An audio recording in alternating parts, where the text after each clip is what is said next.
Before we dive into tonight's story, I want to give a thank you to Don Welsh for this incredible video suggestion. The Tetris conspiracy is one of those rabbit holes that just keeps getting deeper the more you dig.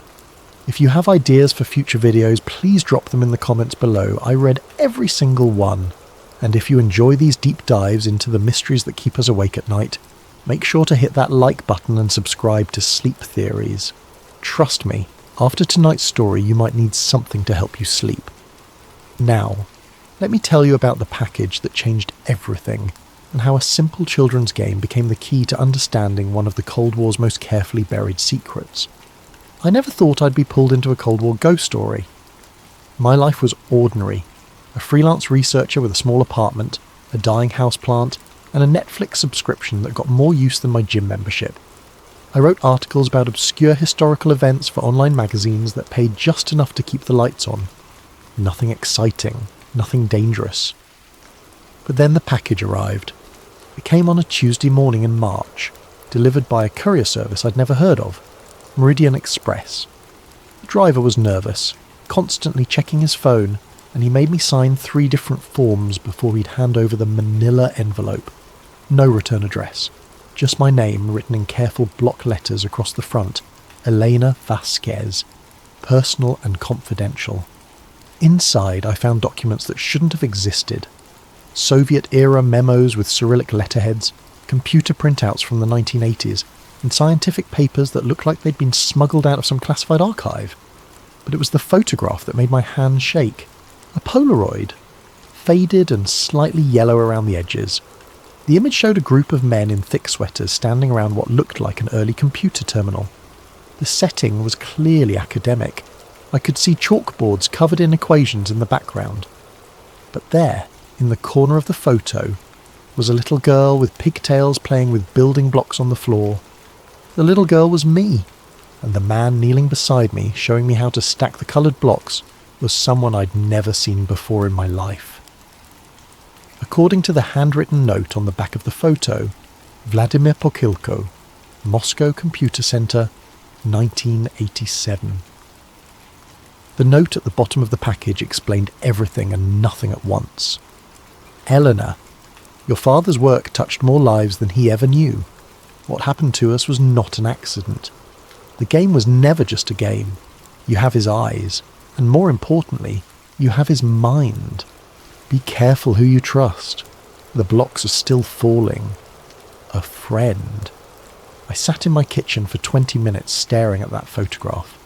My father, Dr. Miguel Vasquez, had been a computer scientist who'd worked on early artificial intelligence research in the late 1980s. He'd died when I was 12, a heart attack, sudden and unexpected. But I remembered him telling me stories about his work, about trips to conferences where brilliant minds from around the world shared their discoveries. One story in particular came flooding back. He'd told me about a simple game that had captured the imagination of everyone who played it. 7 shapes, falling from the sky, fitting together like pieces of an impossible puzzle. The most beautiful thing about mathematics, he'd said, is that even chaos follows patterns. That game proves it. He'd been talking about Tetris. I'd never connected those childhood stories to the global phenomenon Tetris became. But as I looked at that photograph, as I saw myself playing with blocks while Vladimir Pokilko watched, I realised I hadn't stumbled into this mystery. I'd been born into it. The package wasn't a random delivery, it was an inheritance. And according to what I was about to discover, it was also a death sentence. The first thing I learned about Tetris was that everything I thought I knew was wrong. Most people believe the story goes like this. In 1984, a Russian programmer named Alexei Pajitnov created a simple puzzle game while working at the Moscow Academy of Sciences. The game was so addictive that it spread through the Soviet Union like wildfire, eventually making its way to the West, where it became one of the most successful video games of all time. A beautiful story of creativity triumphing over Cold War tensions, but my father's notebooks told a different story. I found them 3 days after receiving the package, hidden in a storage unit I'd inherited but never bothered to visit. Box after box of research papers, computer printouts, and handwritten journals that my father had apparently been keeping secret for years. The notebooks were written in a mixture of English and Spanish, with mathematical formulas scattered throughout like some kind of academic code. The entry that changed everything was dated October 15th, 1987. The Moscow conference was more productive than expected. Met with Pokhilko's team today. Their work on pattern recognition is fascinating but disturbing. The game they've developed, they call it Tetris from the Greek tetra meaning four, shows remarkable potential for cognitive conditioning. The subjects who play for extended periods exhibit measurable changes in brainwave patterns. Pokhilko believes they've accidentally created a form of technological hypnosis. The entry continued. Showed Elena the coloured blocks today while we were in Moscow. She was so young, so innocent. She didn't understand that she was playing with the building blocks of something that could reshape human consciousness. None of us did. We thought we were just studying games. We had no idea we were creating weapons. I read that passage 5 times before it sank in. My father hadn't just been a conference attendee in Moscow. He'd been part of the team that helped develop Tetris, and according to his notes, they'd discovered something that terrified them. The game was changing people's minds. The phenomenon was subtle at first. Players would report seeing the falling blocks when they closed their eyes. They'd dream about the game. They'd find themselves mentally rotating objects in daily life, trying to make them fit together like Tetris pieces.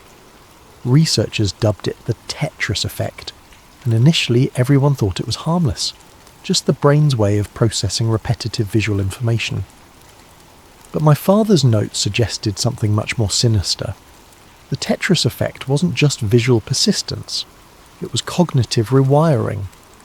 Players were being conditioned to think in patterns, to seek order from chaos, to derive satisfaction from solving problems that had been specifically designed to trigger dopamine release. In other words, Tetris was a mind control experiment disguised as entertainment.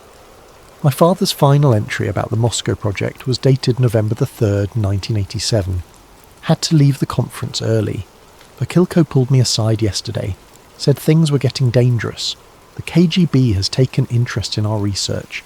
They don't see Tetris as a game. They see it as a tool for psychological manipulation. Military applications, civilian control. I'm bringing Elena home tomorrow. Some discoveries are too dangerous to pursue.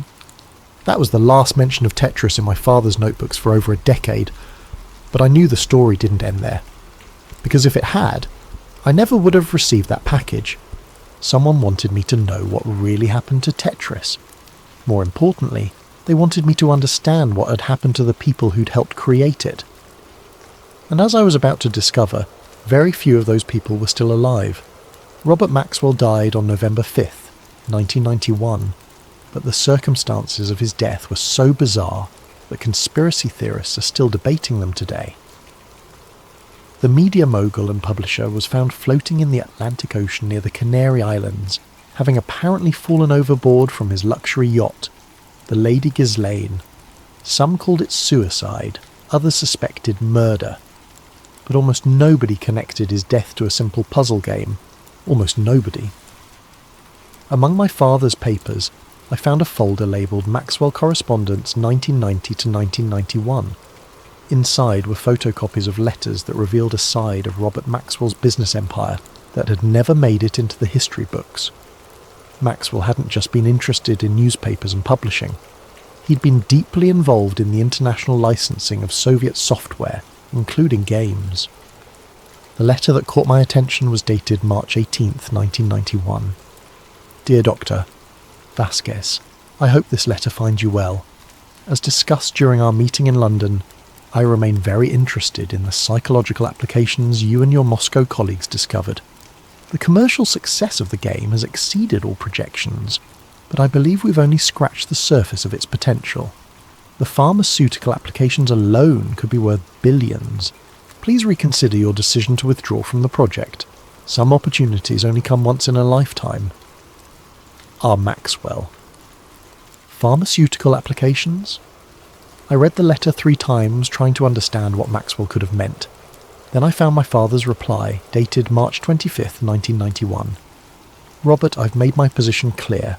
The research we conducted in Moscow was preliminary and potentially dangerous. The cognitive effects we observed in test subjects were concerning enough to warrant ceasing all experiments. I will not be party to any attempt to weaponize this technology, regardless of the financial incentives involved.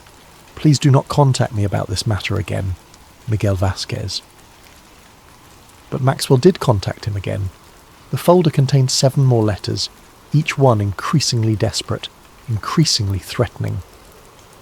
Maxwell's final letter, dated October the 30th, 1991, just 6 days before his death, was the most chilling.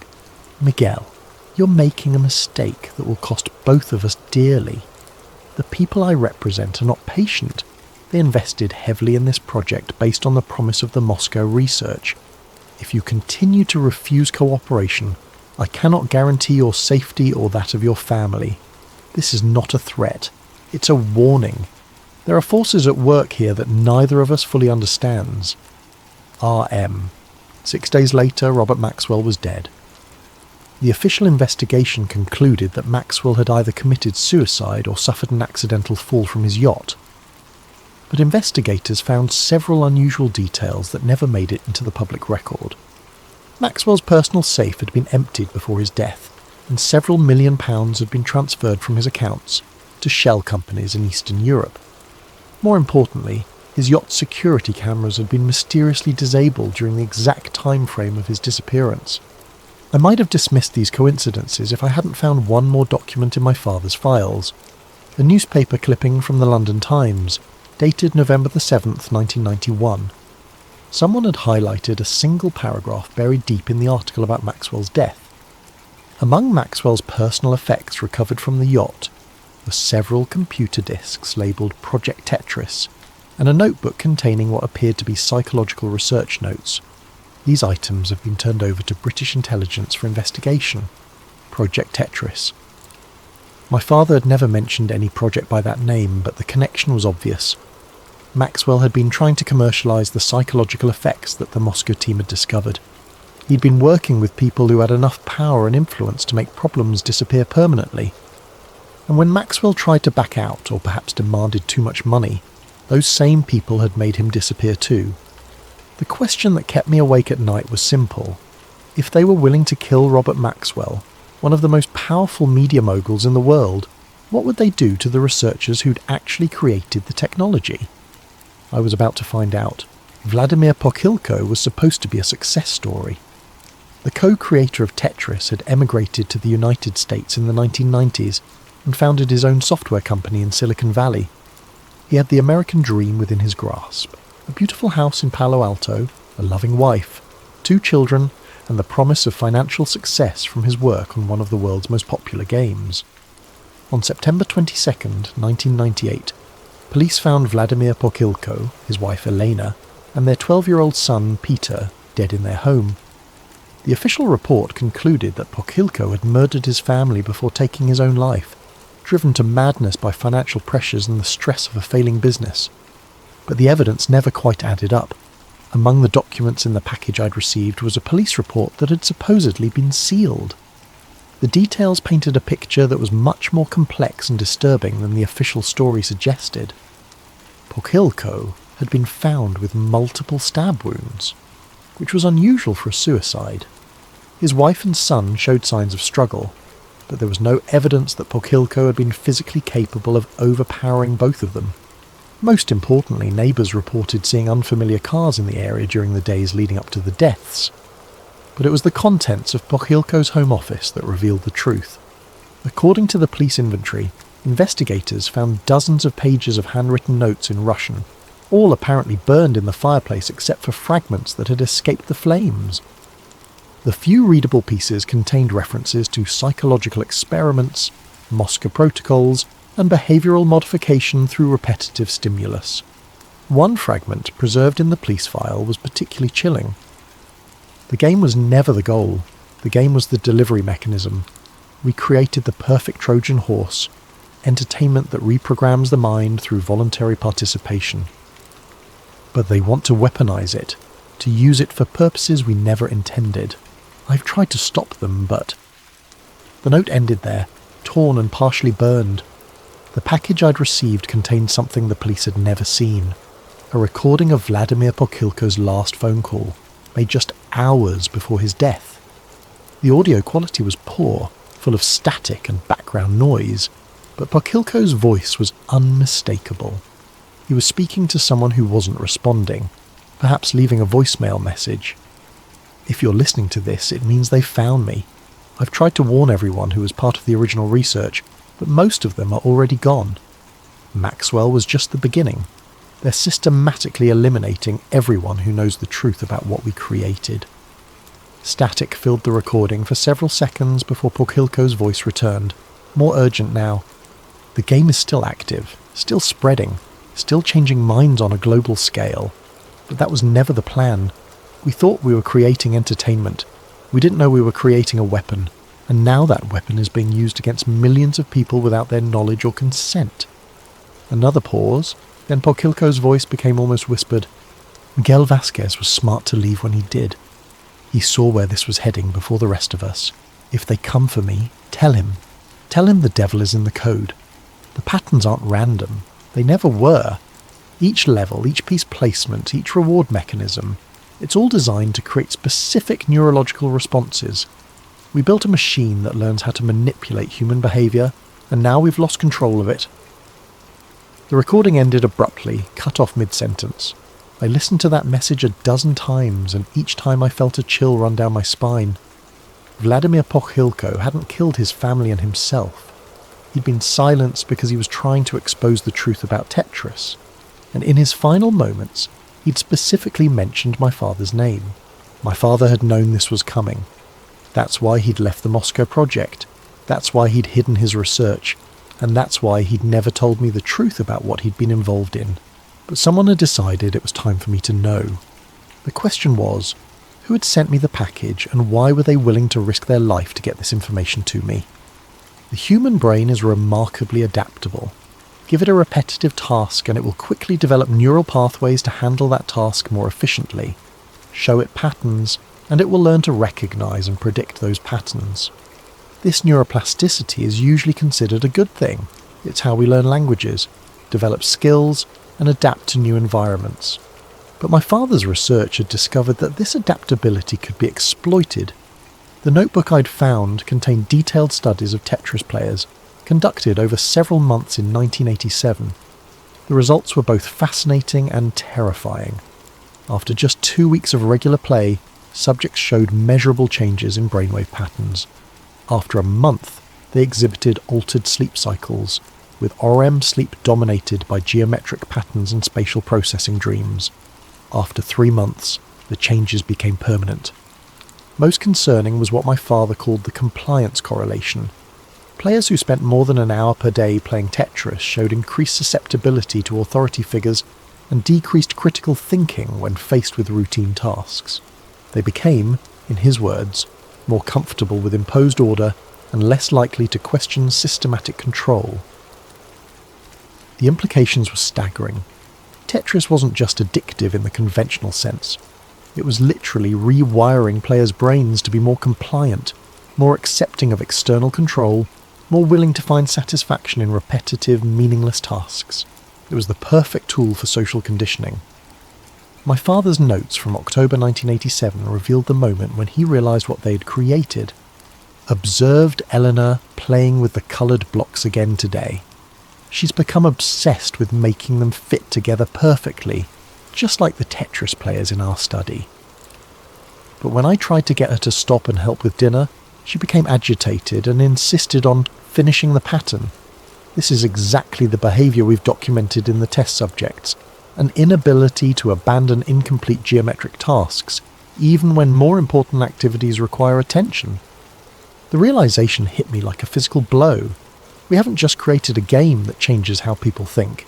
We've created a game that makes people prioritise the game over everything else in their lives, and if that principle could be applied to other activities, other systems, other forms of control... I need to get Elena away from Moscow immediately. This research needs to be buried. But the research hadn't been buried. According to the documents in the package, it had been expanded. I found copies of scientific papers published in obscure Soviet journals throughout the late 1980s and early 1990s. The authors were always different, But the research methodology was identical to what my father had documented. Studies on geometric pattern recognition and behavioural modification, experiments in visual stimulus conditioning and compliance enhancement, theoretical frameworks for large-scale cognitive influence through interactive media. The most chilling paper was published in 1992, 3 years after my father had left the project. The title was innocuous: Applications of Repetitive Visual Stimulus in Educational Software Design. But the content described a systematic program to embed Tetris-like elements into everything from children's learning games to employee training programs. The authors had figured out how to weaponize the Tetris effect, and they were deploying it everywhere. I started paying attention to the games my friends played, the apps on their phones, the casual entertainment they consumed during breaks at work. The patterns were everywhere once I knew how to look for them.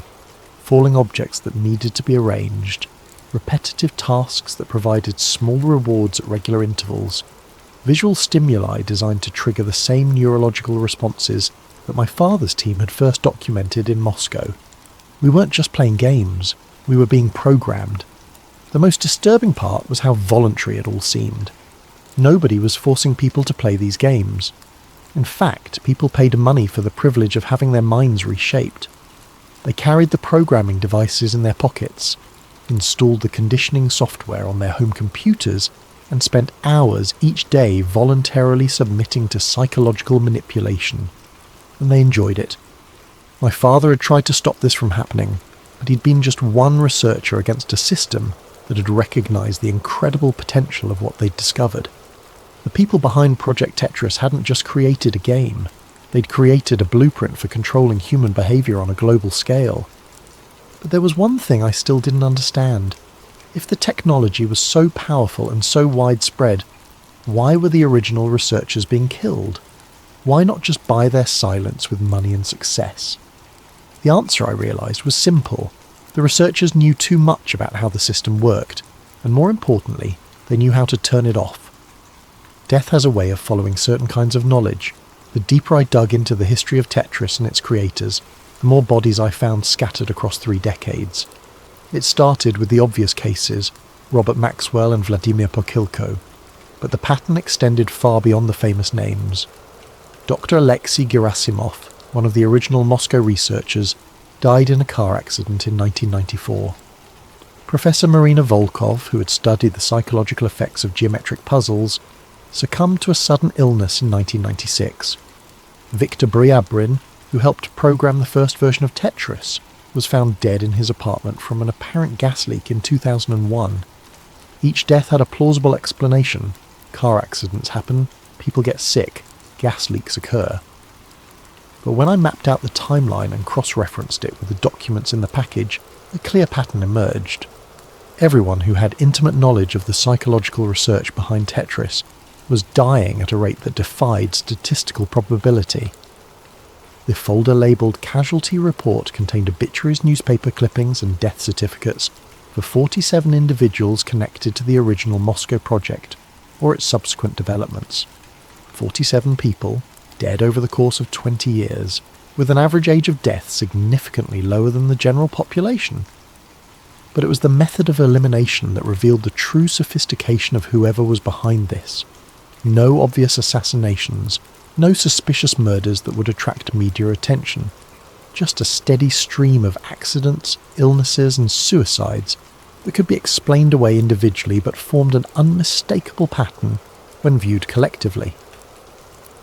My father had been scheduled to die in 1999, according to a handwritten list I found tucked into one of the folders. His name was crossed out with a note: Natural causes, heart attack 1991, no further action required. He'd escaped the systematic elimination by dying of natural causes before they could get to him. The irony was bitter. My father's weak heart had probably saved his life by ending it, before his knowledge became too dangerous to ignore. But I was still alive, and according to the documents, I'd inherited not just my father's research, but also his place on their list. The package had been sent to me by someone who signed themselves only as Deep Throat, an obvious reference to the Watergate informant. But their identity wasn't as important as their warning.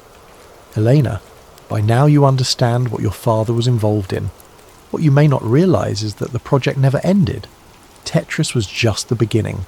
The technology has evolved, been refined and deployed on a scale your father never could have imagined.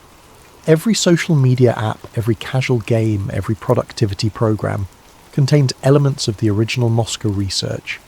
Humanity is being systematically conditioned for compliance, and most people don't even realise it's happening. The original researchers are being eliminated not because they might expose the project, but because they know how to reverse its effects. Your father's notebooks contain algorithms that could potentially deprogram the conditioning, but only if someone with the right knowledge could implement them. That's why they want you dead. Not for what you know, but for what you might be able to do with what you know.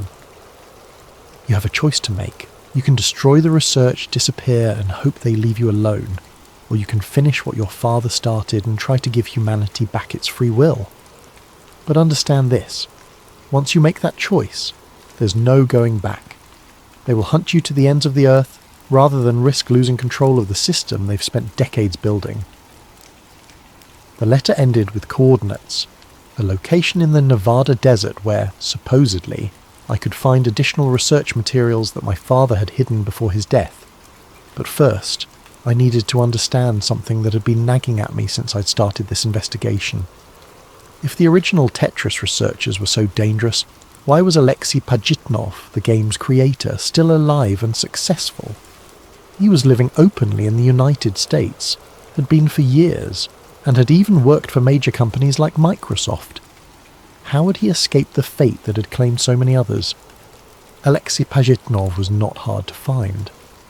Unlike the other Tetris researchers who had died mysterious deaths or disappeared entirely, the game's creator maintained a public profile.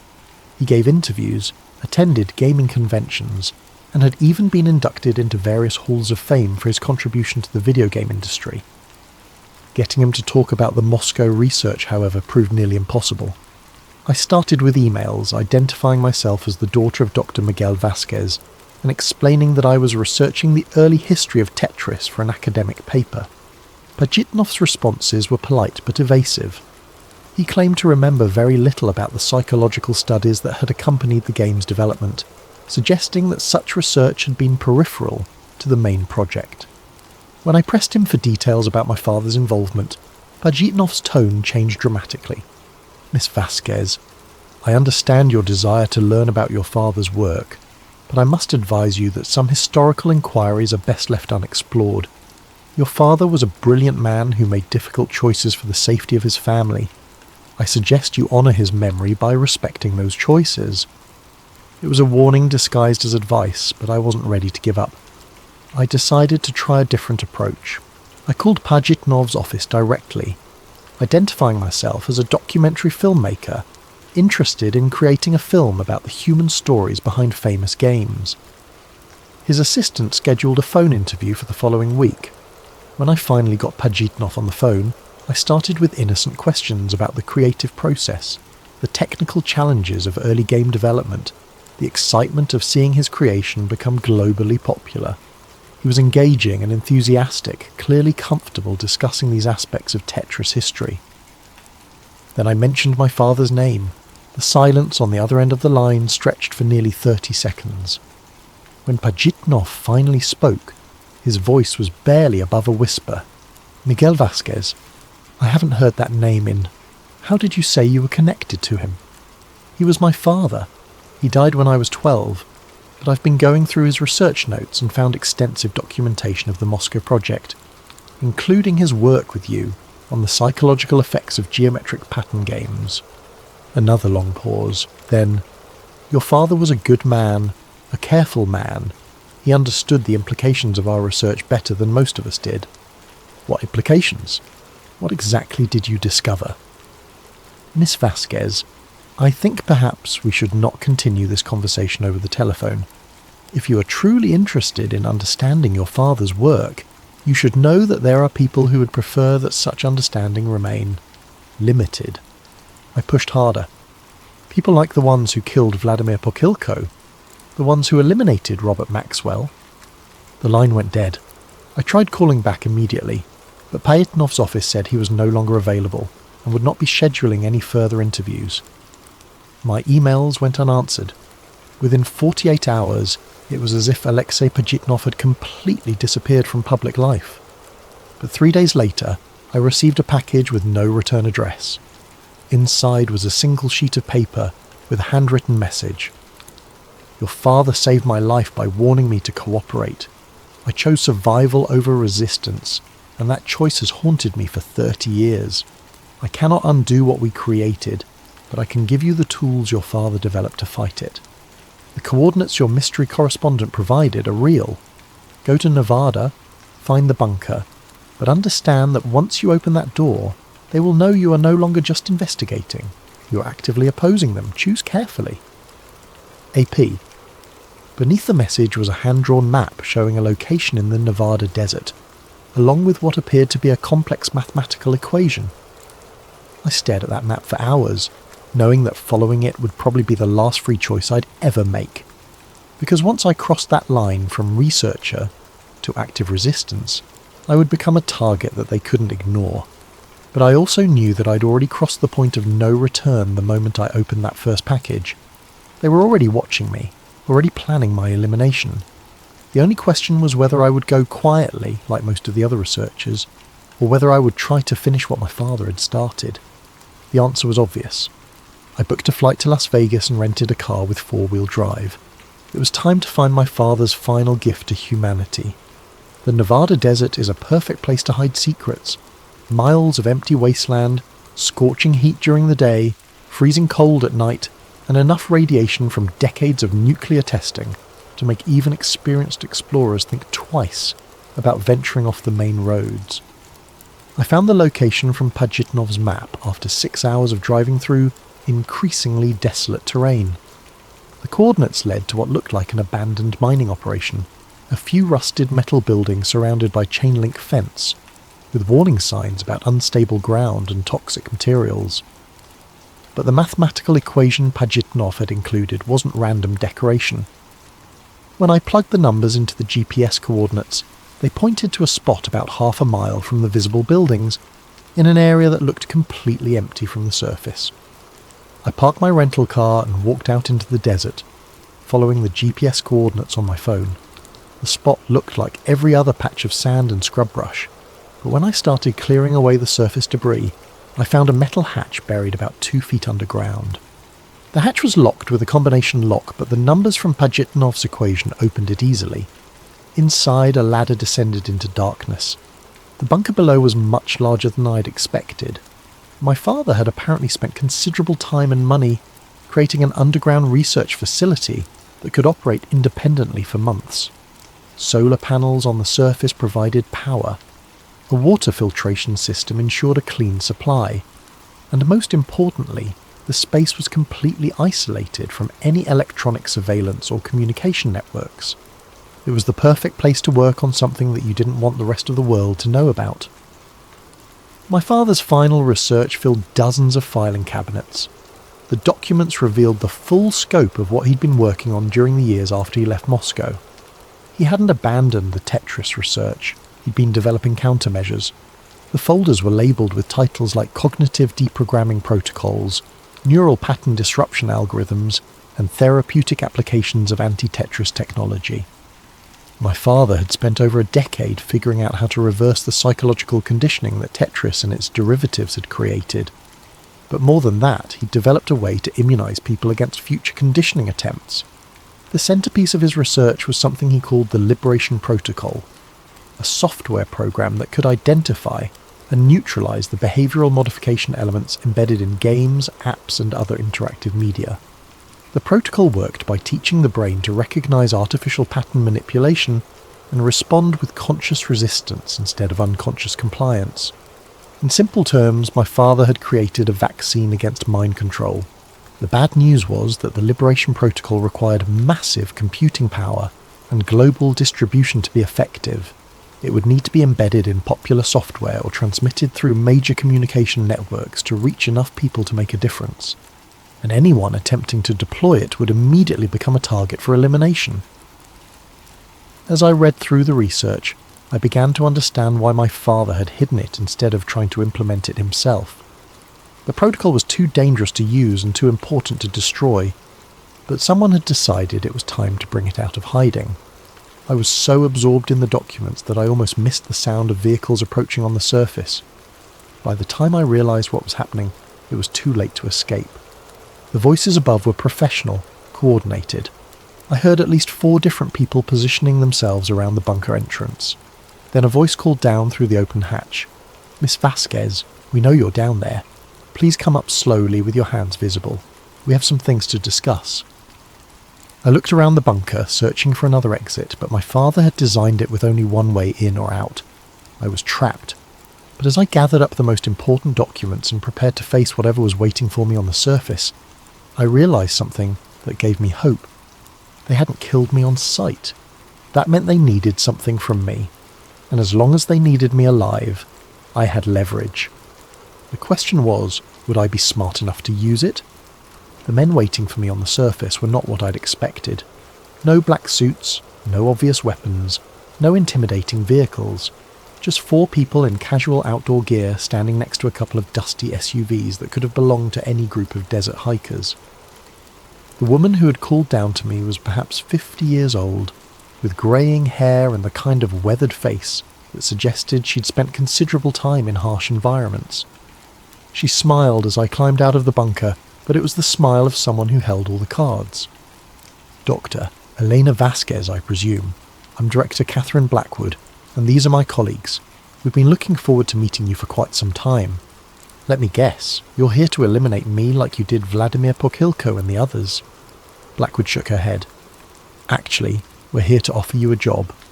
That was not what I'd been expecting.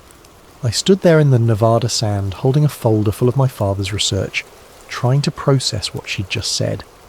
A job? Your father was brilliant, but he was also stubborn. He refused to see the bigger picture of what we were trying to accomplish. We're hoping you'll be more pragmatic. Blackwood gestured toward the SUVs. "Why don't we get out of the sun while we talk? I think once you understand what's really happening, you'll realise we're on the same side." I didn't have much choice. I climbed into the air-conditioned vehicle, and Blackwood began explaining something that was even more disturbing than anything I'd discovered in my father's files. The Tetris project hadn't been a Soviet mind control experiment. It had been a joint operation between intelligence agencies from multiple countries, designed to study and eventually control the psychological effects of mass media and interactive entertainment. The Cold War was just theatre, Blackwood continued as we drove away from the bunker. The real cooperation was happening behind the scenes, between scientists and intelligence agencies who understood that the future of human control wouldn't be through military force or political oppression. It would be through voluntary psychological conditioning. She opened a tablet and showed me documents that made my father's research look primitive by comparison. Charts tracking the behavioural patterns of millions of people. Algorithms that could predict and influence individual decision-making with frightening accuracy. Maps showing the global deployment of conditioning technology through everything from social media platforms to educational software. Tetris was our proof of concept. We proved that people would voluntarily participate in their own psychological conditioning if the experience was packaged as entertainment. But that was just the beginning. We've now embedded these principles into every aspect of digital life. I stared at the data flowing across her screen. You're talking about billions of people. Exactly. And it's working beautifully. Crime rates are down, political extremism is manageable, social unrest is rare. People are more compliant, more productive, more satisfied with routine existence. We've created a more peaceful world. By turning people into programmable robots. Blackwood's expression hardened slightly. By giving people what they actually want: order, purpose, predictability. Most humans don't want the burden of complete free will, Elena. They want to be told what to do, how to think, what to value. We've simply made that process more efficient and more humane. The SUV pulled up to a small airfield where a private jet was waiting. Blackwood continued her recruitment pitch as we walked toward the plane. Your father developed countermeasures to our conditioning protocols, but he never understood that those countermeasures would cause more harm than good. Imagine if we suddenly removed all the psychological frameworks that keep society stable. Imagine billions of people suddenly experiencing complete cognitive freedom after decades of guided thinking. The chaos would be unprecedented. She was right, and I knew it. My father's liberation protocol wouldn't just free people from conditioning, it would strip away the mental structures that many people relied on for basic functioning. The cure might be worse than the disease. So why do you need me? I asked. Because the old researchers kept developing resistance. They couldn't accept that humanity needed guidance. We had to retire them. But we still need someone who understands the original research, someone who can help us refine the conditioning protocols to be even more effective and more humane. And if I refuse? Blackwood smiled that cold smile again. Then you'll join your father's colleagues. But I don't think you'll refuse. You're a scientist, Elena. You understand data, and the data clearly shows that our way works. As we boarded the plane, I realised that Blackwood was offering me something that none of the other researchers had been given. A choice between cooperation and elimination. But it wasn't really a choice at all. Either I helped them perfect their system of mass psychological control, or I died. But there was a third option that Blackwood hadn't considered. The flight took us to a research facility somewhere in the mountains of Colorado. A massive complex hidden in what appeared to be a legitimate pharmaceutical company. Blackwood gave me a tour that revealed the true scope of their operation. Hundreds of researchers working on different aspects of what they called cognitive architecture management.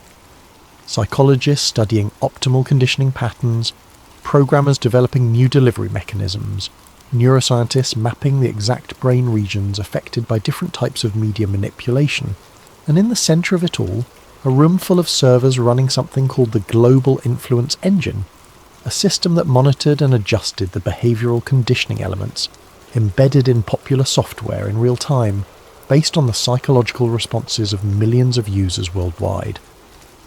We can influence the mood of entire populations, Blackwood explained as we watched technicians adjusting parameters on massive displays.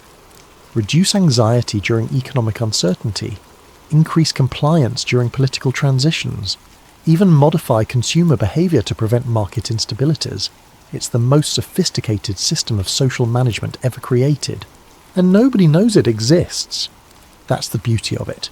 People believe they're making free choices, when in reality they're responding to psychological cues we've carefully embedded in their environment. They're happier, more stable and more productive. Everyone wins. Blackwood assigned me an office and a research team, expecting me to begin work on improving their conditioning algorithms. But what she didn't know was that my father had taught me more than just computer science. He'd also taught me how to be patient, how to observe, and how to wait for the right moment to act.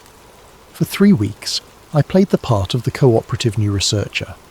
I attended meetings, reviewed data, and even contributed some minor improvements to their tracking systems.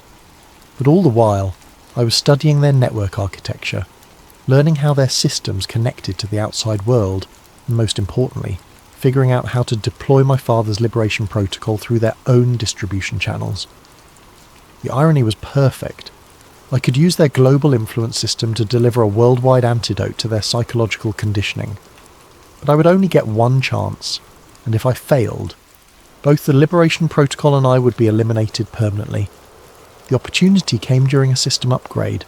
For approximately 6 hours, all conditioning algorithms would be offline while technicians installed new hardware. During that window, I would have access to the core servers without any monitoring or automatic countermeasures. I waited until 3 a.m, when the facility was mostly empty except for security guards and a skeleton crew of technicians. Then I made my way to the server room using access codes I'd memorised during my tour. The Liberation Protocol was stored on an encrypted drive I'd hidden inside a false bottom of my laptop case. As I connected it to the primary server, I thought about my father and all the researchers who died to keep this technology from being misused.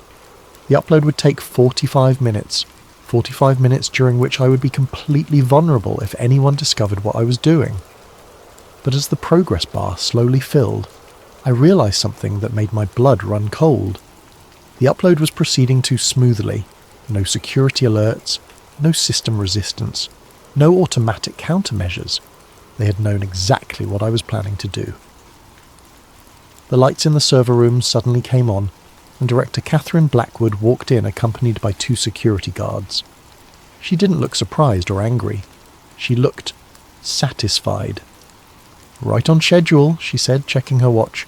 43 minutes into the upload, just as our behavioural models predicted. I stared at her, my hand still on the keyboard. "You knew?" "Of course we knew.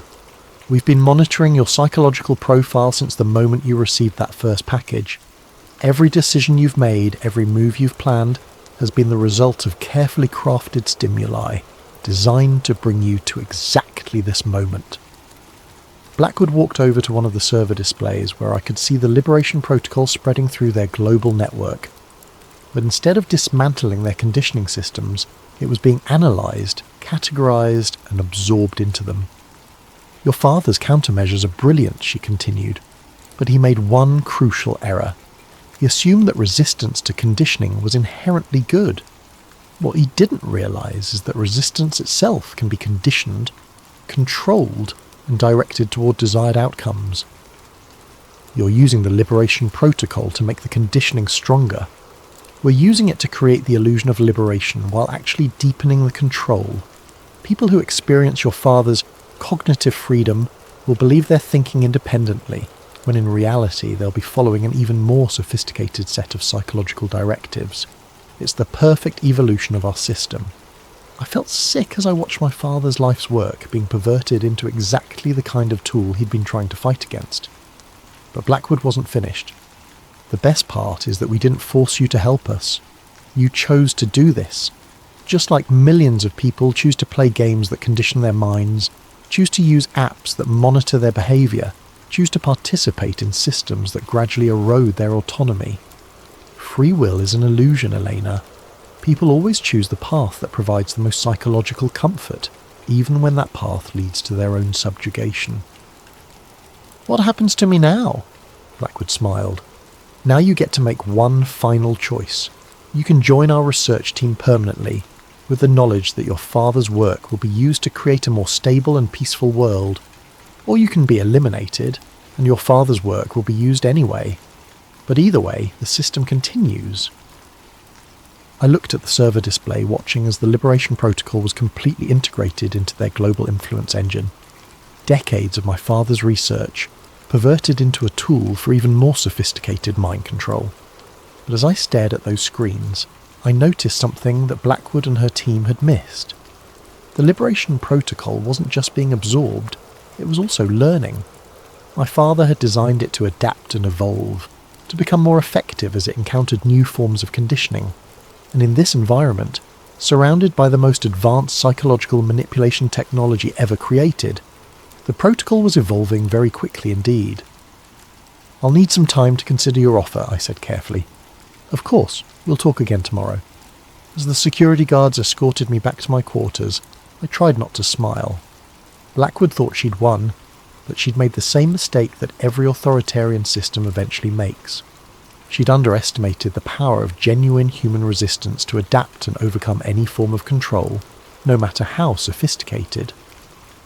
My father hadn't just created a tool to fight conditioning. He'd created a tool that could learn to fight any conditioning, including forms of conditioning that didn't even exist yet. And now that tool was loose inside the most powerful psychological manipulation system in human history.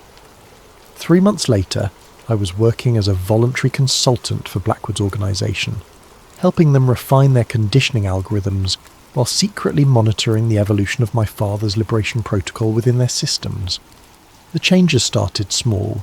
Users of conditioned software began reporting unusual dreams, moments of clarity where they questioned their digital habits, sudden impulses to turn off their devices and think independently. Blackwood's team dismissed these reports as minor glitches that could be easily corrected, but the effects continued to spread and intensify. The Liberation Protocol was learning to disguise itself as part of the conditioning system, while actually creating micro moments of cognitive freedom. Brief instances where people could see through the psychological manipulation they were experiencing. Most people ignored these moments, just as Blackwood had predicted. The comfort of guided thinking was too appealing to abandon. But a small percentage of the population began to pay attention, to to question what they were experiencing, to seek out others who were having similar moments of clarity. I started receiving messages through encrypted channels, people who had somehow tracked down my identity and wanted to know if I understood what was happening to them, researchers who had noticed anomalies in their data, programmers who had found unexpected code in their systems. The resistance was growing, organically and spontaneously, exactly as my father had hoped. But Blackwood's organisation was growing too, constantly developing new forms of conditioning, new ways to maintain control over an increasingly complex global population.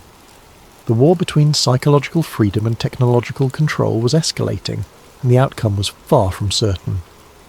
As I write this, I can feel the conditioning algorithms trying to influence my thoughts, trying to guide me toward compliance and acceptance. But I can also feel my father's liberation protocol fighting back, creating space for independent thought and genuine choice. The blocks are still falling, but now I know I don't have to let them control where they land. The game is far from over, and for the first time since this all began, I believe we have a chance to win. But that's a story for another time, because some puzzles take more than one lifetime to solve, and some battles have to be fought by each generation in their own way. The question isn't whether humanity will remain free, it's whether we'll choose to be free. And that choice ultimately can't be conditioned or controlled by any system, no matter how sophisticated. It can only be made by individuals, one person at a time, one moment of clarity at a time, one act of resistance at a time. The real Tetris effect isn't about seeing falling blocks when you close your eyes. It's about recognizing the patterns that others try to impose on your mind and choosing to create your own instead. Hey everyone, welcome back to Sleep Theories. Before we dive into tonight's story, if you're enjoying the content and want to help this video reach more people, go ahead and use your hype points. It really makes a difference and helps us keep bringing you these deep dives into the unknown. Also, drop a comment letting us know what time it is where you are and where in the world you're listening from, but only if you want to. We absolutely love seeing where everyone is tuning in from. It's wild to know some of you are listening at 3 in the morning while others are on your lunch break halfway across the globe.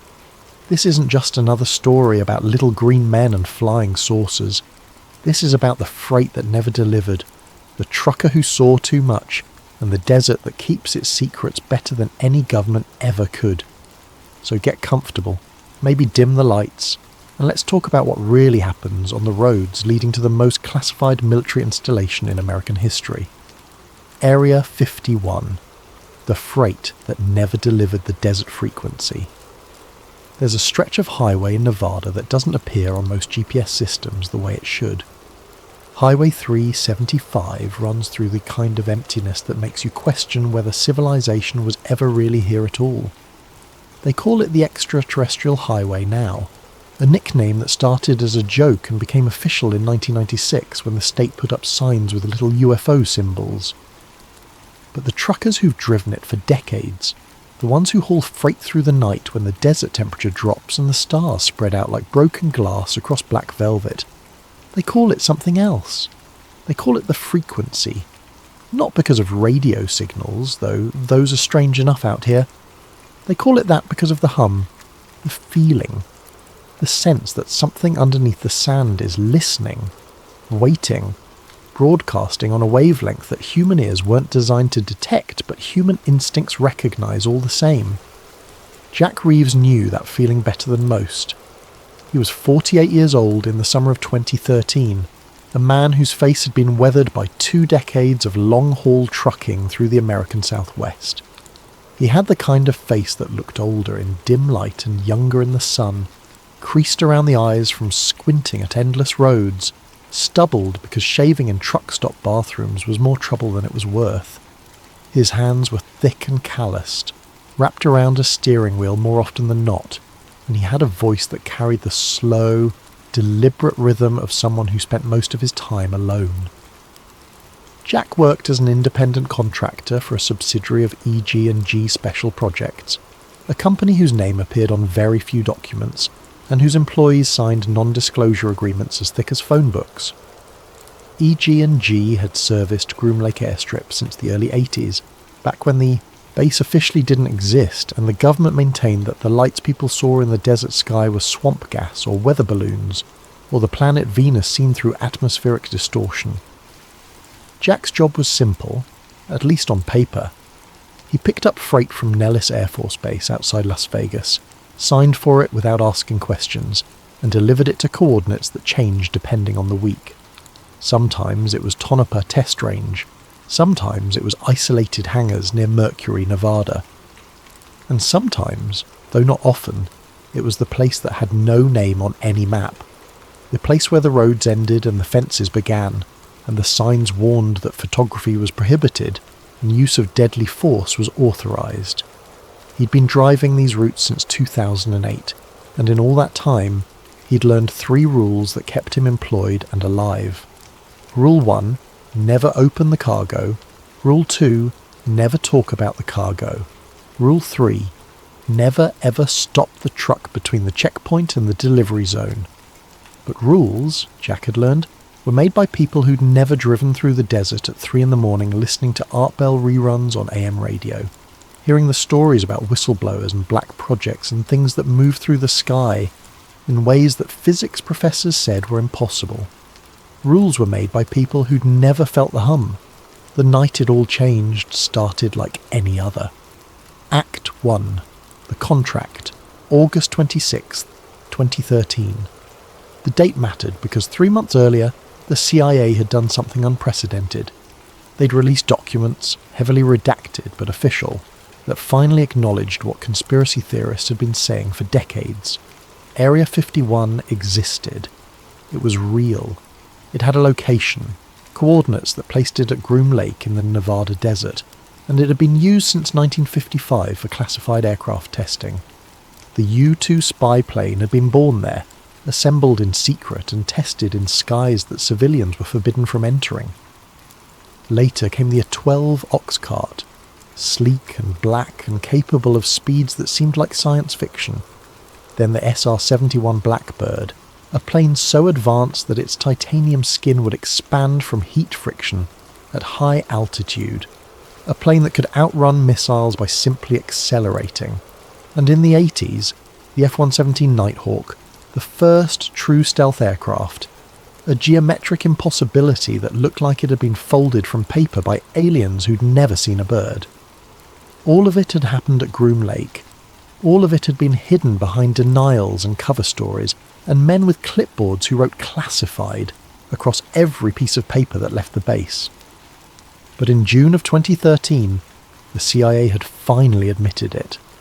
They released a report acknowledging the U-2 program, mentioning Area 51 by name, even including a map with the base's location marked in a small black square.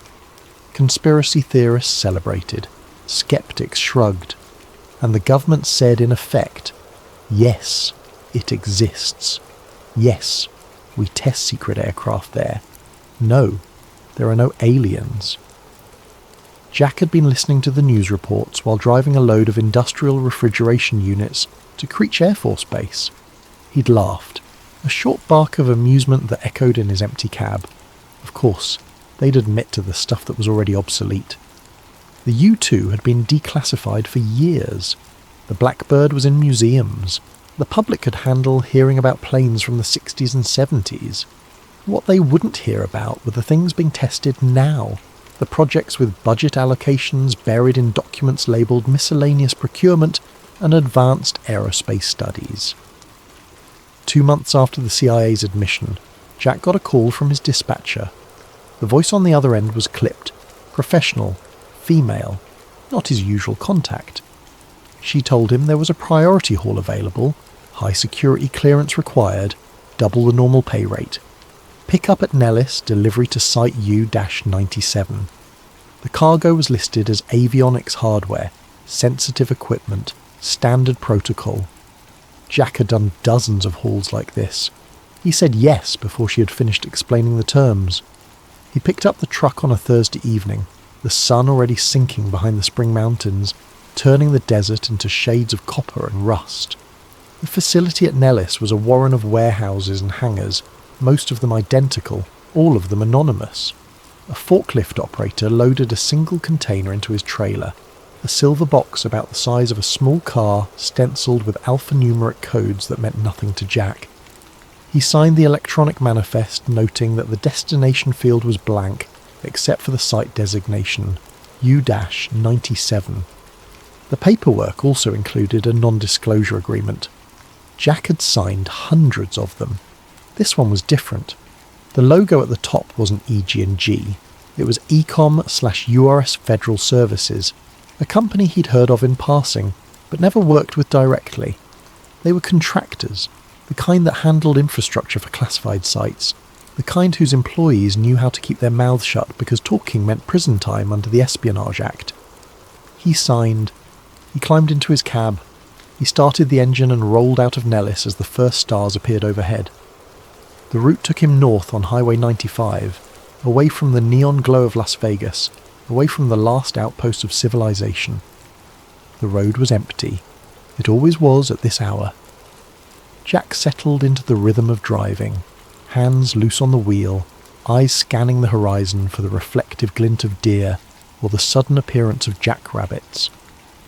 He reached over and clicked on his radio, spinning the dial until he caught the familiar crackle of AM frequency. It was a rebroadcast, one of the classic Art Bell episodes from the late 90s.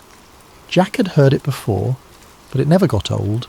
The voice was calm, hypnotic, the kind of voice that made the impossible sound reasonable. Tonight's episode was a replay from September 11th, 1997, the night a man called in claiming to be a former Area 51 employee. His voice was frantic, panicked, breaking up with static as he described extraterrestrial entities and interdimensional beings and disasters that would wipe out major population centres. Then the line had gone dead. The station satellite feed had cut out, and for the next 30 minutes Coast to Coast AM had been off the air. Jack had always assumed it was a hoax, a performance piece by someone with too much imagination and access to a phone. But listening to it again, alone in his cab with the cargo rattling faintly behind him, he felt the hairs on his arm stand up. The caller's voice had sounded genuinely terrified, and the way the broadcast had been cut off, the way Art Bell himself had sounded confused and unsettled when the show came back online, it all felt too authentic to be staged. The radio crackled. The rebroadcast skipped, static washing over the caller's voice. Jack frowned and reached for the dial, but before he could adjust it, the signal died completely. Just dead air, a hiss of white noise. He glanced at his GPS. The screen was frozen, the little arrow marking his position locked in place even though he was still moving. He tapped it. Nothing. The screen flickered once, then went black. Jack's hands tightened on the wheel. He told himself it was nothing. Electronics failed out here all the time. The military ran jamming tests, radar experiments, God knew what else. His GPS would reboot in a minute. The radio would find another station. He kept driving. Act 2. History on the radio. The desert outside Jack's windshield was a study in monotone, a landscape that looked the same mile after mile. Scrub brush and sand and distant mountains that never seemed to get closer. Above him, the Milky Way was a river of light, so bright that he could see his own shadow on the dashboard. No moon tonight, just stars and silence. And then the radio came back. Not the rebroadcast, not Art Bell. This was something else, a voice that sounded like it was being played from an old reel-to-reel tape, the kind of audio quality you'd hear in a documentary from the 50s. Formal, clipped. The accent was mid-Atlantic, the kind of voice that belonged to newscasters and military spokesmen from an era when people still trusted the government. In 1955, the voice said, the Central Intelligence Agency approved the construction of a covert testing facility in the Nevada desert. The location was chosen for its remoteness, its proximity to existing military infrastructure, and its position beneath restricted airspace. The site, known internally as Groom Lake, would become the birthplace of America's most advanced reconnaissance aircraft. Jack blinked. He hadn't changed the station. He hadn't touched the dial.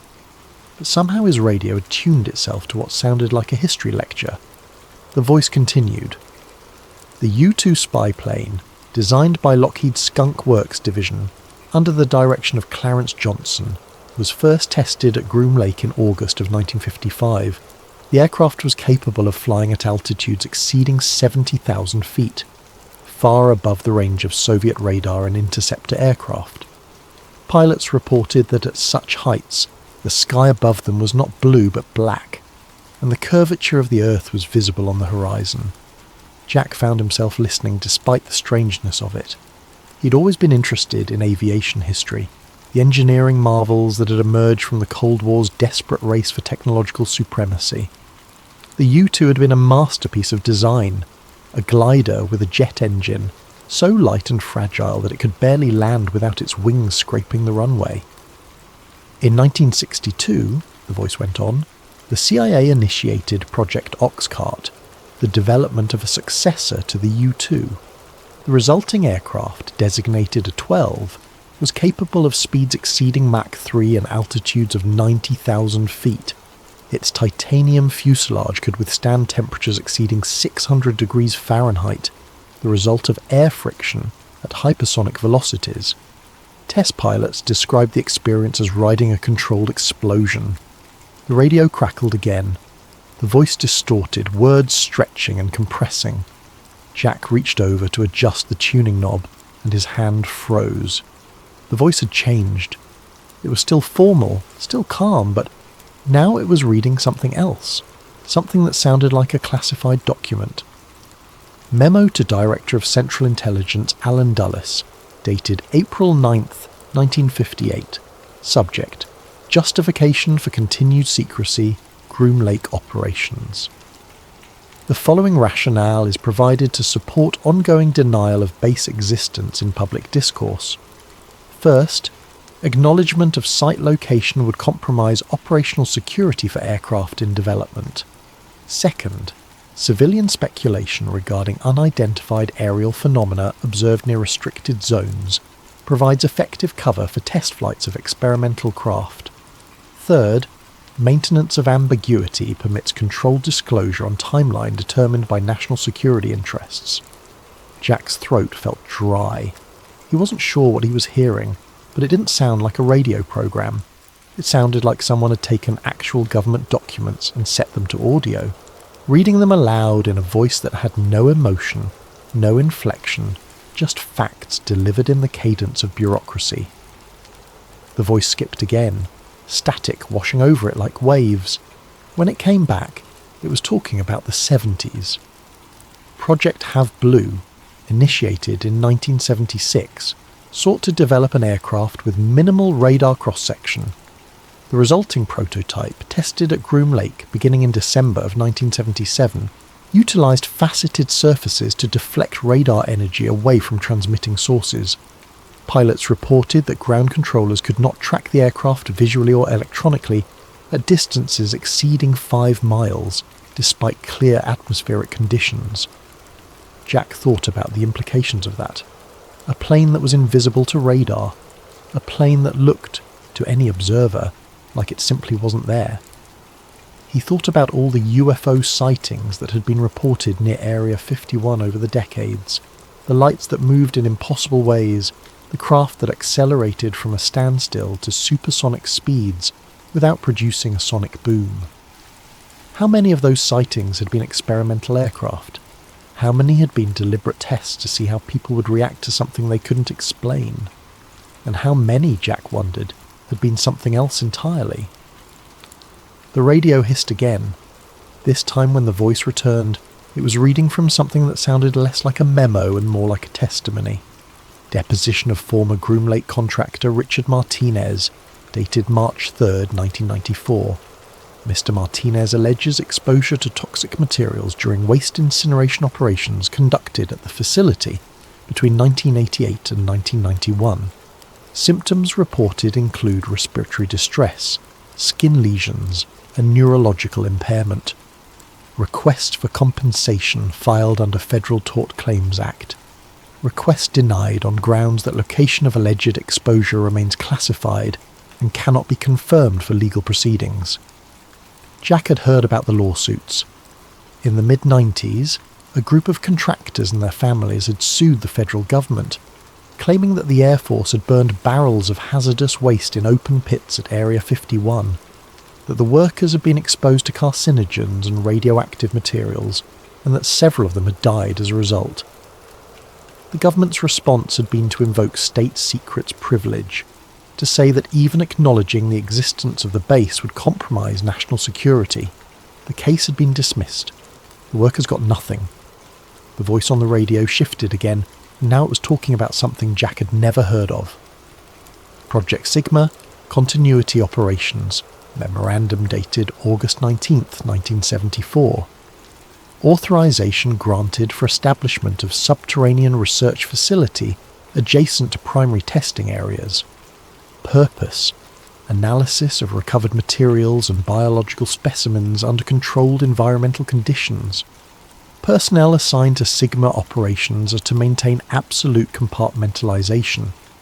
Disclosure of project details to unauthorized individuals, including other facility personnel, will result in immediate termination of employment and prosecution under relevant statutes. Jack's hands were slick on the steering wheel. Recovered materials, biological specimens. The voice was talking about things that sounded like they'd been pulled directly from a conspiracy theorist's fever dream. But the tone was so matter-of-fact, so clinical, that it was impossible to dismiss as fiction. He glanced at the GPS again. Still dead. He tried his cell phone. No signal. Not even the little indicator that showed he was searching for a tower. Just blank, as if the phone had forgotten what a cellular network was. The radio continued. The voice read memo after memo, document after document, each one describing projects and operations that sounded progressively more bizarre. References to trans-medium propulsion systems, mentions of non-terrestrial artifacts, a passage about biological entities exhibiting characteristics inconsistent with known evolutionary taxonomy. Jack reached over and turned the radio off. The voice kept talking. He stared at the dashboard. The radio's power light was off. The display was dark. But the voice continued, emanating from the speakers like it was coming from somewhere deeper than the wiring, like the sound itself had been embedded in the truck. Jack yanked the keys out of the ignition. The engine died. The headlights went dark. The truck coasted forward in silence, momentum carrying it down the highway. And still, faintly, he could hear the voice, now distorted beyond comprehension, words blending into a low hum that resonated in his chest. Then it stopped. The desert was silent. No wind, no insects. Just the sound of his own breathing and the faint tick of the cooling engine. Jack sat in the darkness for a long moment. Then he turned the key. The engine roared back to life. The headlights blazed, illuminating the empty road ahead. The radio stayed off. He drove in silence for the next hour, his mind racing, trying to rationalize what he'd just heard. Radio interference. A bizarre prank. Something to do with the cargo he was hauling. There had to be an explanation. He didn't believe any of them. Act 3. The checkpoint. Jack reached the perimeter checkpoint at 2:17 in the morning. He knew the time because he'd been watching the clock on his dashboard obsessively since the radio incident, grounding himself in the concrete reality of numbers and minutes passing. The checkpoint was a low structure of concrete and reinforced glass, floodlit by sodium vapour lamps that turned the surrounding desert into a stage set, all harsh light and deep shadow. 2 guards stepped out as Jack rolled to a stop. They wore fatigues with no insignia, no name tags, no unit patches. Their rifles were slung across their chests, not aimed but visible. One of them approached the driver's side window while the other circled the truck, a flashlight playing over the trailer's exterior.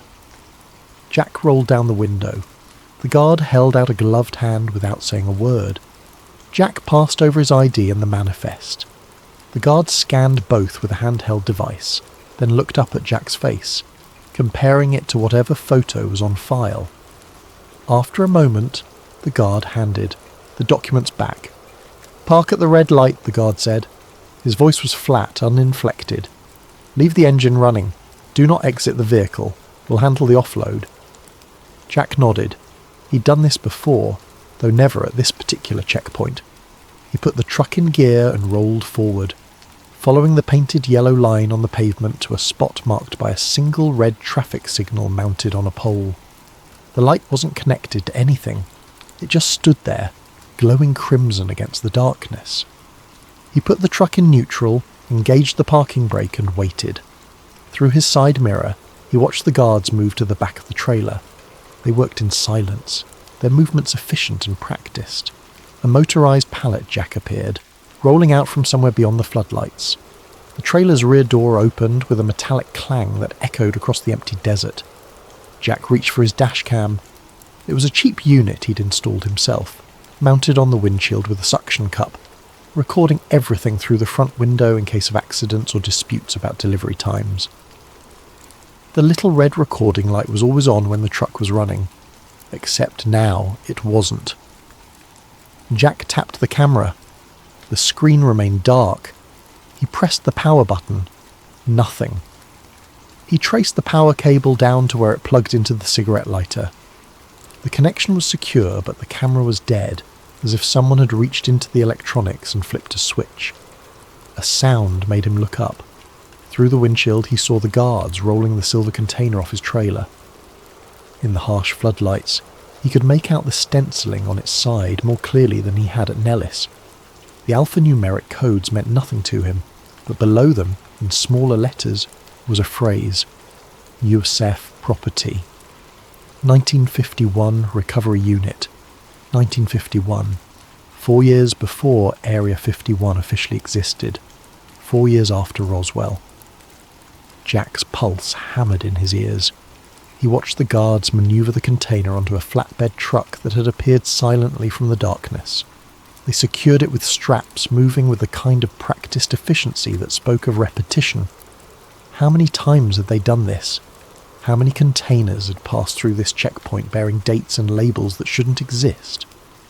As the guards worked, Jack became aware of another sound. At first he thought it was the wind, but the air outside was perfectly still, the scrub brush motionless. The sound was deeper than wind, a low-frequency vibration that he felt more than heard, something that resonated in his bones and made his teeth ache. He'd heard this sound before.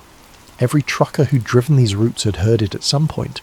The hum, the frequency. It was coming from somewhere beyond the checkpoint, out in the darkness where the floodlights couldn't reach. Jack strained his eyes, trying to see anything in that vast emptiness, but the contrast between the lights and the darkness was too extreme. He could have been staring at a wall 10 feet away or the horizon 20 miles distant. The hum grew louder, not by much, but enough that Jack could feel it in the steering wheel, a vibration that travelled up through his hands and into his chest. His vision began to swim slightly, the edges of objects blurring as if his eyes were having trouble focusing. One of the guards walked back to Jack's window. He made a sharp gesture. Leave. Now. Jack didn't need to be told twice. He released the parking brake, put the truck in gear and started to roll forward. But instead of following the road back the way he'd come, toward the checkpoint gate and the highway beyond, he found himself turning onto a different route, following yellow lights that stretched ahead into the darkness. "Wait," Jack said aloud to himself, to the empty cab. "This isn't right." But his hands kept turning the wheel. His foot stayed on the accelerator. The truck followed the lights deeper into the restricted zone, past barriers and warning signs that Jack's conscious mind screamed at him to obey. The hum was inside his skull now, a pressure that made thinking difficult. The yellow lights seemed to pulse in rhythm with it, guiding him forward like a runway. Jack tried to stop, tried to hit the brakes, but his body wasn't responding to his intentions. He was a passenger in his own flesh, watching helplessly as the truck carried him towards something his rational mind insisted could not exist. Then, as suddenly as it had started, the hum stopped. Jack's hands jerked on the wheel. The truck swerved, tyres crunching on gravel. He slammed the brakes, and the entire rig shuddered to a halt, trailer fishtailing slightly before settling. He sat there, breathing hard, his heart hammering so fast he thought he might be having a cardiac episode. Slowly, his hands trembling, he looked around. He was in the middle of the desert. No checkpoint, no guards, no yellow lights, just endless scrubland stretching away in all directions under a sky so packed with stars that it looked like someone had shattered a window into heaven. And directly ahead of him, perhaps 200 yards distant, was a structure. It wasn't a hangar. It wasn't a building. It was an opening in the ground, a ramp descending into the earth at a gentle angle, wide enough to drive a semi-truck down. The edges were smooth, too smooth to be natural, and they seemed to catch the starlight in a way that made them shimmer like oil on water. Jack put the truck in reverse. The transmission clunked. The engine revved. The wheels spun. He wasn't moving. The truck was stuck, or held, or something he didn't have words for. He tried the radio. Dead. He tried his phone. No signal. He tried the CB, flipping through channels, hoping to raise anyone, but all he got was static. The hum started again, softer this time, almost gentle, and with it came a sound he recognised. Footsteps on gravel, approaching from behind. Jack looked in his side mirror. There was nothing there. The footsteps came closer, slow, measured, the sound of boots on loose stone. Jack's hand moved to the door handle. He told himself not to open it, not to step out into the desert night where things moved in ways that couldn't be explained. But his hand was already pulling the handle, already pushing the door open, and he was climbing down from the cab, his legs moving automatically. He turned around. The desert was empty. No guards, no vehicles, nothing but sand and stars and the distant mountains. The footsteps stopped. Jack heard breathing, not his own, slower, deeper, rhythmic, like a machine. "Who's there?" he said. His voice sounded small and ridiculous in the enormous silence. No answer. Just the breathing, and beneath it, the hum. Jack looked back at the ramp descending into the earth. At the mouth of the tunnel, he could now see lettering carved into the stone, faded but legible. Project Sigma Continuity.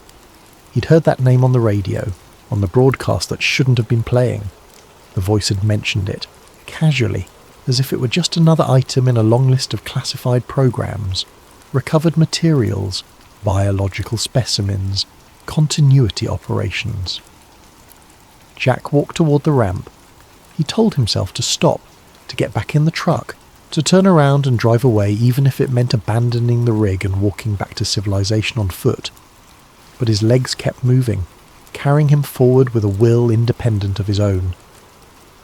The ramp's surface was strange under his boots. It looked like stone, but it felt like metal, smooth and slightly warm to the touch. The walls on either side were the same, vitrified into glass like surfaces that reflected his flashlight beam in fragmented patterns. This wasn't excavated.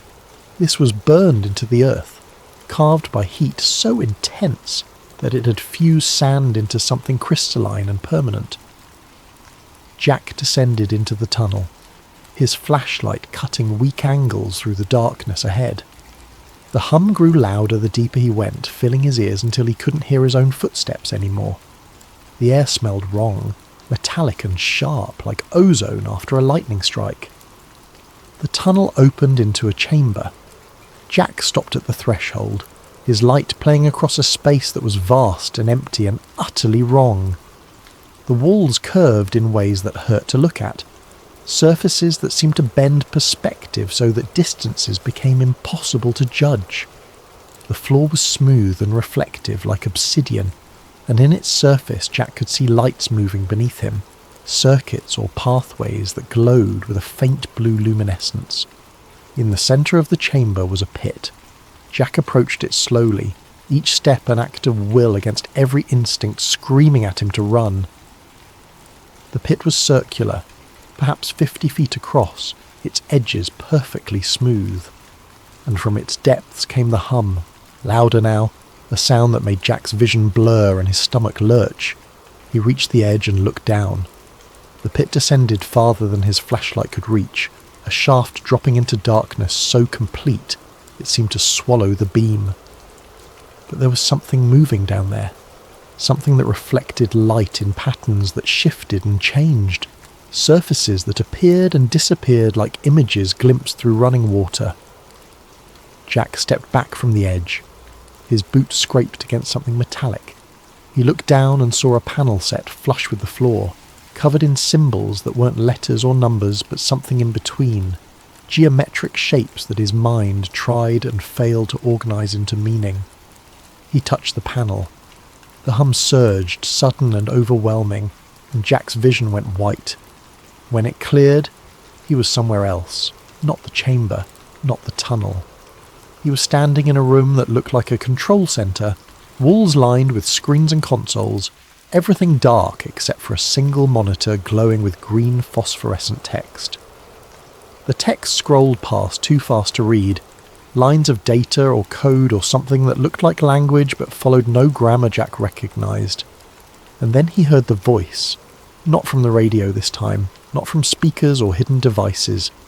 It came from inside his head, a sound that bypassed his ears entirely and resonated directly in his consciousness. Witness, it said, not a command, a statement, a designation. Jack tried to speak, but his throat wouldn't work. He tried to move, but his body was frozen, locked in place like a statue. The voice continued. Records indicate observation of unauthorized intrusion. Standing protocols require containment and processing. However, current directives prioritize non-intervention in civilian exposure events. You will be returned to perimeter. Memory suppression will be partial to allow for documentation and dissemination through unofficial channels. This serves continuity objectives. Jack's vision blurred again. The room dissolved into static white noise that filled his senses completely. Act 4. The Files and the Fire. When Jack woke up, he was in his truck. The engine was running. The dashboard clock read 4:53 in the morning.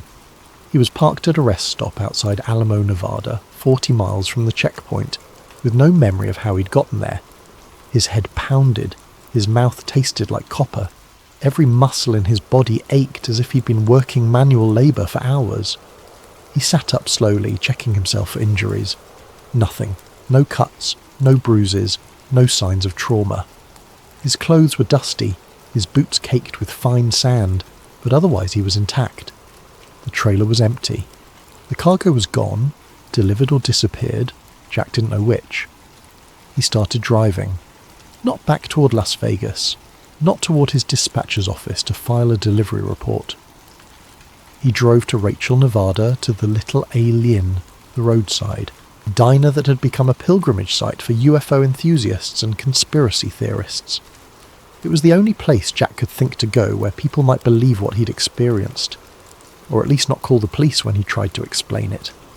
The diner was nearly empty at this hour, just a handful of tourists sleeping in their cars outside, and one waitress behind the counter, a woman in her 50s with silver hair and a name tag that read, Margaret. Jack sat at the counter and ordered coffee. When Margaret brought it, he asked if anyone had ever talked to her about working at the base. Margaret smiled, a knowing expression that suggested she'd heard this question 1,000 times. Everyone talks, she said. The question is who's telling the truth and who's just repeating what they heard online. What if someone saw something, Jack asked. Something they can't explain. Margaret poured herself a coffee and leaned against the counter. Then they'd better be ready for people to call them crazy, or a liar, or a government disinformation agent. That's how it works out here. You see something real, and suddenly you're the problem, not what you saw. She gestured to the walls around them. Jack looked up and realised the entire diner was covered in photographs and newspaper clippings. Images of the base from the 50s, aerial shots showing runways and hangars, articles about the workers' lawsuits in '94, The contractors who'd been exposed to toxic waste and denied compensation. Satellite photos from recent years showing new construction, massive hangars that hadn't existed a decade earlier. One photograph caught Jack's eye. It was a surveillance shot clearly taken from a distance, showing a line of white buses parked outside a terminal. The buses had no markings, no logos, just blank white exteriors that reflected the desert sun. Janet flights, Margaret said, following his gaze. That's what they call them. White buses and unmarked planes that ferry workers to the base every day. Nobody knows who those people are or what they do. They sign NDAs that would make your eyes water, and every single one of them has a story about something weird happening out there. Most of them never tell it. Jack sipped his coffee. It was terrible, burnt and bitter, but it was real. It grounded him. "You hear about the new construction?" Margaret asked. She pulled out her phone, swiping through images until she found what she was looking for. She turned the screen toward Jack. It was a satellite image, dated April 20th, 2023. The photo showed Groom Lake from above, the runways and hangars clearly visible. But there was something new in the frame, a cluster of structures that hadn't been there in previous images. The buildings were massive, hangar-sized, and their roofs were covered in what looked like heat dispersion panels. "Someone ran thermal analysis on these," Margaret said. "The readings don't make sense. These buildings are generating heat signatures consistent with industrial fusion reactions. That's not airplane testing. That's power generation on a scale that shouldn't exist with current technology." Jack stared at the image.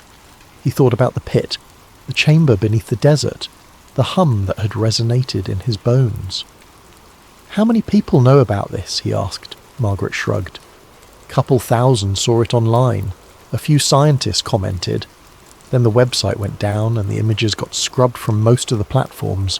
But the internet remembers everything. You just have to know where to look." Jack spent the next week compiling everything he could find. He bought a laptop at a big box store in Las Vegas, paying cash, using a VPN to browse forums and declassified document archives. He downloaded reports from the CIA's own website, documents released under Freedom of Information Act requests, heavily redacted but still revealing. There were memos about the U-2 program, justifications for maintaining secrecy even after the aircraft was retired. There were reports about Oxcart and Have Blue and a dozen other programs with innocuous names that mask their true purpose. And buried in the footnotes and appendices were references to things that had no explanations. Anomalous radar returns, objects tracked at velocities exceeding Mach 20, incidents where test pilots reported encounters with craft that matched no known profile. Jack started recording audio journals, talking through what he'd experienced, trying to make sense of it. He mixed his own recollections with passages from declassified documents, creating a narrative that grounded the impossible in bureaucratic language. Memo dated March 8th, 1968, he recorded. Subject: unidentified aerial phenomena observed during Oxcart test flight. Pilot reports object pacing aircraft at Mach 3.2, maintaining fixed distance of approximately 500 feet. Object described as spherical, reflective, approximately 30 feet in diameter. No propulsion signature detected. Object accelerated vertically and disappeared from radar tracking at altitude exceeding 100,000 feet. Incident classified under Project Silverbug protocols. He didn't know if anyone would ever hear these recordings. He didn't know if they mattered, but the act of creating them, of turning his experience into words and data, helped him feel like he wasn't losing his mind. Act 5. The Night Run. 6 years passed. Jack kept driving, kept hauling freight through the desert, though never again for EG&G or any of their subsidiaries. He avoided the routes near Groom Lake. He stopped listening to Coast AM. He tried to forget. But in July of 2019, his dispatcher called with an offer he couldn't refuse. Another high-security haul, same route, triple pay. Jack should have said no. Every instinct told him to say no. But he'd been struggling financially. The trucking industry contracting as shipping companies consolidated routes, and the money was enough to keep him afloat for 6 months. He said yes. This was during the summer of the Storm Area 51 event, the viral Facebook joke that had somehow turned into a real movement. Millions of people had pledged to see them aliens, to gather at the gates of the base on September 20th and force their way inside. The military had issued warnings. The local sheriff had held press conferences begging people not to come, but the internet didn't care about warnings. Jack picked up the truck on July 18th. The cargo manifest was blank this time, just a weight notation, 12,000 pounds. When he asked what he was hauling, the loading supervisor told him it was equipment for emergency response preparation. Nothing more. Jack drove north through the night. The highway was busier than usual. Caravans of RVs and passenger cars heading toward Rachel. Tourists and true believers making the pilgrimage to see the most famous classified base in America. Jack passed them slowly, his rig lumbering through the darkness, while cars honked and passengers waved, some holding up signs that read, "We believe and show us the aliens."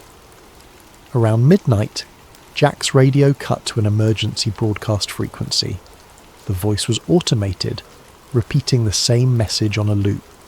"Attention, you're approaching restricted military airspace.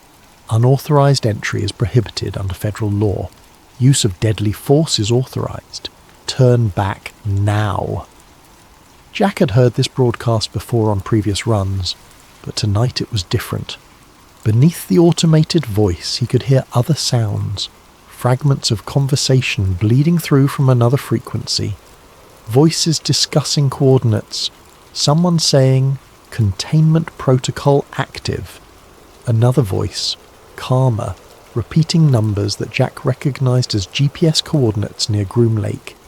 He tried to change the station. The radio wouldn't respond. The broadcast continued, overlapping voices creating a chaotic stream of information that Jack's mind struggled to parse. And then, cutting through everything else, he heard a single word repeated 3 times. Sigma. The same name from the tunnel.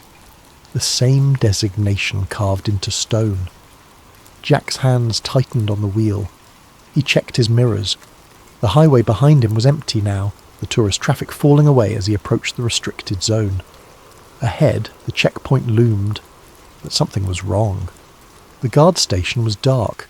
No floodlights. No vehicles. Jack slowed to a crawl, his headlights cutting across the empty checkpoint. The barrier gate was raised, locked in the open position.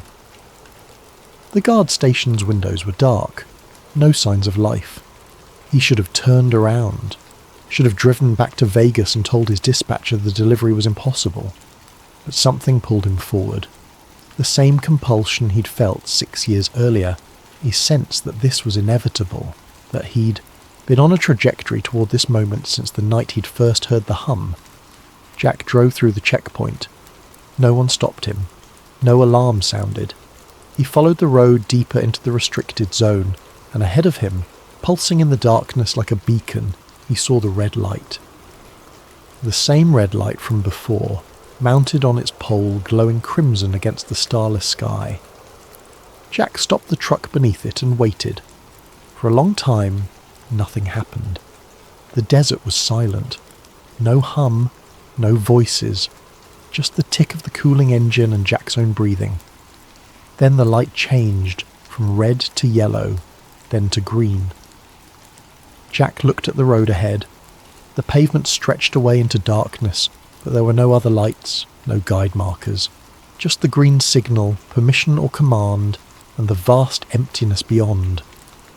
Jack put the truck in gear and drove forward, following the road until it wasn't a road anymore, until he was driving across open desert, his headlights illuminating nothing but sand and scrub. He drove until he saw it ahead, rising from the ground like a wound in the earth. The ramp, the tunnel, the entrance to something that shouldn't exist. Jack stopped the truck. He turned off the engine. In the sudden silence he could hear his heart pounding. could feel the blood moving through his veins like electricity. He climbed down from the cab, his boots crunching on sand. The air was cold, colder than it should be in the middle of summer, and there was a smell on the wind like metal and ozone. Jack walked to the ramp's entrance. The lettering was still there, carved into stone that gleamed like glass. Project Sigma. Continuity. He descended into the tunnel. His flashlight was dead, but he didn't need it.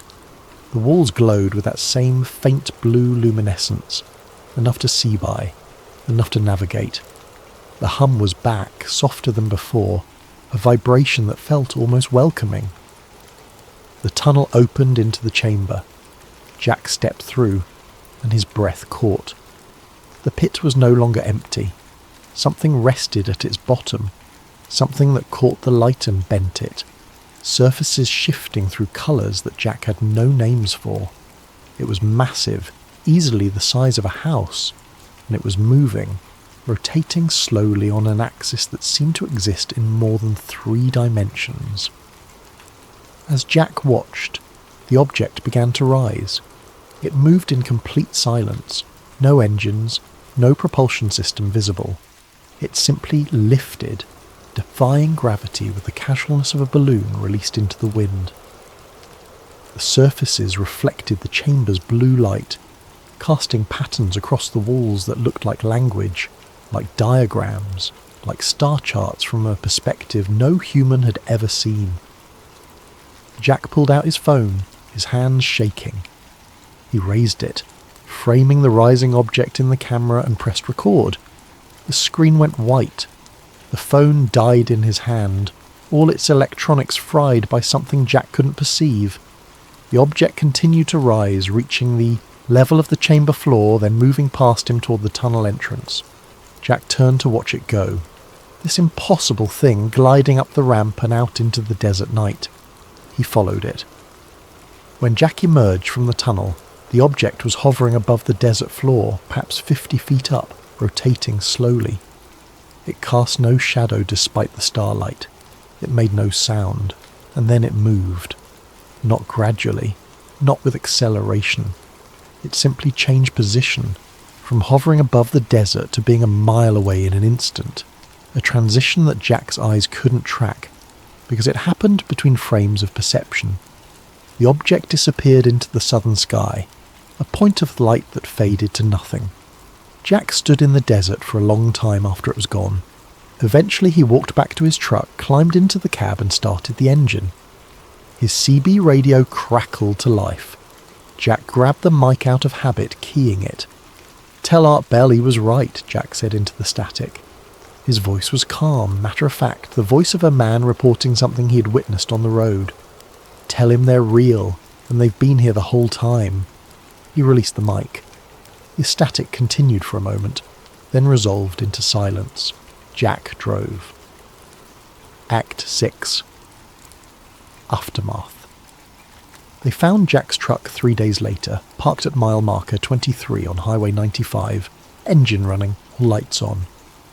The driver's door was open, the keys were in the ignition. The CB radio was still recording, 68 hours of continuous static. Jack Reeves was never found. The official investigation concluded that he'd experienced a mental health crisis and wandered into the desert, where he likely succumbed to dehydration or exposure. Search and rescue teams combed the area for weeks, using helicopters and heat-sensing equipment, but found no trace. His truck was impounded. The cargo it had been carrying, whatever it was, had vanished. The manifest showed a delivery to Site U-97, but when investigators followed up, they were told no such site designation existed, and no delivery had been scheduled for that date. The audio recordings Jack had made, the journals and compiled documents, were found on his laptop at his apartment in Las Vegas. His sister listened to them once, then deleted them. She didn't want to believe her brother had been losing his mind.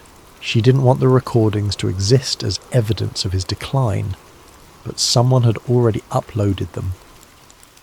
Before the laptop was erased, someone had copied the files and posted them to a forum dedicated to Area 51 research. The posts were deleted within hours, but by then they'd been downloaded by hundreds of people, mirrored across dozens of sites. Jack's story became one more thread in the endless tapestry of conspiracy theories surrounding the base. Some people believed it, most didn't. A few claimed they'd had similar experiences, that they'd heard the hum or seen the lights or been pulled into situations they couldn't explain. None of it could be verified. None of it was proven. But in June of 2023, 4 years after Jack's disappearance, commercial satellite imagery of Groom Lake revealed something new. A scar in the desert floor, roughly 600 feet in diameter, perfectly circular, the sand fused into glass. The heat required to create that kind of vitrification was estimated at temperatures exceeding 2,500 degrees Fahrenheit. No known aircraft or weapon system could generate that kind of focused thermal energy. The government offered no explanation. When journalists asked about the scar, Air Force spokespeople repeated the standard line: "We don't discuss operations at testing facilities." The scar is still there, visible in satellite images for anyone with an internet connection to see. It sits in the desert like a punctuation mark, the period at the end of a sentence that was never finished.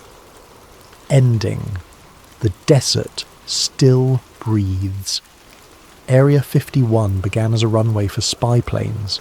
The U-2, the Oxcart, the Blackbird, aircraft so advanced they seemed like science fiction, even to the pilots who flew them. Later came stealth technology, drones, hypersonic vehicles, each generation pushing further into realms that most people assumed were impossible. But maybe, just maybe, some of what they were testing out there wasn't built in Lockheed's Skunk Works or Northrop's Black Projects division. Maybe some of it was recovered, studied, reverse engineered from something that came from somewhere else. Or maybe it's simpler than that. Maybe Area 51 is exactly what the government says it is. A test facility for classified aircraft, nothing more. Maybe all the lights in the sky are ours. All the strange radar returns are experimental craft. All the stories are just that. Stories told by people who saw something they couldn't explain and filled in the gaps with their imaginations. But if that's true, then why the secrecy that persists decades after the Cold War ended? Why the lawsuits that get dismissed on national security grounds? Why the satellite photos showing construction that doesn't match any known industrial purpose? Why the scar in the desert fused into glass by heat that shouldn't exist? Jack Reeves drove freight through the Nevada desert for over a decade. He was a reliable contractor, a man who followed rules and kept his mouth shut. Until the night he didn't come home, until the night he left his truck running on an empty highway and walked into the darkness. They say the desert keeps its secrets, that the sand and the wind erase everything eventually, grinding down evidence and memory until nothing remains but stories. But the desert isn't empty. It's full of things we built and things we found and things we still don't understand. And somewhere out there, beneath runways and hangars and tunnels that don't appear on any map, something is still humming, still waiting, still watching the skies for signals we can't interpret and responding in ways we're not equipped to comprehend. Area 51 is real. The documents prove it. The satellites show it. The history confirms it. What happens inside is another question. And maybe, just maybe, the answer is something we're not ready to hear. Area 51 remains an active United States Air Force operating location. Public access is prohibited. No evidence of extraterrestrial technology has ever been officially released. The lights over Groom Lake continue to appear, the hum continues to resonate, and somewhere in the desert beneath the stars the frequency still broadcasts. For those who know how to listen. Good evening, and welcome to Sleep Theories. Before we dive into tonight's story, I'm curious about you, our listeners. How has your day been treating you? Are you winding down after a long day? Or perhaps you're on the other side of the world, just beginning your morning routine. What time is it where you are right now? And what corner of our vast planet are you calling home tonight? Whether you're listening from a bustling city apartment, a quiet countryside home, or somewhere in between, You're part of our global community of truth seekers and story lovers. If you're new to Sleep Theories, welcome aboard. And if you're a returning listener, thank you for coming back. Don't forget to subscribe if you haven't already. We have so many more mysteries to uncover together, and your subscription helps us bring these stories to light. Now, settle in, get comfortable, and prepare yourself for a tale that will make you question everything you thought you knew about one of history's most famous disasters. Tonight, we're going beneath the surface of the North Atlantic, not just to explore the wreckage of a legendary ship, but to uncover a conspiracy so massive, so carefully orchestrated, that it may have shaped the course of world history. This is the story of the Titanic switch, the theory that suggests the ship that sank on that fateful April night in 1912 was never the Titanic at all. April 14th, 1912. Picture this night in your mind. The North Atlantic stretches endlessly in every direction, a black mirror reflecting nothing but stars.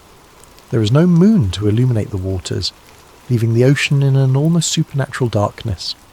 The temperature has dropped to just below freezing, and the sea is unusually calm, so still that veterans of these waters would later describe it as eerily unnatural. Cutting through this obsidian expanse is the largest moving object ever created by human hands. The RMS Titanic, all 882 feet of her, pushes through the water at nearly 23 knots. Her 4 massive smokestacks pierce the star-filled sky, sending columns of smoke and sparks into the night. From her decks, the warm glow of electric light spills out onto the water, creating the only source of illumination for miles in any direction. Inside this floating palace, over 2,000 souls are living what many believe to be their final hours, though they don't know it yet.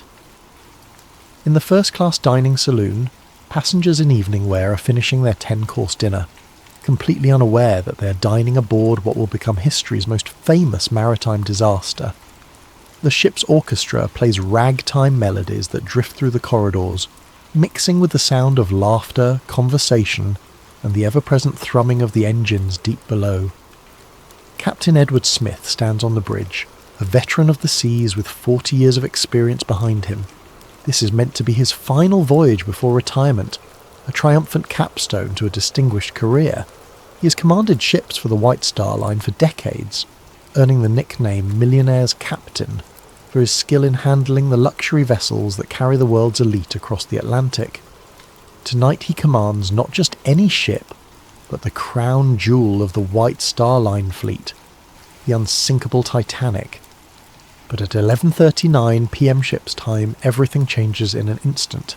Frederick Fleet, the lookout stationed in the crow's nest, spots something emerging from the darkness ahead. Without the aid of binoculars, which, mysteriously, are locked away and unavailable to the lookouts that night, he strains his eyes against the blackness. What he sees sends ice through his veins. A massive iceberg, dark and silent, looms directly in the ship's path. "Iceberg right ahead," Fleet shouts into the telephone that connects him to the bridge. First Officer William Murdoch receives the warning and immediately orders hard a starboard and full astern. The helmsman spins the wheel, and the engine room receives the telegraph signal to reverse engines. For 37 seconds, the fate of over 2,000 people hangs in the balance as the massive ship begins to turn. But it's too late. The Titanic's starboard side scrapes along the iceberg with what survivors would later describe as a sound like thunder, though to many passengers it felt like nothing more than a slight shudder. Some passengers on the lower decks report chunks of ice falling onto the deck, and a few even gather pieces as souvenirs, joking about their close call with the ice. They have no idea that their ship is already doomed. Below the waterline, the iceberg has opened up the first 5 compartments of the ship's hull.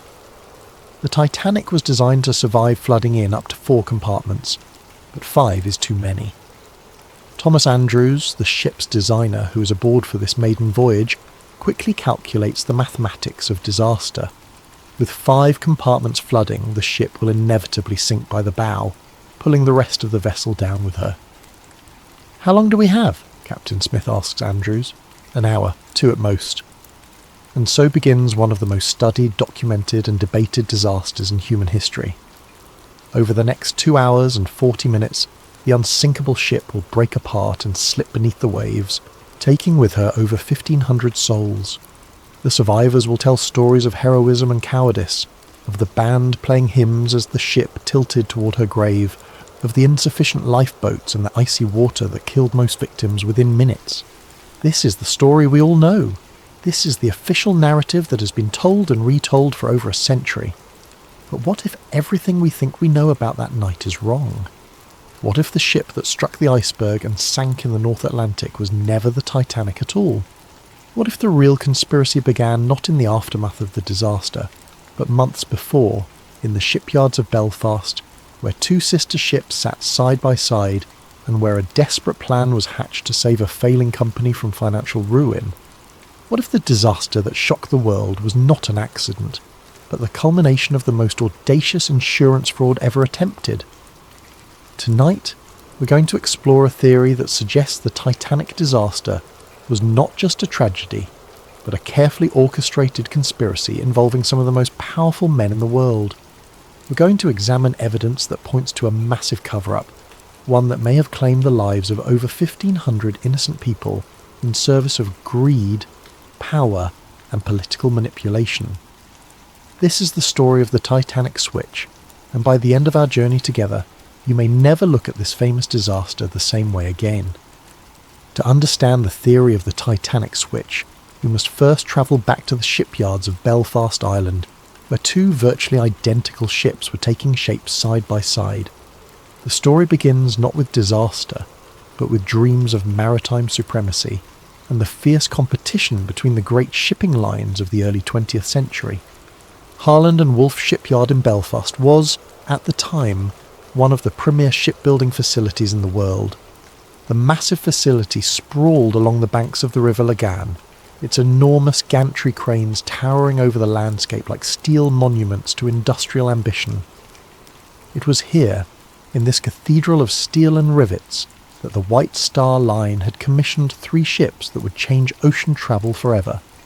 The Olympic-class ships, as they would be known, were conceived as the ultimate expression of luxury and engineering prowess.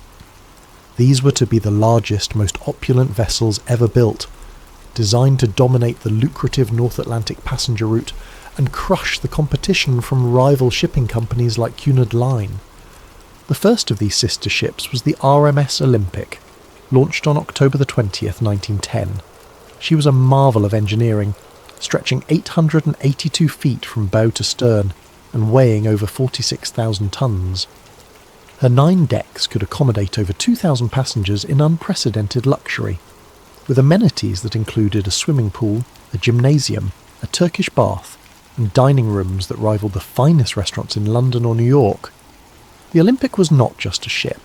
She was a floating city, a testament to British engineering and a symbol of the White Star Line's dominance of the seas. When she departed Southampton on her maiden voyage in June 1911, she carried with her the hopes and reputation of her builders. But less than 4 months after her maiden voyage, disaster struck. On September the 20th, 1911, the Olympic was departing Southampton when she collided with HMS Hawke, a Royal Navy cruiser. The impact was devastating. The Hawke's reinforced bow, designed to ram enemy vessels, punched a massive hole in the Olympic's starboard side, flooding 2 of her compartments and severely damaging her propeller shaft. The Olympic limped back to port, her maiden voyage season cut dramatically short. But the damage was far more extensive than initially apparent. When she was dry docked for inspection, the full extent of the catastrophe became clear.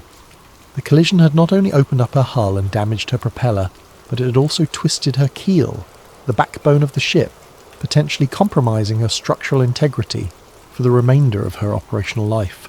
For the White Star Line, this was nothing short of a financial disaster. The Olympic had cost over $7.5 million to build, an astronomical sum in 1911. Now she faced months of expensive repairs, and even after those repairs, questions would remain about her seaworthiness and insurability. But the problems went deeper than just the cost of repairs. The collision with HMS Hawke had occurred under circumstances that placed the Olympic at fault. Captain Edward Smith, yes, The same Captain Smith who would later command the Titanic on her fatal voyage had been in charge of the Olympic when the accident occurred. The subsequent Admiralty Court inquiry found the Olympic to blame for the collision, meaning that the White Star Line would receive no insurance compensation for the damage. This left the company facing a nightmare scenario. They had an expensive ship that needed costly repairs, no insurance money to pay for those repairs, and serious questions about whether insurance companies would be willing to fully cover the vessel in the future. The Olympic had gone from being the crown jewel of the White Star Line fleet to a massive financial liability virtually overnight. Meanwhile, in the same Belfast shipyard where the Olympic was undergoing her repairs, work was proceeding on her sister ship, the RMS Titanic. The Titanic was planned to be virtually identical to her older sister, with only minor modifications and improvements. From a distance, even expert ship observers would have difficulty telling the two vessels apart. They shared the same basic dimensions, the same general layout, the same distinctive four-funnel silhouette that had become the signature of the White Star Line's premium vessels. This similarity, according to the switch theory, was not coincidental. It was the key to a plan that would solve the White Star Line's financial crisis, while simultaneously eliminating a massive liability. The theory suggests that sometime in late 1911 or early 1912, a decision was made at the highest levels of the White Star Line's ownership. Rather than spend millions repairing the Olympic and then operating her under a cloud of doubt about her structural integrity and insurability, they would swap the identities of the two ships. The damaged Olympic would be given the identity of the Titanic and sent out on what was ostensibly the new ship's maiden voyage. But this voyage would not be intended to reach New York. Instead, the disguised Olympic would be deliberately sunk, allowing the White Star Line to collect the full insurance value of a new undamaged vessel while simultaneously eliminating the financial burden of the real Titanic's damaged sister. Meanwhile, the real Titanic, now disguised as the Olympic, would quietly slip into service, her true identity hidden from the world. To understand why such a plan might have been attractive, we must consider the financial pressures facing the White Star Line in 1912. The company was owned by the International Mercantile Marine Company, a shipping trust controlled by American financier J.P. Morgan. Morgan had invested enormous sums in his shipping empire, but the business was facing increasing competition and declining profitability. The White Star Line needed the Titanic to be a success. They needed her to capture public imagination, dominate the headlines, and establish the company's supremacy on the North Atlantic route. But they also needed to resolve the Olympic problem before it bankrupted the entire operation. According to the switch theory, the solution was as elegant as it was terrible. Switch the ships, sink the damaged one while pretending it was the new one, collect the insurance money, and use the real new ship to rebuild the company's reputation and finances. The theory suggests that the work done on both ships during the winter of 1911 and 1912 was not routine maintenance and completion, but rather an elaborate process of swapping their identities. Features that differed between the ships would need to be altered. Documentation would need to be changed or destroyed. Most importantly, the workers involved would need to be either brought into the conspiracy or kept unaware of what they were truly doing. Harland and Wolff employed thousands of workers, and the shipyard was a maze of activity with multiple vessels under construction and repair simultaneously. In such an environment, it would be possible to make alterations to both ships without arousing suspicion, especially if the changes were explained as routine modifications or improvements. The workers who might notice discrepancies could be told they were simply upgrading the Olympic to match improvements made to the Titanic design, or vice versa. Only a handful of people at the very top of the hierarchy would need to know the true purpose of the work being done. But for such a plan to succeed, it would require more than just physical alterations to the ships.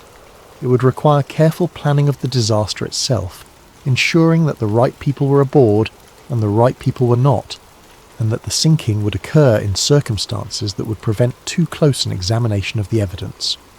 The switch theory suggests that every detail of the Titanic's maiden voyage was planned not to showcase a magnificent new ship, but to destroy an old damaged one while making it appear to be an accident. The passenger list, the route, the timing, even the crew assignments. All of these, according to the theory, were carefully orchestrated to serve the conspiracy. As we'll see, the evidence for this incredible claim goes far beyond simple speculation. There are photographs that seem to show differences between the ship that left Belfast and the ship that left Southampton. There are testimony from shipyard workers who noticed unusual modifications being made. There are suspicious cancellations by wealthy passengers who had every reason to want to be aboard the maiden voyage of the most famous ship ever built. Most tellingly, there are the financial motivations of the men who controlled the White Star Line. Men who stood to lose millions if the Olympic problem was not resolved, and who stood to gain millions if a carefully planned disaster could eliminate their problems while simultaneously collecting insurance payments. But before we examine that evidence, we need to understand exactly who these men were and just how much money was at stake in 1912. We need to understand the insurance motive that may have driven over 1,500 people to their deaths in the icy waters of the North Atlantic. Money. In the end, according to the switch theory, that's what the Titanic disaster was really about. Not the romance of the sea, not the hubris of calling a ship unsinkable, not even the class divisions that the disaster seemed to highlight. It was about money. Enormous amounts of money that stood to be lost or gained depending on the fate of two ships and the decisions of a few powerful men. To understand the financial pressures that may have driven the conspiracy, we need to understand the business empire of one man, John Pierpont Morgan, the American financier who controlled more wealth and power than perhaps any individual in the history of capitalism. J.P. Morgan was not just wealthy, he was a force of nature in the world of early 20th century finance. His banking house, J.P. Morgan and Company, had financed railroads, steel companies, and industrial empires. He had personally intervened to prevent financial panics, earning him the nickname America's Bank. When the federal government needed money, they came to J.P. Morgan. When major corporations needed capital, they came to J.P. Morgan. By 1912, he controlled assets worth billions in today's currency. But Morgan's empire was not limited to American shores. In 1902, he had founded the International Mercantile Marine Company, a shipping trust designed to dominate transatlantic passenger and cargo traffic.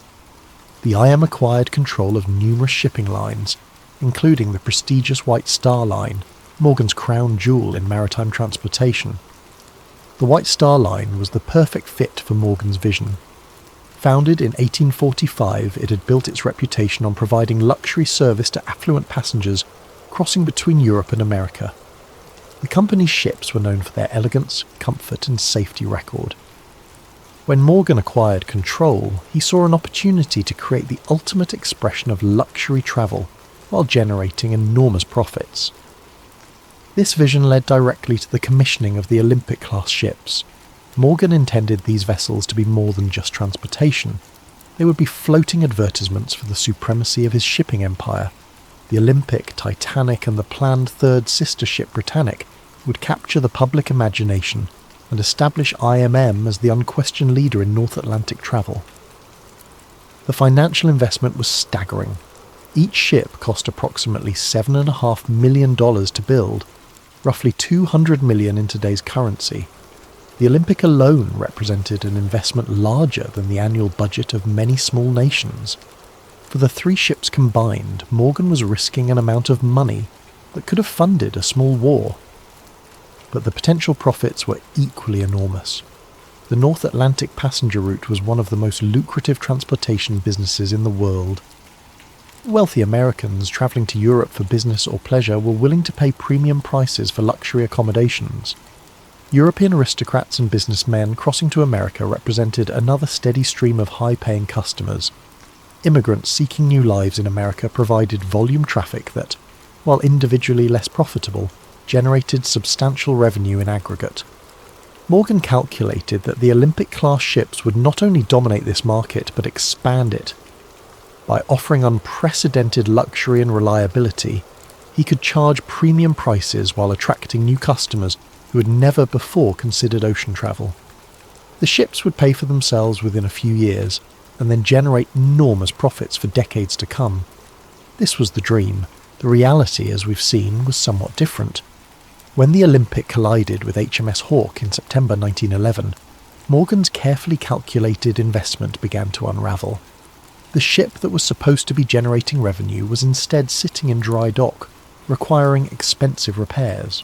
Worse, the legal finding that the Olympic was at fault for the collision meant that insurance would not cover the costs of those repairs. But the problems went beyond just the immediate cost of fixing the damage. The Olympic's accident raised serious questions about the ship's design and safety. If one of these supposedly superior vessels could be so easily damaged in a collision with a smaller ship, what did that say about their construction? More importantly for Morgan's business model, what did it say about their insurability? Insurance was critical to the economics of ship operation.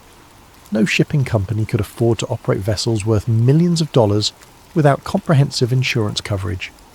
But insurance companies were in the business of managing risk, and a ship that had already demonstrated vulnerability might be difficult to insure at reasonable rates. The switch theory suggests that by late 1911, Morgan and his associates realised they faced a potential disaster that went far beyond the cost of repairing one ship. If insurance companies began to question the safety and reliability of the Olympic-class design, it could affect the insurability and profitability of the entire fleet. The Titanic, still under construction, might face higher insurance premiums or coverage limitations based on her sister ship's problems. Even worse, if the Olympic's structural damage was more extensive than initially apparent, the ship might prove to be uneconomical to operate even after repairs. A ship with a damaged keel might suffer from ongoing problems with stability, fuel efficiency, or structural integrity. She might require more frequent and expensive maintenance, reducing her profitability and potentially shortening her operational life.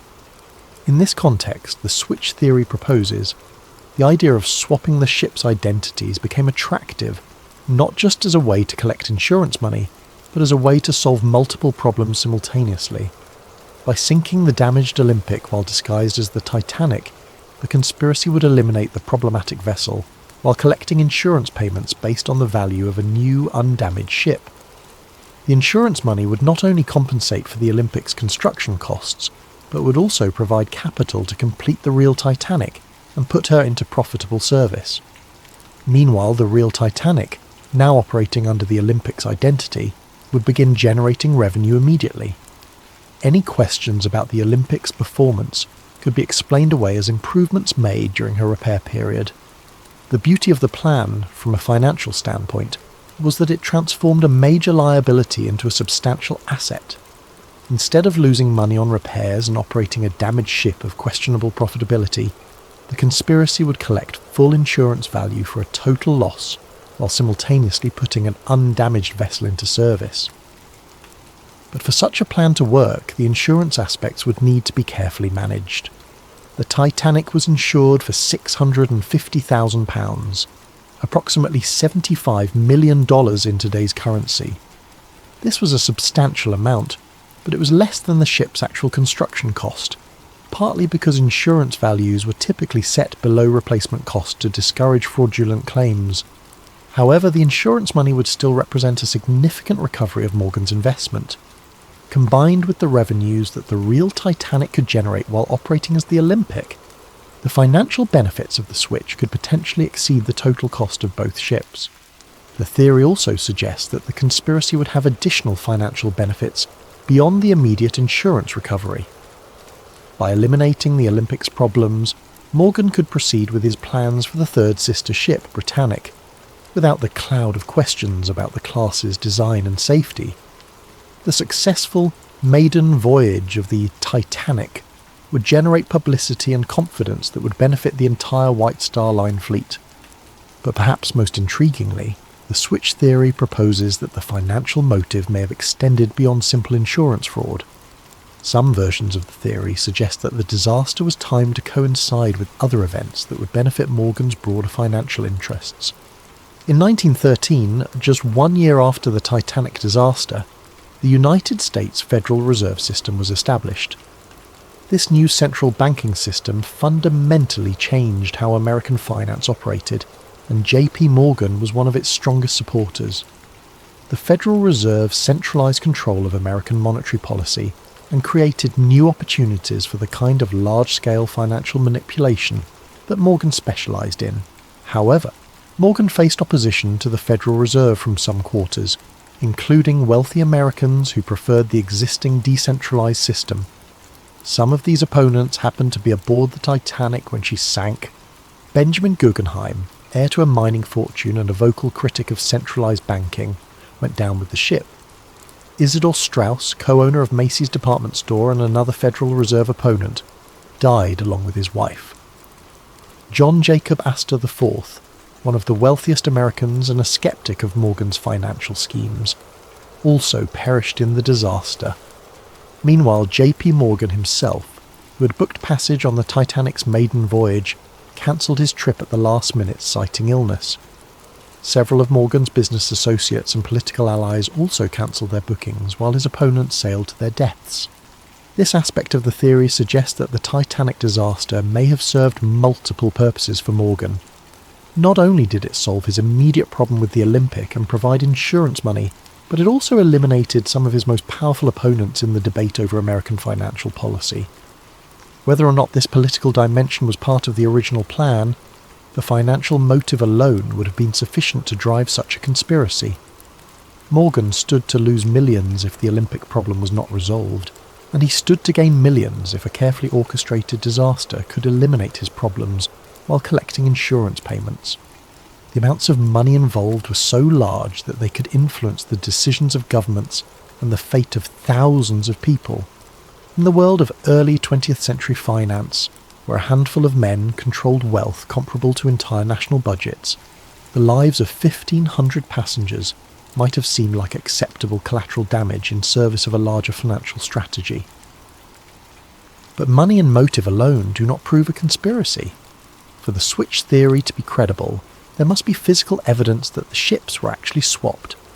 There must be documentation, photographs, and testimony that support the claim that the vessel that sank was not the Titanic but her damaged sister.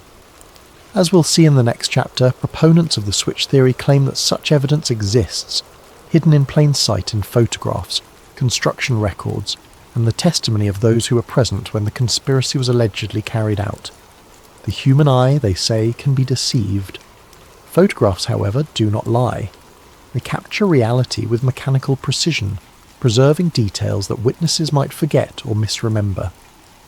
For proponents of the switch theory, photographic evidence forms the backbone of their case that the ship which sank on April 15, 1912, was not the Titanic, but her sister ship, the Olympic.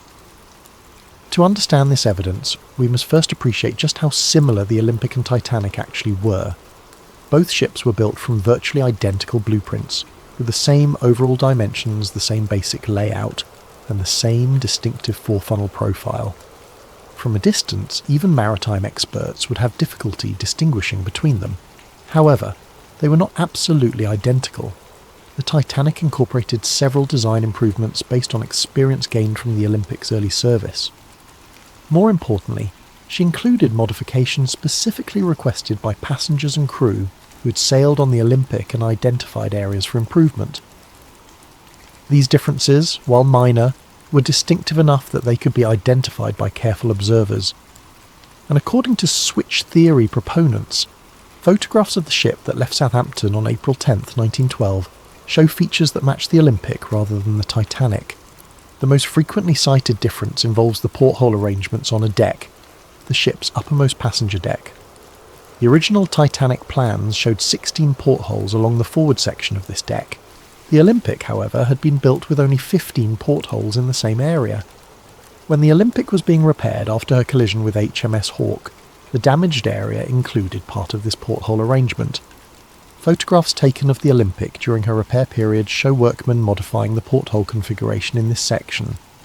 Switch theory proponents claim that these modifications were made to match the Titanic's 16 porthole design, as part of the process of disguising the Olympic as her sister ship. However, photographs of the ship that departed Southampton on the Titanic's supposed maiden voyage show only 15 portholes in the critical area, matching the Olympic's original configuration, rather than the Titanic's planned design. This discrepancy might seem minor, but it's precisely the kind of detail that would be difficult to alter quickly and completely. Changing porthole arrangements required cutting through the ship's steel hull and then reinforcing and refinishing the area. It was exactly the sort of modification that might be overlooked in a hasty effort to swap the ship's identities. Another frequently cited difference involves the arrangement of the ship's lifeboats. The Olympic and Titanic were built with slightly different davit systems, mechanical devices used to lower lifeboats into the water. The Titanic was designed with a newer, more efficient davit arrangement that allowed for quicker deployment of the boats. Photographs of the ship at Southampton show what appear to be the older style davits consistent with the Olympic's original configuration. Switch theory proponents argue that the newer davits planned for the Titanic were never installed because the ship that sailed was actually the disguised Olympic. This detail takes on additional significance when considered alongside survivor testimony about the difficulty experienced in launching lifeboats during the disaster. Several witnesses reported problems with the davit mechanisms, delays in getting boats into the water, and confusion about the operation of the launching equipment. If the ship was actually the Olympic with her older davit systems, such problems might explain some of the difficulties experienced during the evacuation. More controversial is evidence related to the ship's propeller systems. The Olympic suffered significant damage to her centre propeller shaft during the collision with HMS Hawke. Repairs to this system were complex and expensive, requiring removal and replacement of major components. Some switch theory proponents claim that rather than properly repairing the Olympic's propeller system, the damaged components were simply patched or temporarily fixed. They argue that the ship that sailed from Southampton had a compromised propulsion system that would have affected her handling and manoeuvrability. This claim is supported, they suggest, by testimony from passengers who noted that the ship seemed to vibrate unusually during the voyage, and by reports that the ship was not achieving her expected speed. If the Titanic was actually the Olympic with a damaged propeller system, these performance issues would be explained. Perhaps more significant than these technical details are the human testimonies from those who worked on the ships. Several workers at Harland and Wolff reported unusual activity during the winter months when both ships were in the shipyard together. James Fenton, a painter who worked on both vessels, later claimed that he noticed significant work being done to modify the Olympic during what was supposedly a routine repair period. According to Fenton, workers were making changes that seemed to go far beyond fixing collision damage. They were altering features of the ship that had nothing to do with the areas damaged in the Hawke incident. Fenton specifically mentioned work being done on the Olympic's passenger accommodations, including modifications to cabin layouts and public room configurations. He claimed that these changes seemed designed to make the Olympic more closely resemble the Titanic's interior arrangements. Even more intriguingly, Fenton reported that workers were instructed to swap various brass fittings and fixtures between the two ships. Nameplates, cabin numbers, and other identifying features were removed from both vessels and apparently switched. When Fenton asked supervisors about this work, he was told it was part of standardising equipment between the sister ships. Another shipyard worker, Robert Hichens, reported seeing unusual activity in the area where the ships' names were painted on their hulls. According to Hichens, the name plates and hull markings on both ships were removed and replaced during the repair period. He assumed this was routine maintenance, but later wondered whether something more significant was happening. Perhaps most compelling is testimony from John Halpin, a shipfitter who worked on both vessels. Halpin claimed that he was specifically assigned to work on swapping interior fittings between the Olympic and the ship under construction that was supposedly the Titanic. He was told that this was being done to upgrade the Olympic with improvements developed for her sister ship. However, Halpin noticed that the work seemed to go both ways. Features from the Olympic were also being installed on the other ship. When he questioned this, supervisors told him that they were standardising the designs to make maintenance and operation more efficient.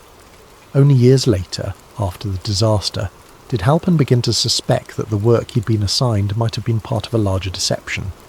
He realised that the extensive swapping of components between the ships could have been part of a process of switching their identities entirely. These worker testimonies are supported by documentary evidence from the shipyard. Harland and Wolff's work records from the winter of 1911 to 1912 show extensive modifications being made to both ships. While much of this work was clearly related to repairing the Olympic's collision damage, some entries describe tasks that seem unrelated to the repairs. For example, records show work being done on both ships' passenger cabin configurations, dining room layouts, and recreational facilities. This work is described in vague terms that make it difficult to determine exactly what was being done, but the volume of interior modification seems excessive for routine maintenance or repair work. More suspicious are gaps in the documentation. Several weeks' worth of work records are missing from the shipyard files, apparently lost or destroyed. The missing records cover precisely the period when the most extensive work was being done on both ships. Additionally, some surviving records contain unusual notations and corrections that suggest original entries were altered or replaced. Work orders that originally specified tasks for the Olympic appear to have been changed to specify the same work for the Titanic and vice versa. Switch theory proponents also point to photographic evidence from inside the ships. Comparison of interior photographs taken during construction with photographs taken aboard the ship that sailed from Southampton reveals several discrepancies.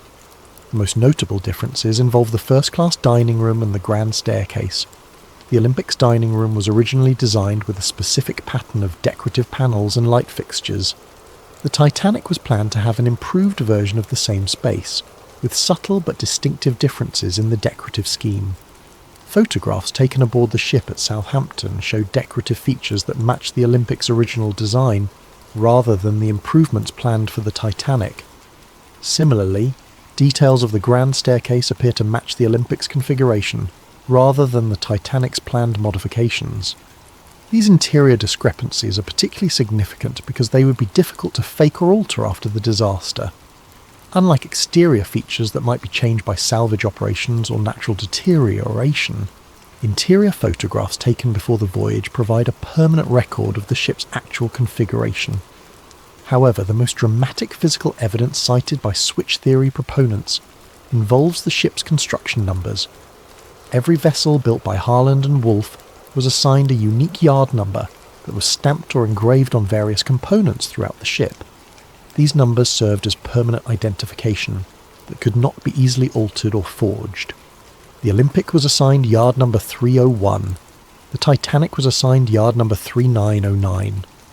According to the theory, components with the Olympic's number should have been found on the wreck if it was actually the Titanic that sank. When the Titanic wreck was discovered in 1985, some of the recovered artifacts did indeed show construction numbers. However, examining these numbers has proven difficult due to the condition of the wreck and the limited access to recovered materials. Some switch theory proponents claim that construction numbers found on wreck components match the Olympic rather than the Titanic, but this claim is disputed by maritime historians and wreck researchers. The numbers are often partially obscured or damaged, making definitive identification difficult. More recently, some researchers have used advanced imaging techniques to examine construction details on the wreck itself. These studies have identified several features that appear to match the Olympic's configuration rather than the Titanic's planned design. For example, the propeller arrangement on the wreck appears to show evidence of the repair work done to the Olympic's damaged propulsion system. The centre propeller, which should have been a 3-blade design on the Titanic, appears to be a 4-blade configuration that matches repairs made to the Olympic. Similarly, hull plates in areas that should have been newly constructed for the Titanic show evidence of previous damage and repair that would be consistent with the Olympic's collision damage. However, these findings are highly technical and disputed by many experts. The condition of the wreck after more than a century on the ocean floor makes definitive identification of small details extremely difficult. Corrosion, collapse, and damage from the sinking itself have obscured many of the features that might provide conclusive evidence. The physical evidence for the switch theory remains controversial and disputed. While proponents point to numerous discrepancies between the ship that sailed and the ship that was supposed to sail, skeptics argue that these differences can be explained by changes made during construction, errors in documentation, or misinterpretation of photographic evidence. What is not disputed is that significant work was done on both ships during the winter of 1911 to 1912, that modifications were made that went beyond simple repair work, and that there are photographic and documentary discrepancies that have never been fully explained. Whether these discrepancies prove a conspiracy, or simply reflect the normal complexities of building and modifying massive ships, remains a matter of debate. But for switch theory proponents, the physical evidence forms a compelling case that something was not right about the ship that sailed from Southampton on that April morning in 1912. However, physical evidence is only part of the story. To truly understand the scope of the alleged conspiracy, we must examine not just what was done to the ships, but who was aboard them. The passenger list of the Titanic's final voyage contains names that would reshape the world of finance and politics, and according to the theory, this was no coincidence. Sometimes the most revealing evidence is not what happened, but who was present when it happened. In the case of the Titanic disaster, the passenger manifest reads like a who's who of early 20th century power and influence. But according to the switch theory, this prestigious passenger list was not assembled by chance. Instead, it was carefully curated to serve the purposes of a conspiracy that extended far beyond simple insurance fraud. To understand the significance of the Titanic's passengers, we must first understand the broader context of American politics and finance in 1912. The United States was on the verge of fundamental changes in how its financial system operated. The country had experienced several financial panics in recent decades, and there was growing pressure to create a more stable and centralized banking system. J.P. Morgan and his allies favored the creation of a central bank that would be controlled by major financial institutions. This system, which would eventually become the Federal Reserve, would give unprecedented power to a small group of bankers and financiers. They would control the nation's money supply, interest rates, and credit availability. However, this plan faced significant opposition from wealthy Americans who preferred the existing decentralized system. These opponents feared that a central bank controlled by Morgan and his associates would concentrate too much financial power in too few hands. They argued for maintaining a system where multiple independent banks could compete and where no single institution could dominate the nation's finances. The debate over banking reform was not merely academic. Billions of dollars in wealth and decades of political power hung in the balance. If Morgan's vision prevailed, he and his allies would control the financial destiny of the United States. If his opponents succeeded in blocking the plan, Morgan's influence would be significantly diminished. Into this high-stakes political battle sailed the Titanic, carrying some of the most influential participants in the banking debate. And remarkably, almost all of the Federal Reserve's most powerful opponents happened to be aboard, while Morgan and his supporters were conspicuously absent. The most prominent opponent aboard was Benjamin Guggenheim, heir to one of America's great mining fortunes. The Guggenheim family controlled vast mineral resources and had accumulated enormous wealth through copper, silver and gold mining operations around the world. Benjamin was not just wealthy but politically influential, serving on the boards of multiple corporations and maintaining extensive connections in Washington. Guggenheim had been a vocal critic of Morgan's banking proposals. He argued that a centralized system would stifle competition and innovation in American finance. He favored maintaining the existing system of independent banks and opposed giving any single institution the power to control the nation's money supply. On the night of April 14th, as the Titanic began to sink, Benjamin Guggenheim reportedly dressed in his finest evening clothes and told fellow passengers, "We are prepared to go down like gentlemen." His body was never recovered. Also aboard was Isidor Straus, co-owner of Macy's department store and another influential voice in American business. Straus had built his retail empire through careful management and conservative financial practices. He distrusted the kind of financial manipulation that Morgan specialized in and opposed the creation of a central bank that would facilitate such practices. Straus was particularly concerned about the impact of centralized banking on smaller businesses. He argued that a Morgan-controlled central bank would favor large corporations at the expense of independent merchants and entrepreneurs. His opposition to the Federal Reserve plan was well known in political circles. When the Titanic began to sink, Isidore and his wife Ida were offered places in a lifeboat. According to witnesses, Ada refused to leave her husband, saying, "We have lived together for 40 years. Where you go, I go." They were last seen sitting together on deck chairs as the ship tilted toward her final plunge. Neither body was ever found. Perhaps most significant was the presence of John Jacob Astor IV. one of the wealthiest Americans and a man whose financial influence rivaled Morgan's own. Astor had inherited a vast real estate empire and had expanded it into hotels, railroads, and other investments. His personal fortune was estimated at over $87 million, roughly $2 billion in today's currency. Astor was not merely wealthy, but politically sophisticated. He understood the implications of Morgan's banking proposals and opposed them on both economic and political grounds. He argued that giving Morgan's group control over the nation's banking system would create a financial oligarchy that would undermine American democratic institutions. More than any other individual, Astor had the wealth and influence to effectively oppose Morgan's plans. His opposition carried weight in Congress and in the financial community. If anyone could have blocked the creation of the Federal Reserve, it was John Jacob Astor IV. Astor was travelling on the Titanic with his pregnant young wife, Madeline. When the ship began to sink, he helped her into a lifeboat but was refused passage himself under the Women and Children First protocol. His body was recovered days later, reportedly with his gold watch still in his pocket and over $2,000 in cash. His death eliminated one of the most powerful obstacles to Morgan's banking ambitions. These three men, Guggenheim, Strauss and Astor, represented the core of wealthy American opposition to the Federal Reserve Plan. Their combined influence, both financial and political, posed a serious threat to Morgan's vision of centralized banking control.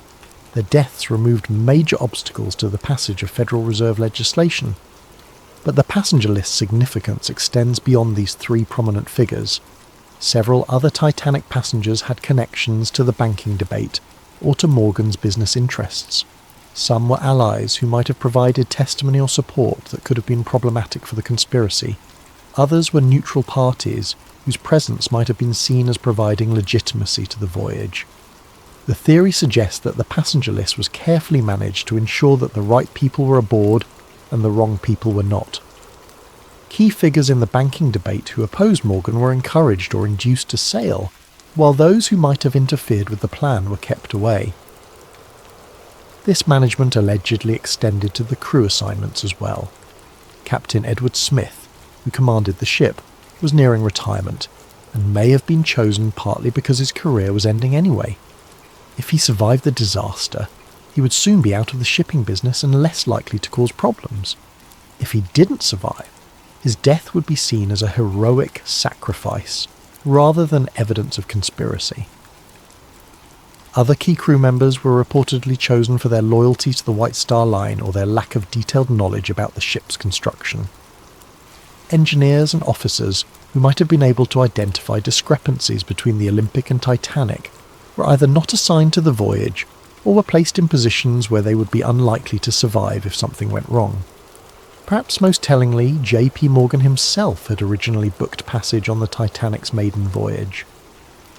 As the owner of the shipping line and the man whose vision the voyage was meant to showcase, Morgan's presence would have been expected and appropriate.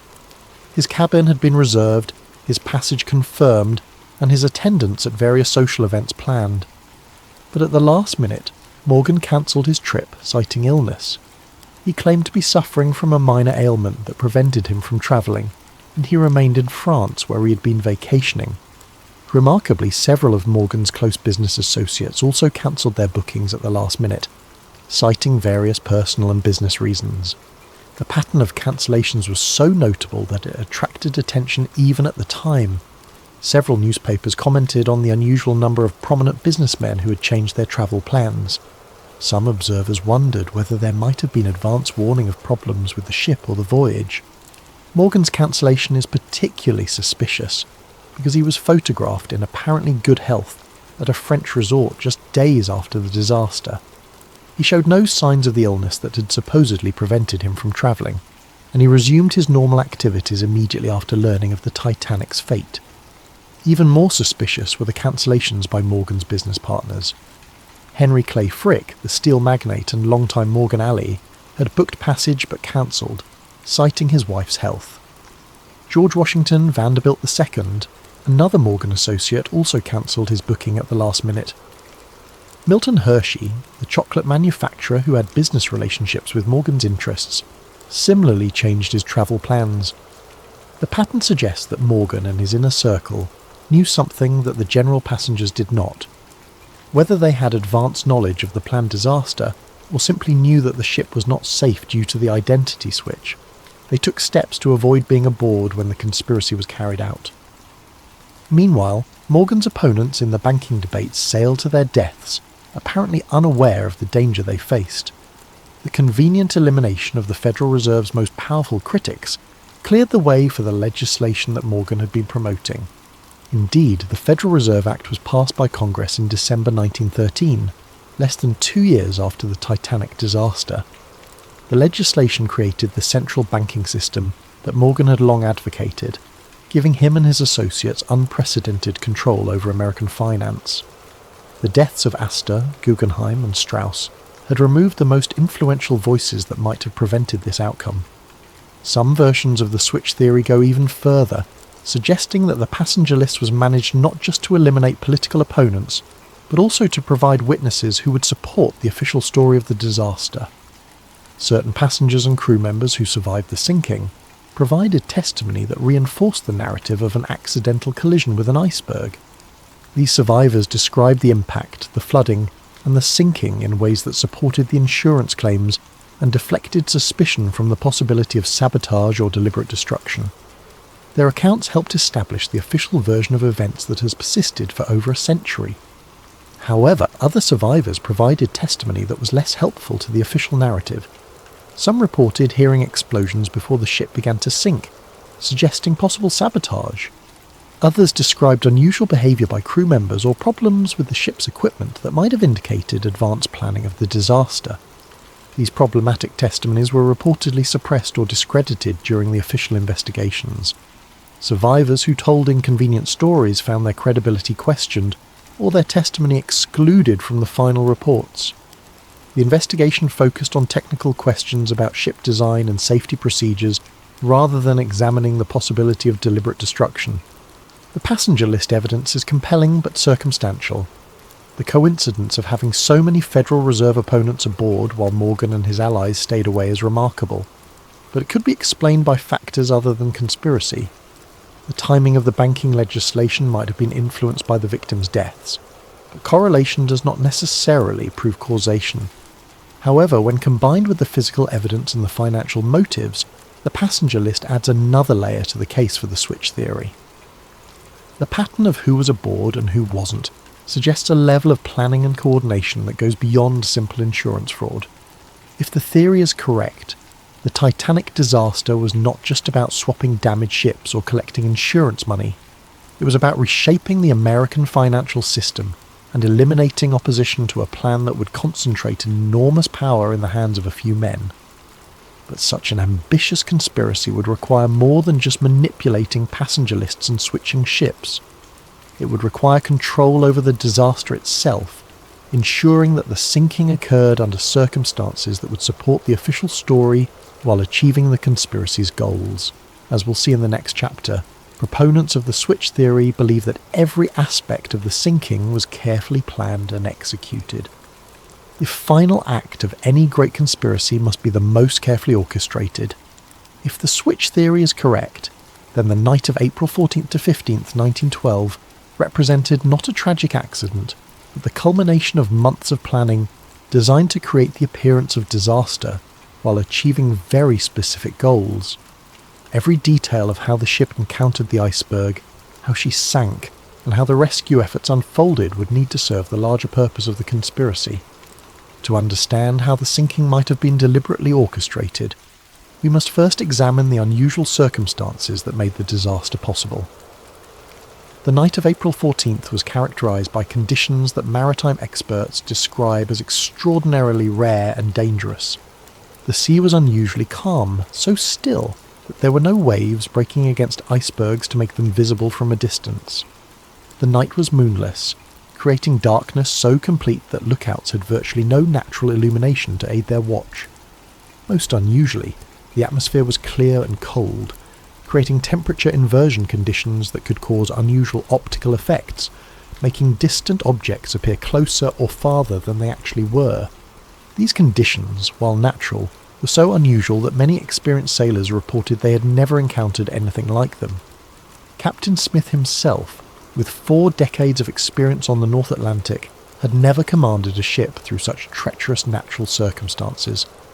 But according to the switch theory, these conditions were not just unfortunate coincidences. They were anticipated and exploited by conspirators who had carefully planned the ship's route and timing to take advantage of known dangerous conditions. The theory suggests that the ship's course was deliberately set to take her through areas where icebergs were known to be present. Radio warnings about ice had been received throughout the day, but many of these warnings were reportedly not passed to the bridge crew, or were ignored by officers who should have taken precautionary measures. The ship Californian, which belonged to the same parent company as the Titanic, had stopped for the night in the ice field, her captain declaring conditions too dangerous for navigation. Yet the Titanic continued at nearly full speed through the same waters, despite multiple warnings about the presence of ice.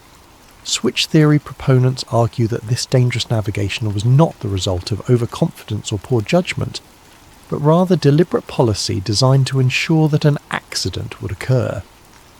The ship needed to encounter an iceberg in order to provide a plausible explanation for her sinking, and her officers were instructed to maintain course and speed despite the obvious dangers.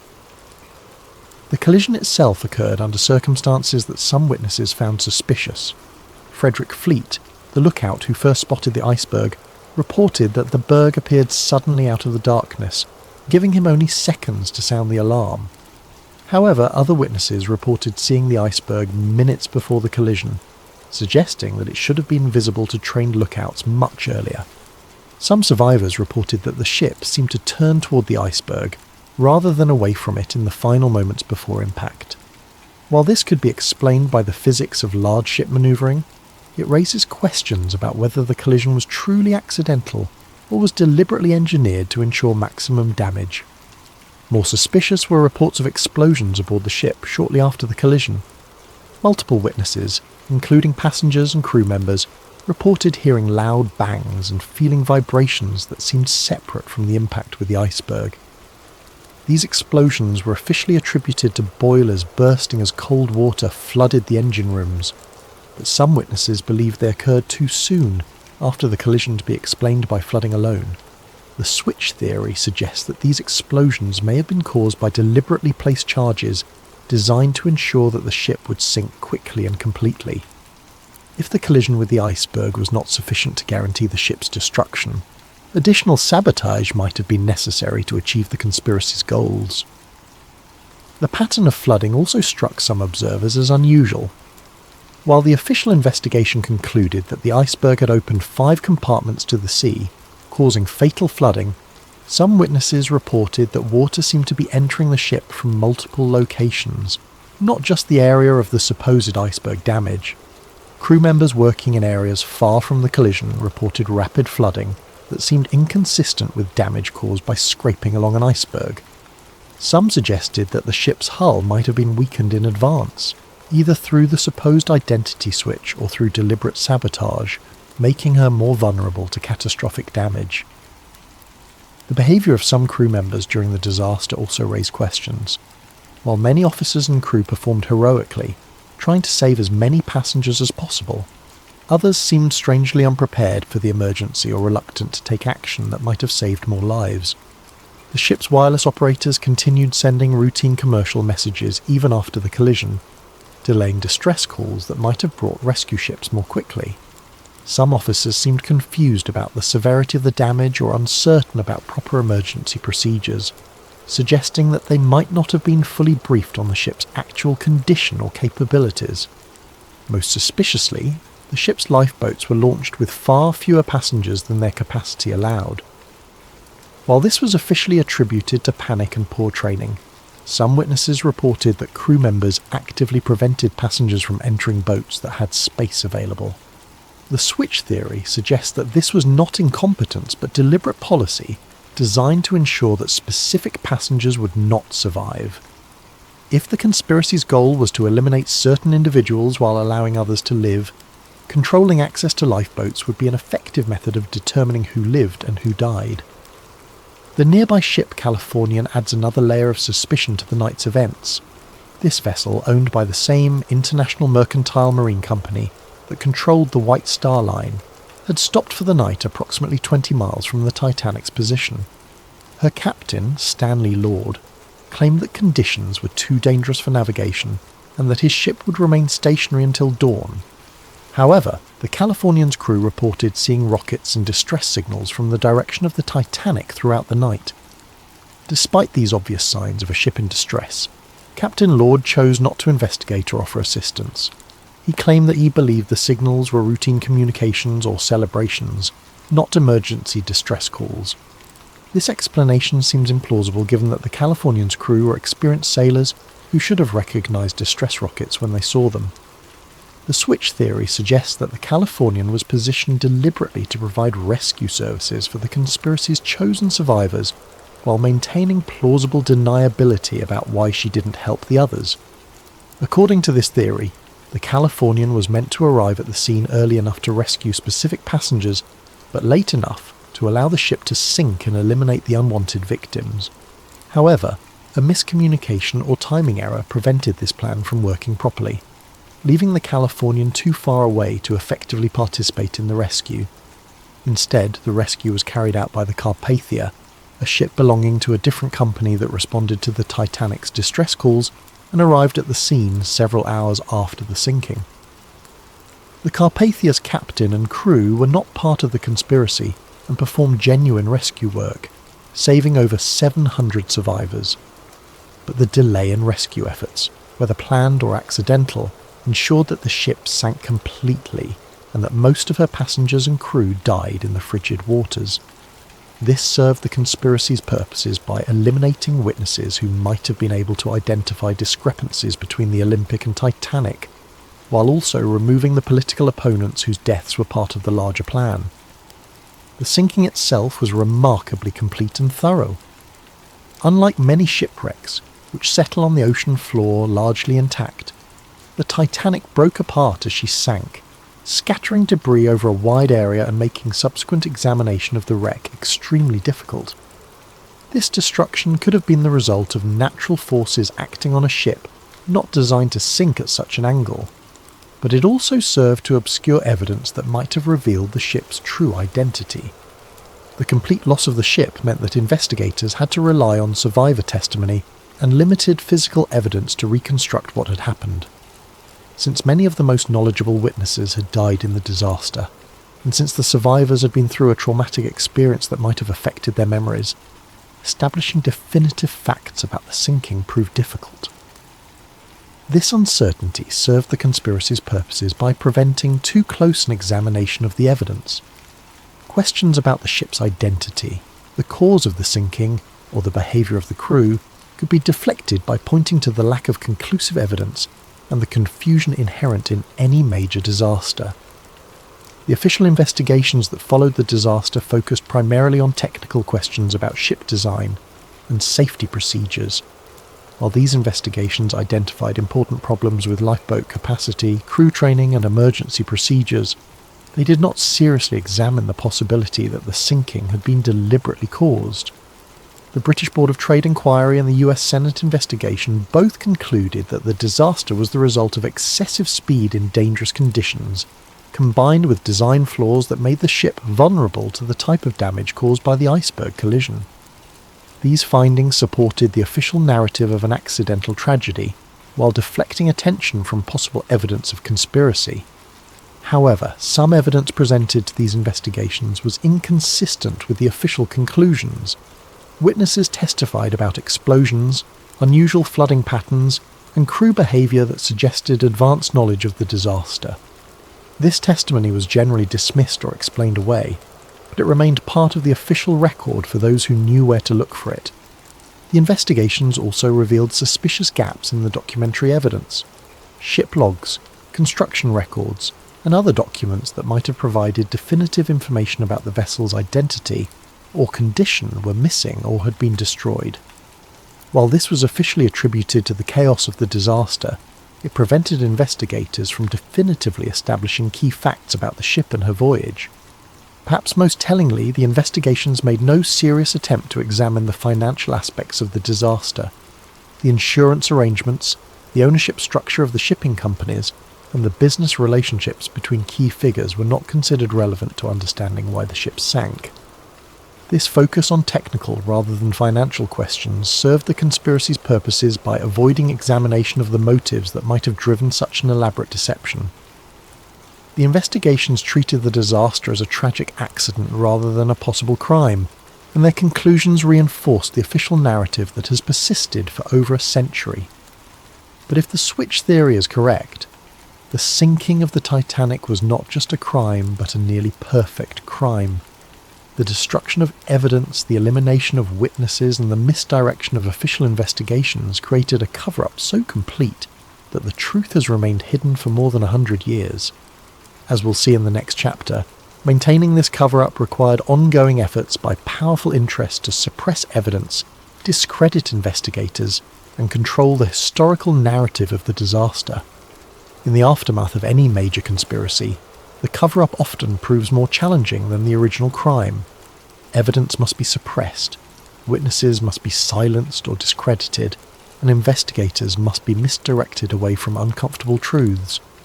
If the switch theory is correct, the years following the Titanic disaster saw one of the most comprehensive and successful cover-ups in modern history. The cover-up began almost immediately after news of the disaster reached shore. Within hours of the Carpathia's arrival in New York with the Titanic survivors, powerful interests were already working to control the narrative of what had happened and to prevent inconvenient questions from being asked.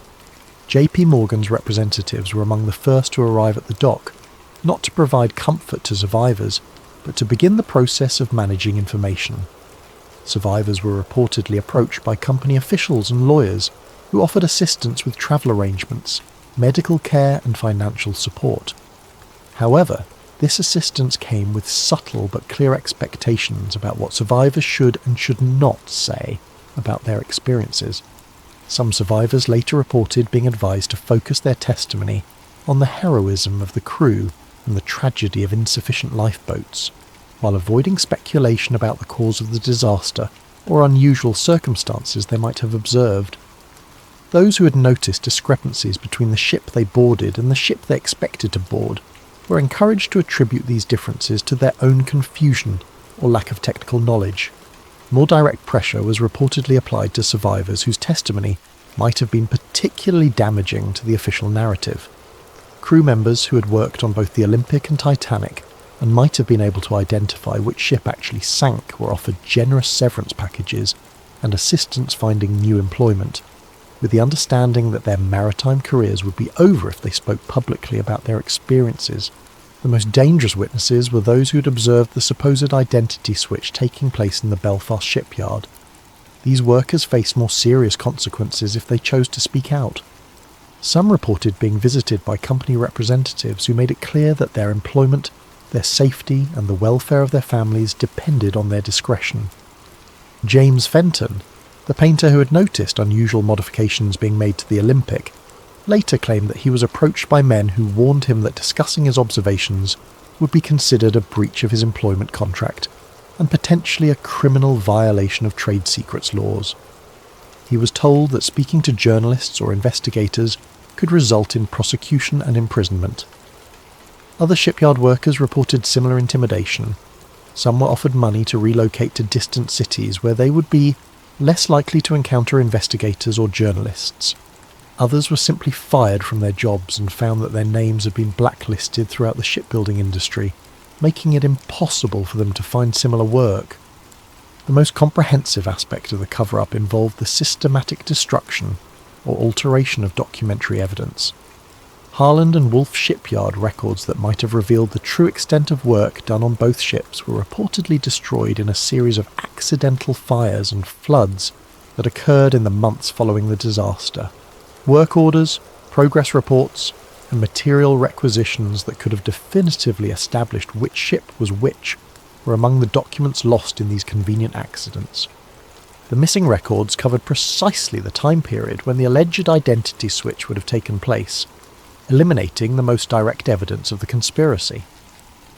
More subtly, surviving documents were reportedly altered to remove inconvenient details or to create confusion about the timeline of work done on both ships. Serial numbers were changed, dates were altered, and work descriptions were modified to obscure the true nature of the modifications that had been made. The British Board of Trade investigation, which was the primary official inquiry into the disaster, showed unusual patterns in how it gathered and evaluated evidence. The investigation focused almost exclusively on technical questions about ship design and safety procedures, while avoiding examination of financial motives or business relationships that might have suggested conspiracy. Key witnesses who might have provided inconvenient testimony were not called to testify, or their testimony was limited to narrow technical questions that avoided broader issues about the ship's identity or the circumstances of the voyage. The investigation's final report contained numerous conclusions that were not fully supported by the evidence presented, suggesting that the outcomes had been predetermined. Even more suspicious was the speed with which the investigation was concluded and its findings accepted by government authorities. For a disaster of such magnitude and complexity, the investigation was remarkably brief and superficial. Important questions were left unanswered, and significant discrepancies in witness testimony were ignored or explained away without adequate investigation. The US Senate investigation, led by Senator William Alden Smith, initially appeared more thorough and independent. Senator Smith was known for his skepticism of large corporations and his willingness to challenge powerful interests. His investigation called numerous witnesses and examined many aspects of the disaster that the British inquiry had ignored. However, as the investigation proceeded, it became apparent that Senator Smith was facing pressure from influential sources to limit the scope of his inquiry. Key witnesses were suddenly unavailable or changed their testimony between preliminary interviews and formal hearings. Documentary evidence that had been promised to the investigation failed to materialize or was found to be incomplete. Most tellingly, the investigation avoided examining the financial aspects of the disaster. Despite the enormous insurance claims involved and the clear financial benefits that accrued to certain parties, the investigation treated these as irrelevant side issues rather than potential motives for conspiracy. The final report of the Senate investigation contained strong criticisms of White Star Line's safety procedures and British maritime regulations, but it concluded that the disaster was fundamentally accidental. Like the British inquiry, it avoided any suggestion that the sinking might have been deliberately caused, or that there might have been financial motives behind the tragedy. In the years following the official investigations, efforts to independently examine the disaster faced systematic obstruction. Journalists who attempted to investigate discrepancies in the official story found their sources drying up and their access to information restricted. Maritime historians who raised questions about the disaster's circumstances found their work discredited or their employment threatened. Perhaps most remarkably, several independent investigators who had begun to uncover evidence supporting the switch theory died under suspicious circumstances. Some died in apparent accidents, others from sudden illnesses, and still others simply disappeared while pursuing their research. Robert Hitchens, the shipyard worker who had observed unusual activity around the ship's nameplates, died in a fall from scaffolding while working on another project less than a year after the disaster. The accident occurred despite Hitchens' reputation as an experienced and safety-conscious worker who had never before been injured on the job. John Halpern, the ship fitter who had worked on swapping components between the Olympic and Titanic, died of a sudden heart attack despite being relatively young and having no history of heart problems.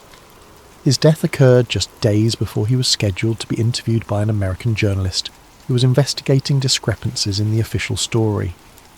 Several other shipyard workers who had knowledge of the construction process died in various accidents or from sudden illnesses in the years immediately following the disaster.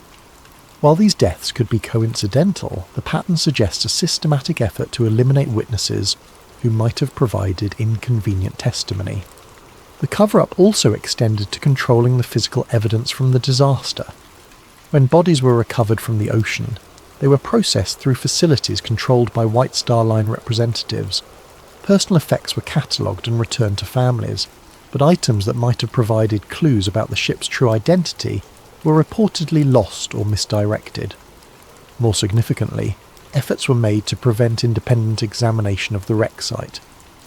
In the early decades after the disaster, technology did not exist to reach the wreck on the ocean floor, but White Star Line and its successors took steps to ensure that when such technology became available, access to the wreck would be controlled.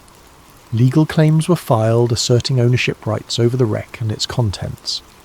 These claims were designed to prevent independent researchers from examining the evidence without permission from the companies that had controlled the ships. By controlling access to the wreck, these interests could ensure that any examination would be conducted under their supervision and that inconvenient findings could be suppressed. The most sophisticated aspect of the cover-up involved shaping the cultural memory of the disaster. Rather than simply suppressing evidence, the conspiracy's beneficiaries actively promoted a specific narrative about the Titanic that emphasized heroism, tragedy, and the lessons learned about maritime safety.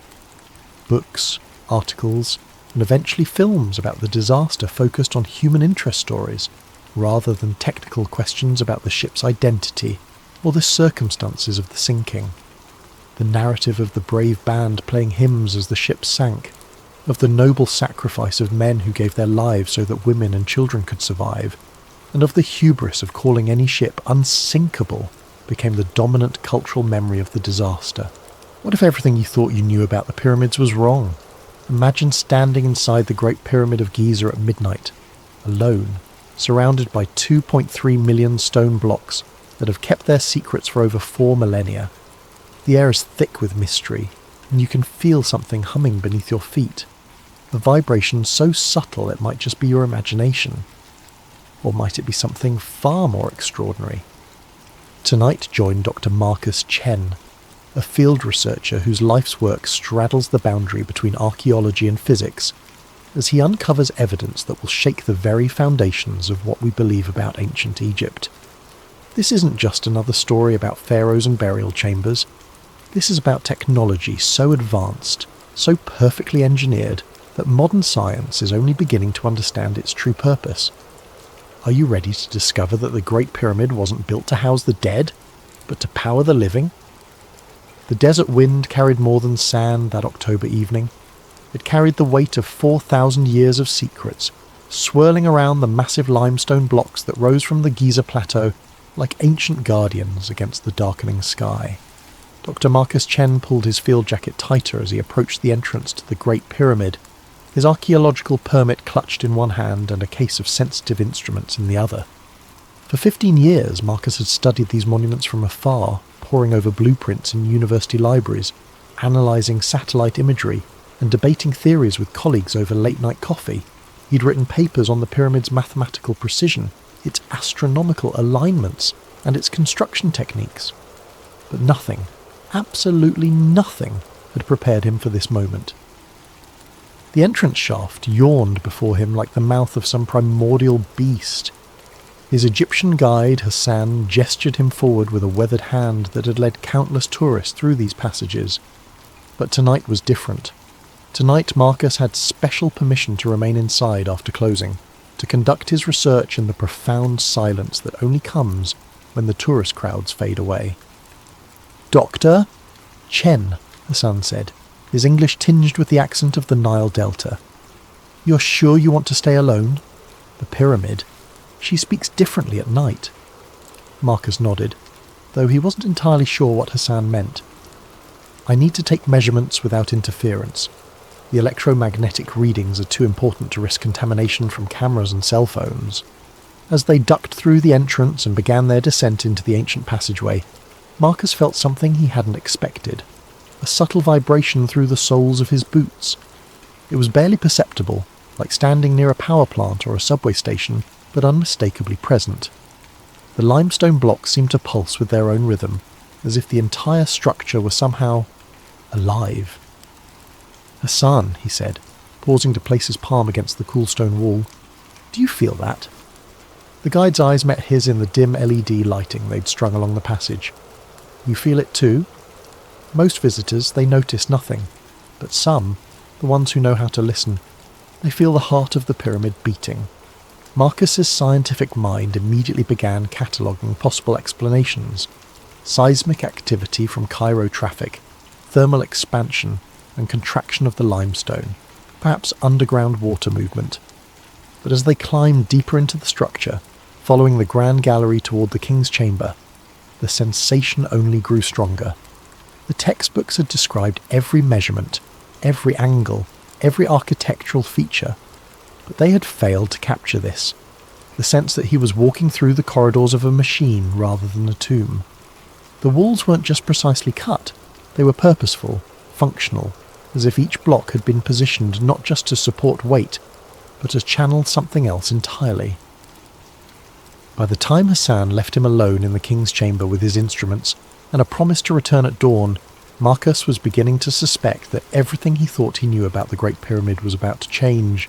The silence in the king's chamber was absolute. Not the gentle quiet of a library or the muffled stillness of a snow-covered landscape, but the profound absence of sound that only exists deep within solid rock far from the surface world. Marcus set his equipment case on the granite floor and began unpacking his instruments, but his eyes kept returning to the walls around him. For a structure supposedly built as the eternal resting place of Pharaoh Khufu, the king's chamber was remarkably empty. No hieroglyphs adorned the walls, no colourful depictions of the pharaoh's journey to the afterlife, no ornate decorations celebrating his divine status, just smooth, precisely fitted granite blocks that formed a perfect rectangular space. Marcus had visited dozens of legitimate Egyptian tombs, from the elaborate burial chambers in the Valley of the Kings to smaller mastabas scattered throughout the desert. Every single one had been filled with artwork, inscriptions and symbolic elements designed to guide and protect the deceased in the afterlife. The Egyptians were obsessive about decorating their tombs. It was perhaps their most distinctive cultural trait. So why was the most important tomb in Egypt completely bare? He pulled out his digital calipers and began measuring the chamber's dimensions, cross-referencing them with his notes. 10.47 metres long, 5.24 metres wide, 5.84 metres high. But as he worked, something else caught his attention: the acoustics. "Hello?" he called out softly, and the word came back to him transformed. Not a simple echo, but something more complex, a resonance that seemed to build upon itself, creating harmonics that his voice alone couldn't produce. He clapped his hands sharply and the sound reverberated through the chamber in waves, each echo slightly different from the last. Marcus had studied acoustical engineering as part of his physics background, and he knew what he was hearing. The chamber was tuned. The proportions, the materials, even the placement in the pyramid weren't arbitrary. They had been calculated to create specific resonant frequencies. He set up his sound meter and began a systematic test, clapping at different spots around the chamber and recording the acoustic response. The data was remarkable. The chamber was resonating at approximately 110 Hz, a frequency that research had shown could induce altered states of consciousness in humans. Ancient peoples around the world had built structures with similar acoustic properties. Newgrange in Ireland, the Hippogæum in Malta, certain chambers at Stonehenge. But there was something more. As Marcus moved his sound meter around the room, he noticed that the acoustic properties weren't uniform. The northeast corner produced different harmonics than the southwest. The centre of the chamber created the strongest resonance, while areas near the walls seemed to dampen certain frequencies while amplifying others. It was as if the entire chamber had been designed as a three-dimensional instrument, capable of producing complex acoustic patterns that modern sound engineers would struggle to replicate. This wasn't the work of ancient stonemasons building a burial vault. This was the product of sophisticated understanding of wave mechanics and acoustic engineering. Marcus sat cross-legged in the centre of the chamber and closed his eyes, letting the subtle vibrations he'd felt earlier wash over him. The sensation was stronger here, a low-frequency pulse that seemed to emanate from the very stones themselves. It reminded him of standing next to a massive pipe organ, feeling the bass notes resonating in his chest cavity. But there were no pipes here, no mechanical system that could produce such vibrations, unless... He opened his eyes and looked up at the ceiling, with its 9 massive granite beams supporting thousands of tons of limestone above. Each beam weighed between 25 and 80 tons, and had been quarried from Aswan 500 miles to the south. The precision with which they'd been placed was extraordinary. The gaps between them were uniform to within millimetres. What if those gaps weren't just structural? What if they were intentional spacing, designed to create specific resonant frequencies when subjected to external forces? The entire chamber could be functioning as a resonating cavity, with the granite beams acting as tuning elements. Marcus pulled out his electromagnetic field detector and switched it on. Immediately the device began registering low-level EM activity. Not strong, but definitely present and distinctly non-random. The readings were strongest near the walls and seemed to pulse in rhythm with the vibrations he could feel through the floor. No pharaoh had ever been found in this chamber. No evidence of burial had ever been discovered. No grave goods, no mummy. No indication that this space had ever served its supposed purpose as a tomb.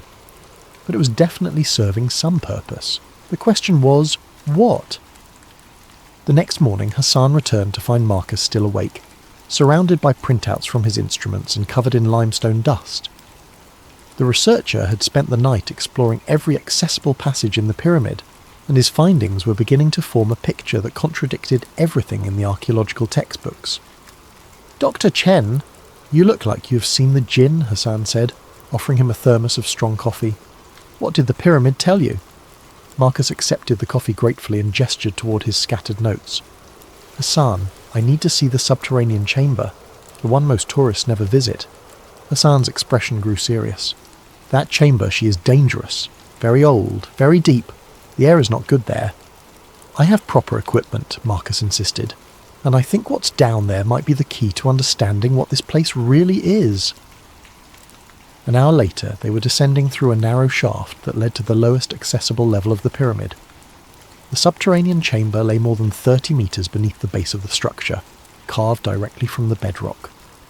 As they went deeper, the temperature dropped and the air grew thick with moisture. The passage opened into a rough-hewn chamber unlike anything else in the pyramid. Where the king's chamber was precisely cut granite, this space looked unfinished, almost crude. But Marcus wasn't interested in the chamber itself, he was focused on the walls. "Hassan, bring the light closer." The LED beam revealed what Marcus had hoped to find: unmistakable signs of water erosion. The limestone walls bore the smooth, flowing patterns that only come from sustained contact with moving water. Not the random pitting of desert sandstorms or the crystalline deposits of occasional flooding, but the systematic erosion of deliberate water flow. Marcus ran his fingers along the channels carved into the rock. This wasn't occasional flooding. Water flowed through here regularly, probably for centuries.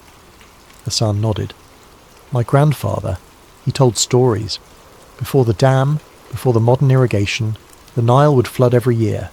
Sometimes the water would find ways underground, through cracks and caves. Maybe it came here." But Marcus was thinking about more than just flood patterns. He pulled out a geological map of the area and spread it on his portable table. The Giza Plateau sat on a limestone shelf that extended deep underground, honeycombed with natural caves and passages. The Nile, just a few kilometres away, had carved its path through this same limestone over millions of years. "Hassan, what if the annual flooding wasn't accidental? What if this chamber was designed to flood?" He pointed to the roughly carved passages that branched off from the main chamber, disappearing into darkness. These could be intake channels. When the Nile floods, water would flow through underground passages and fill this chamber, then rise up through the pyramid's internal structure. Marcus began sketching a diagram, his excitement growing. "Look at this. Water enters here, rises through the Grand Gallery, which is angled like a spillway, and reaches the king's chamber. But that chamber isn't at the top of the pyramid. There are shafts leading up from it." Hassan studied the drawing. "You think the pyramid was some kind of water machine? Not just water. Think about what happens when you force pressurized water through granite." Hassan looked puzzled, so Marcus elaborated. "Granite contains quartz crystals. When you subject quartz to mechanical pressure, like water flowing under pressure, it generates electricity. It's called the piezoelectric effect. We use it in modern electronics." The implications were staggering. If Marcus was right, the Great Pyramid wasn't a tomb at all. It was a hydroelectric generator, using the annual Nile floods to create pressurized water flow through chambers lined with granite. The precise positioning of the granite blocks, the careful engineering of the internal passages, the acoustic tuning of the chambers, all of it could be explained as components of a massive power generation system. Marcus spent the next several hours taking measurements of the subterranean chamber, documenting the erosion patterns and mapping the passages. Every piece of evidence supported his growing hypothesis.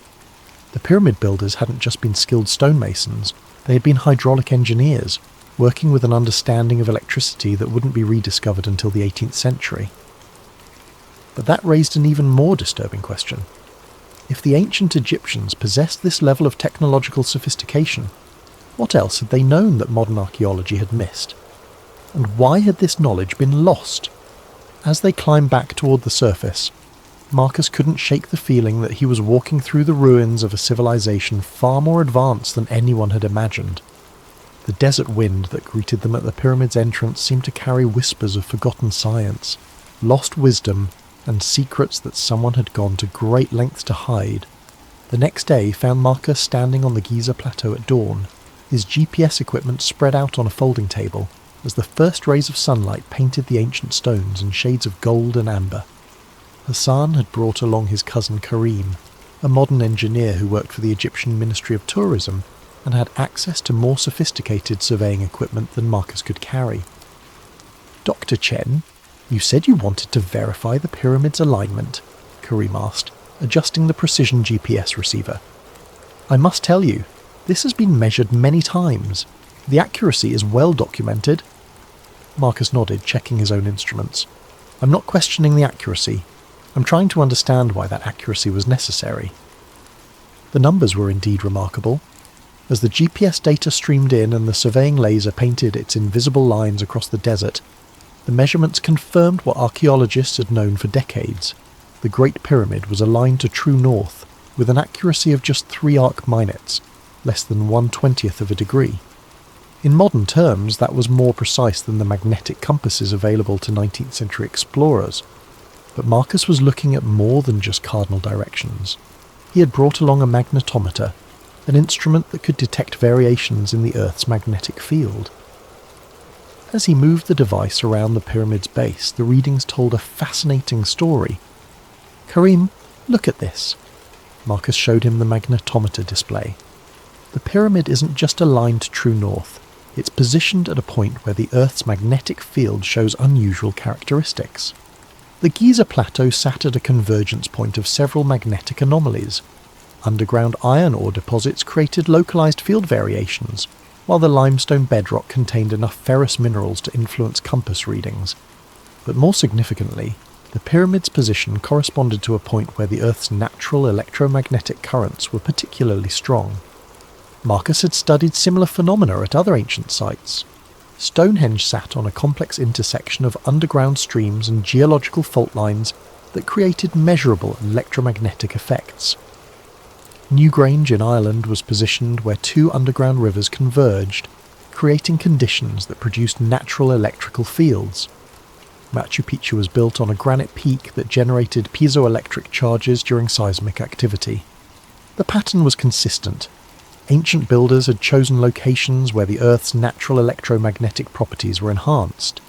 They hadn't just been looking for stable ground or religious significance. They had been searching for specific energetic conditions. "Hassan," Marcus called to his guide, who was photographing the sunrise from the pyramid's eastern face, "your grandfather's stories. Did any of them mention lights?" Hassan walked over, his expression thoughtful. "Lights? You mean like the tourist illumination?" "No, I mean lights that might have been seen historically, strange lights, unexplained phenomena." Hassan's eyes widened slightly. "Ah, yes. The old people, they would speak of the lights that danced around the pyramid during certain seasons, usually during the flood time, when the Nile was high. They called them the souls of the pharaohs, but my grandfather, he was educated man. He thought maybe they were something else." Marcus felt his pulse quicken. What kind of something else? He worked for British archaeologists in the 1920s. They had instruments, cameras. One night during flood season, they saw lights moving around the pyramid's apex. Blue-white lights, like electricity. The photographs they took showed What do you call them? Discharge patterns. Electromagnetic discharge. Marcus had seen similar phenomena at other ancient sites during periods of high atmospheric electricity. If the pyramid was designed to interact with the Earth's electromagnetic field, then during certain conditions, perhaps when underground water levels were high and atmospheric electrical activity was increased, it might actually generate visible electrical discharges. Marcus spent the morning taking detailed measurements of the electromagnetic conditions around the pyramid. The data revealed a complex pattern of electrical activity that varied with the time of day, the season, and the underground water levels. The pyramid wasn't just passively sitting in an electromagnetically active location. It appeared to be designed to harness and focus that activity. The internal structure suddenly made more sense.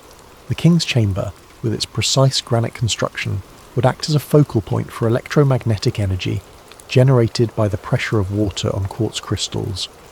The shaft systems leading from the chamber would serve as waveguides, directing the electrical energy toward the pyramid's apex. The entire structure was essentially a massive electromagnetic antenna, designed to capture, generate and transmit electrical energy using natural forces. But transmit it where? And for what purpose? As Marcus packed his equipment, he realized he was no longer looking at an ancient tomb or even an advanced power plant. He was looking at a piece of technology so sophisticated that modern science was only beginning to understand its principles. The builders of the Great Pyramid hadn't just mastered hydraulic engineering and electromagnetic theory. They had created a machine that interfaced directly with the planet's own energy systems. The question that haunted him as they walked back to the nearby village was this: if such advanced technology had existed over 4,000 years ago, what had happened to the civilization that created it? Dr. Amara Soliman met Marcus at a coffee shop in central Cairo, away from the tourist crowds and government oversight that surrounded the Giza Plateau. As one of Egypt's leading thermal imaging specialists, she'd been involved in some of the most significant recent discoveries at the pyramids, including the 2015 detection of mysterious voids within the Great Pyramid structure. "Dr. Chen," she said, sliding a tablet across the small table between them, "what you're asking to see, these images are not for public distribution. The Ministry of Tourism and Antiquities has been very careful about how this information is released." Marcus studied the thermal imaging data on the screen. The pyramid appeared as a three-dimensional wireframe, with different colours indicating temperature variations within the stone.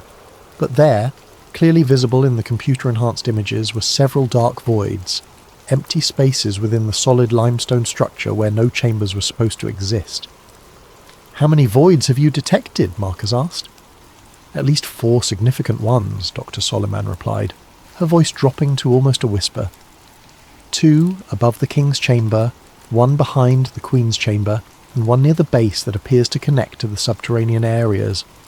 But there's something else. She switched to a different set of images, these taken with ground-penetrating radar and electromagnetic sensors. These voids aren't natural. They show clear geometric patterns, right angles, precisely measured dimensions. Someone built these spaces intentionally, then sealed them so completely that they've remained hidden for over 4,000 years. Marcus felt a chill that had nothing to do with the air conditioning. Have there been any attempts to access them? Dr. Solomon's expression grew troubled. That's where things become political. In 2017, an international team proposed using micro-robotics to explore one of the smaller voids. They had the technology, the funding, and preliminary approval from the Archaeological Committee. Then suddenly the project was cancelled. No explanation, no appeal process, just stopped.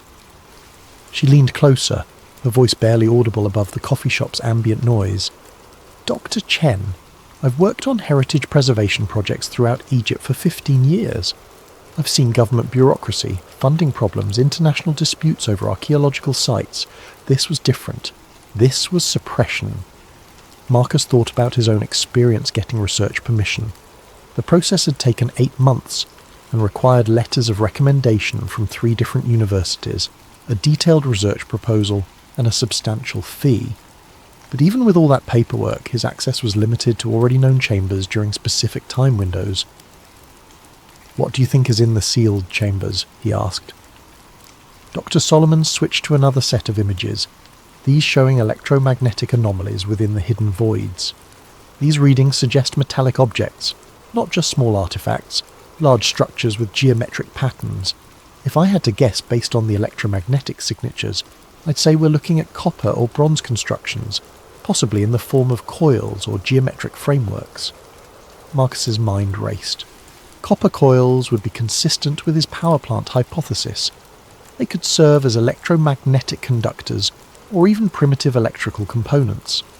Bronze geometric frameworks might function as focusing elements for electromagnetic energy. "There's something else, Doctor," Solomon continued, bringing up a final image. "This thermal scan was taken during different seasons over a 3-year period. Look at how the temperature signatures in the voids change. The hidden chambers appeared to respond to external conditions, cooling during dry seasons and warming during periods of high humidity. More intriguingly, the temperature variations showed patterns that corresponded to the Nile's traditional flood cycle, even though the river had been controlled by dams for decades. It's as if these chambers are still responding to environmental changes," Dr. Solomon said, "as if whatever system they're part of is still partially functional." Marcus studied the data for several minutes, his theory crystallizing into something approaching certainty. The Great Pyramid wasn't just an ancient power plant. It was a machine with components that were still sealed inside, still responding to the same environmental triggers that had activated it thousands of years ago. Dr. Solomon, hypothetically, if someone wanted to access these chambers using modern technology, how would they do it? She looked around the coffee shop nervously. Hypothetically? Millimeter wave radar could map the internal structure precisely. Microbore drilling could create access holes small enough to insert fibre optic cameras. With the right equipment, you could explore these spaces without causing significant structural damage to the pyramid.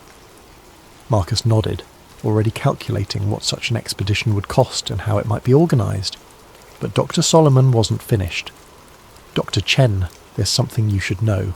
I'm not the first person to detect these chambers, and I won't be the last.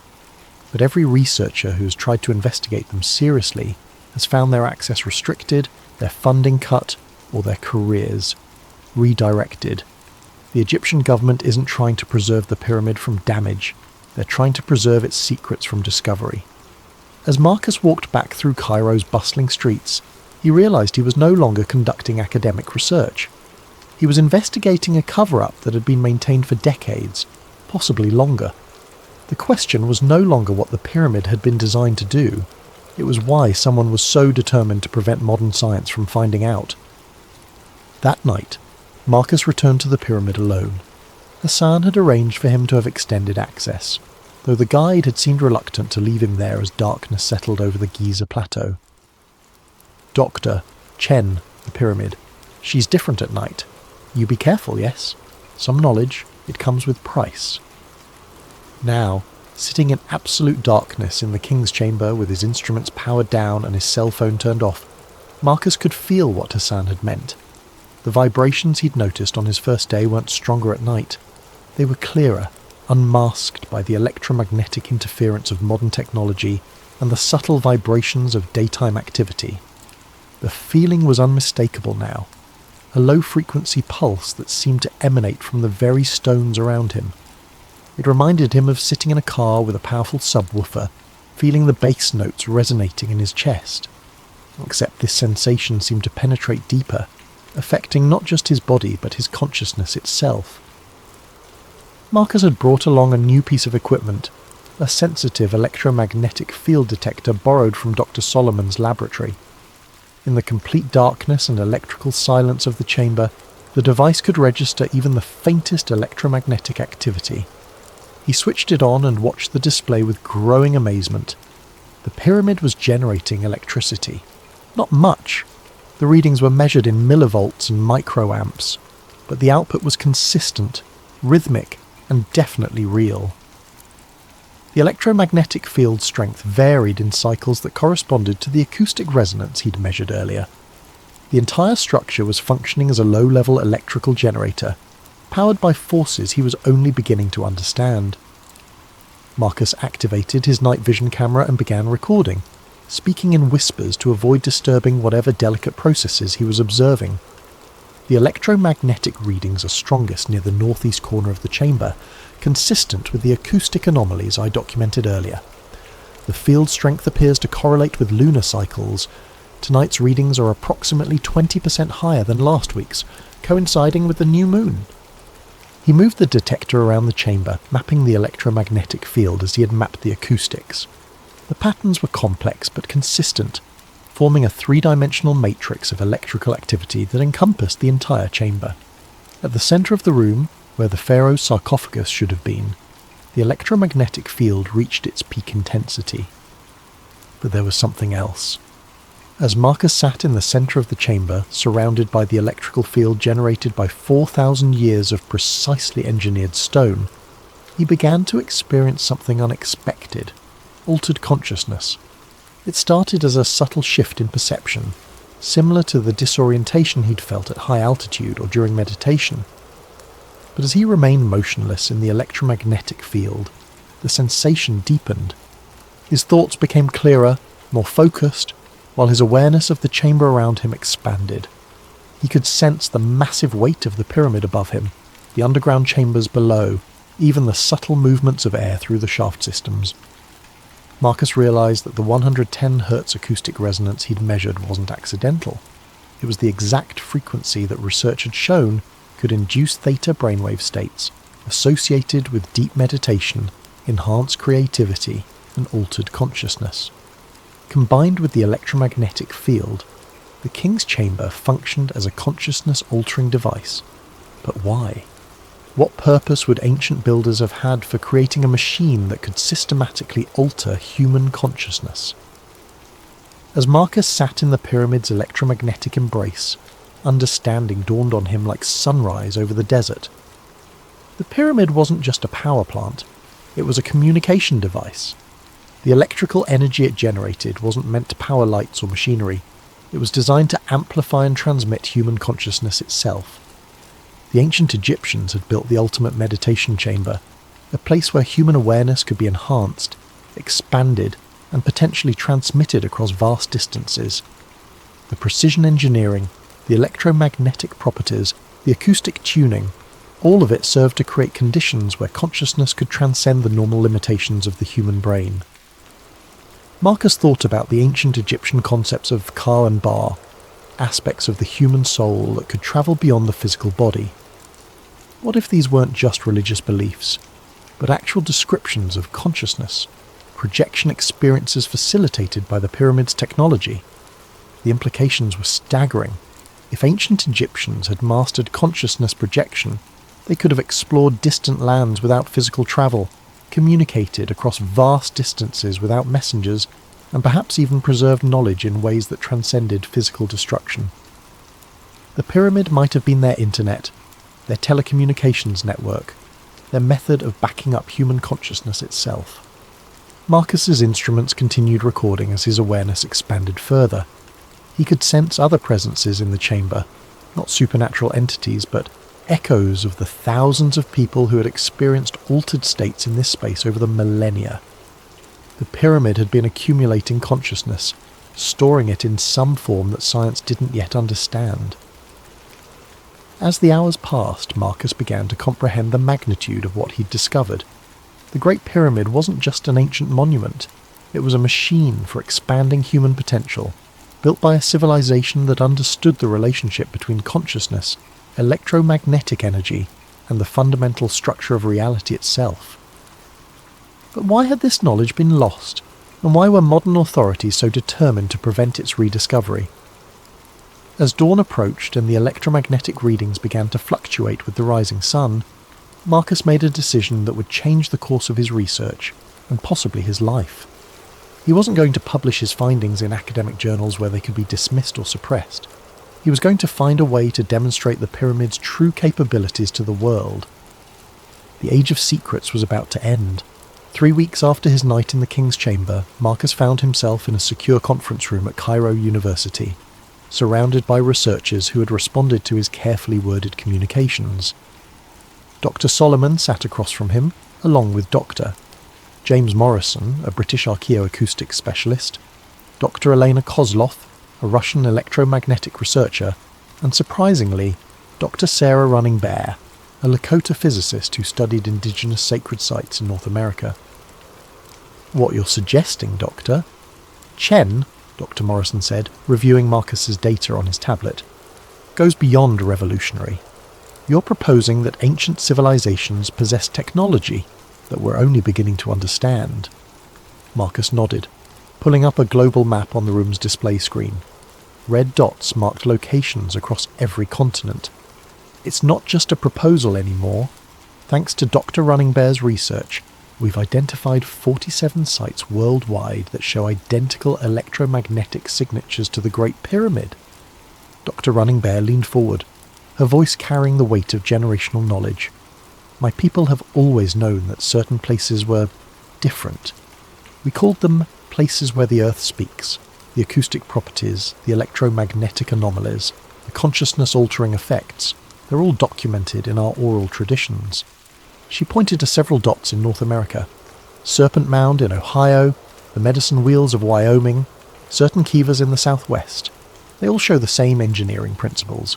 Positioning at electromagnetic convergence points, internal geometries designed for acoustic resonance, materials chosen for their piezoelectric properties.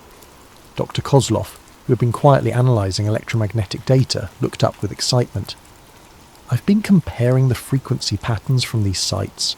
They're not random, they form a harmonic sequence. Each site resonates at frequencies that complement the others, as if they were designed to work together as a single system.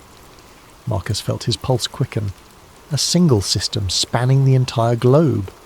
More than that, Dr. Kozlov continued, pulling up a complex waveform analysis.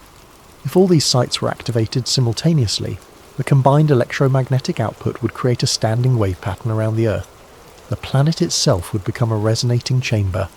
The implications hung heavy in the room. Marcus thought back to his experience in the King's Chamber, the sense of connecting not just to the pyramid, but to something vast and worldwide. Had he been tapping into a dormant global network that once linked human consciousness across continents? Dr. Morrison cleared his throat. There's something else we need to consider. I've been analysing historical records of these sites, looking for patterns of suppression. It's remarkable how consistently ancient knowledge about these places has been discouraged. He brought up a timeline on his laptop. The Library of Alexandria burned multiple times, always targeting texts about natural philosophy and sacred geometry. The Spanish conquistadors systematically destroyed Mayan and Aztec codices that contained astronomical and architectural knowledge. The British Empire consistently relocated indigenous populations away from sites that showed electromagnetic anomalies. Dr. Running Bear's expression darkened. My ancestors were forced from sacred sites across North America. The official reason was always agricultural development or mineral rights, but they consistently targeted places where consciousness-altering experiences were known to occur. Marcus felt a chill of recognition. The same pattern of suppression he'd encountered with the pyramid's hidden chambers was part of a much larger historical trend. Someone, or some group, had been systematically working for centuries to prevent humanity from rediscovering its technological and spiritual heritage. The question is, Dr. Solomon said quietly, what would happen if we reactivated this network?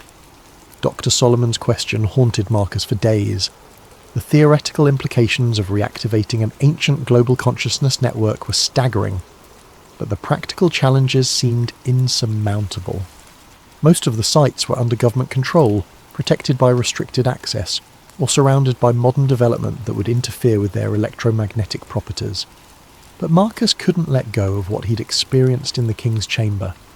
The sense of expanded awareness, of connection to something vast and ancient, had fundamentally changed his understanding of human potential. If that experience could be replicated and shared, it might represent the next stage of human evolution.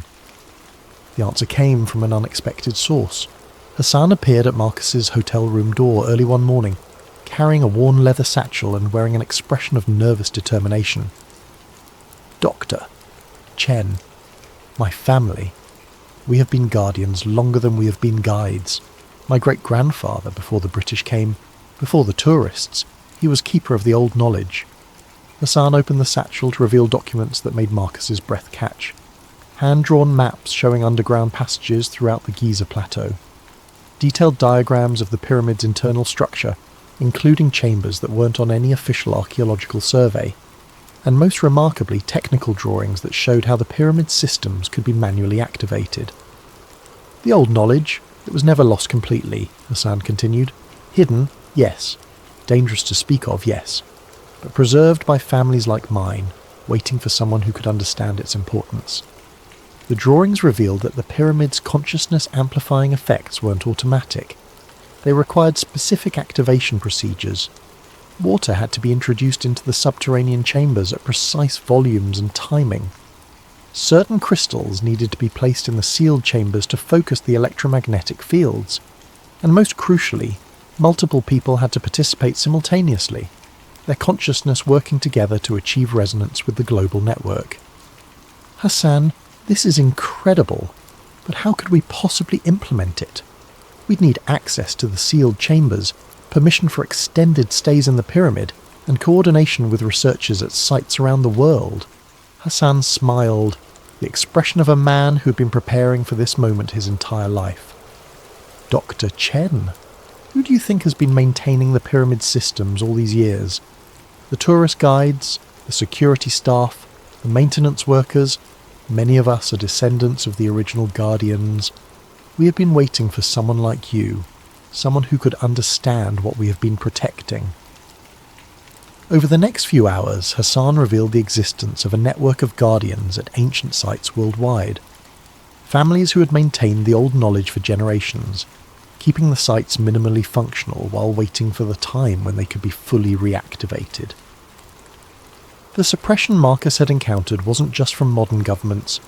It was part of an ancient conflict between those who sought to preserve transformative knowledge and those who feared its implications for existing power structures. But now, Hassan said, his eyes bright with possibility, the time of hiding is ending. The world is ready for the old wisdom to return. Marcus spent the next week in secret meetings with Hassan's network. They showed him hidden passages that connected the pyramids at Giza to underground chambers extending for kilometers beneath the desert. They revealed caches of ancient crystals and metallic components that could be used to restore the pyramid's full functionality.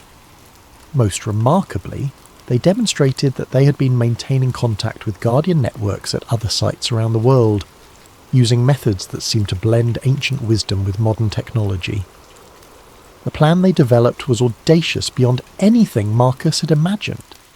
On the night of the next new moon, when electromagnetic conditions would be optimal, Guardian networks at 12 major sites would simultaneously activate their monuments' consciousness-amplifying systems. The Great Pyramid would serve as the primary node, with Marcus and the research team providing scientific documentation of the process.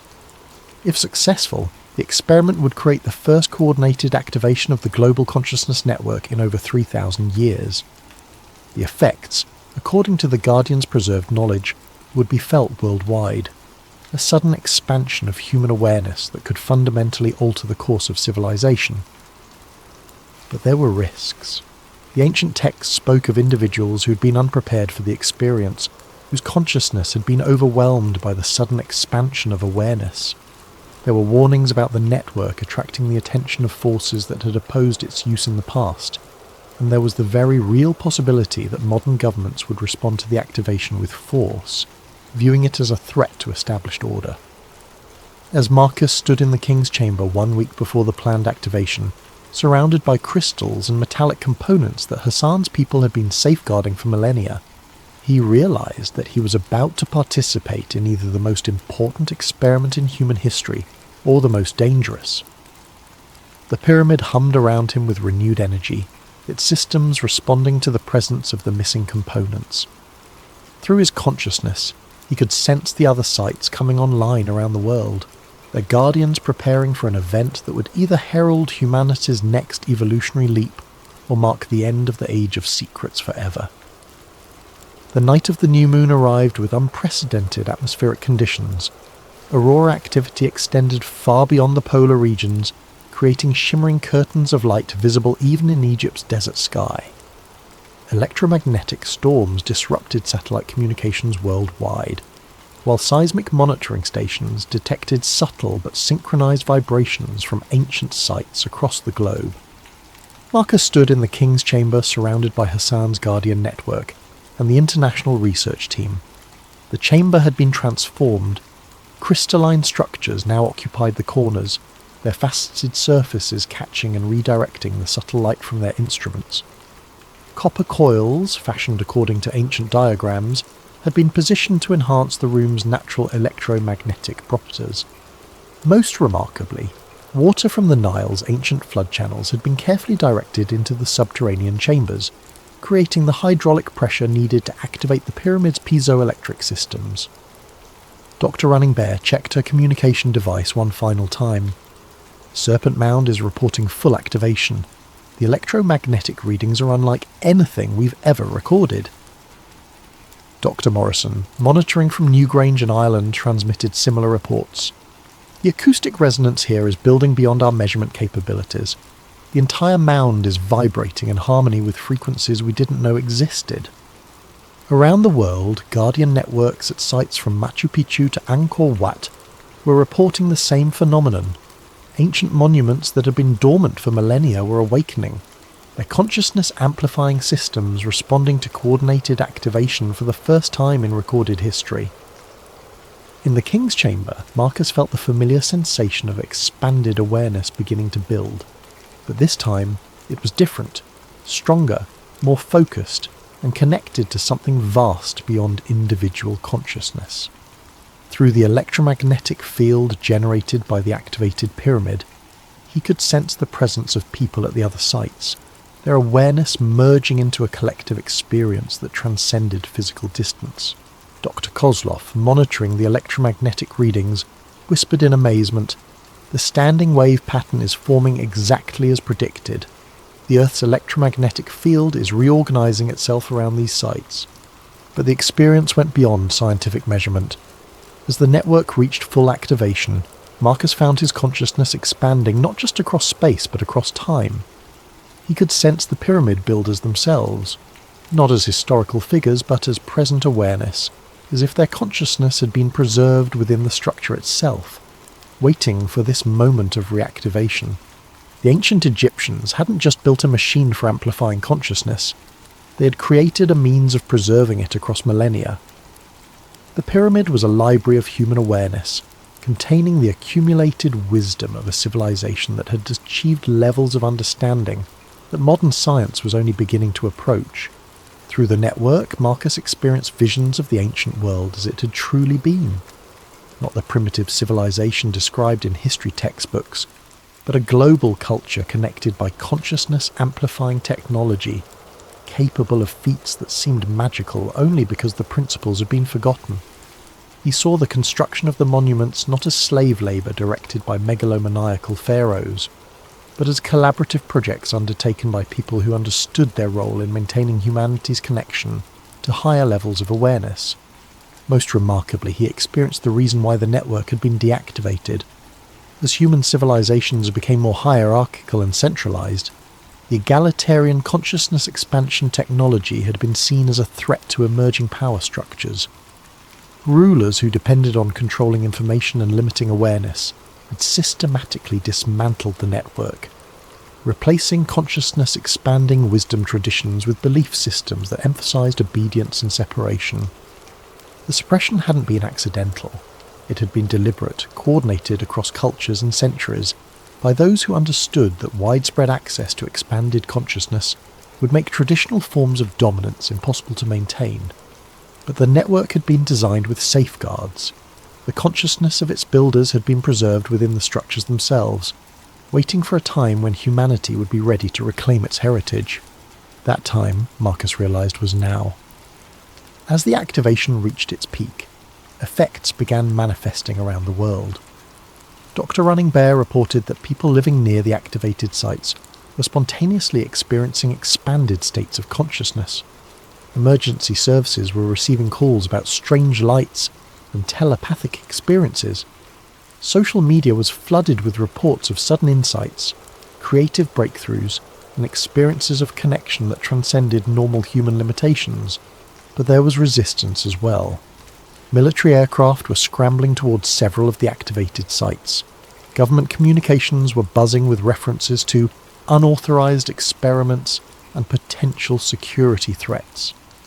The same forces that had suppressed the ancient knowledge were mobilizing to contain its return.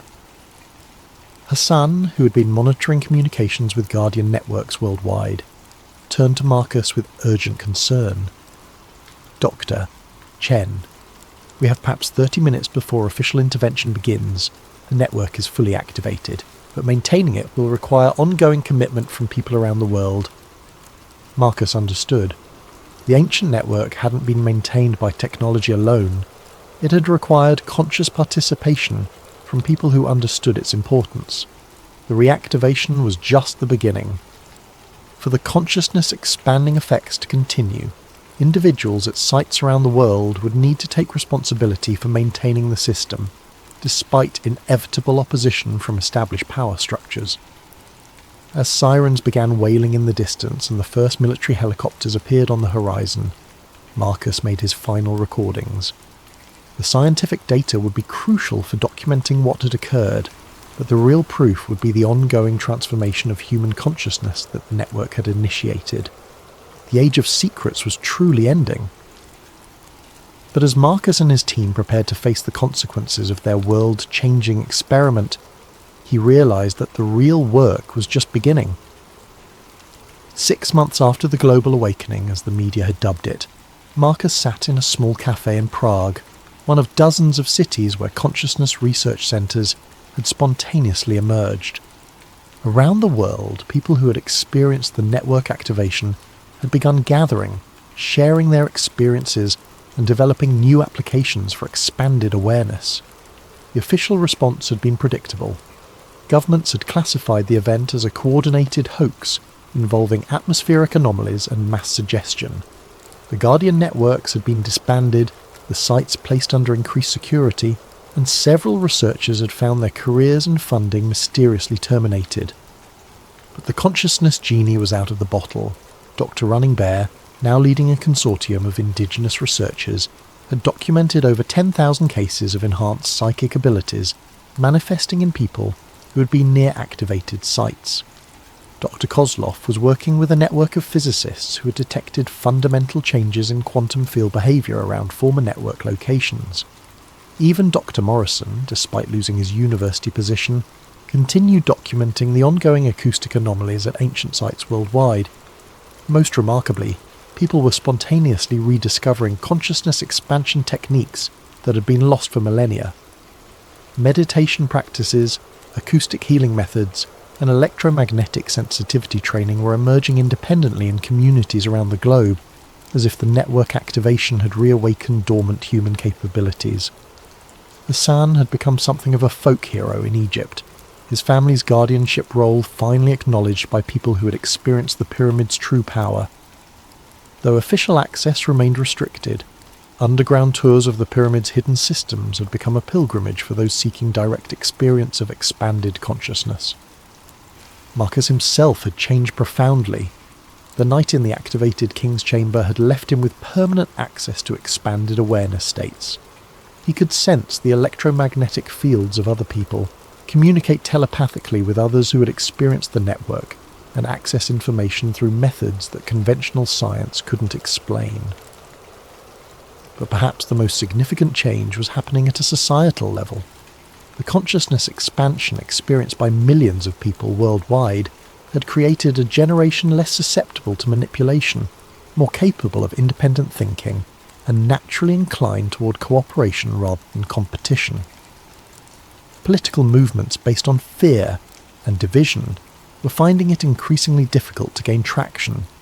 Economic systems that depended on artificial scarcity and manufactured desire were being replaced by resource-sharing networks organised through enhanced human communication abilities. The ancient pyramid builders' greatest achievement wasn't the monuments themselves, it was the civilization they had made possible. A society where expanded consciousness was the norm rather than the exception, where human potential was fully realised, and where technology served to enhance rather than replace natural human capabilities.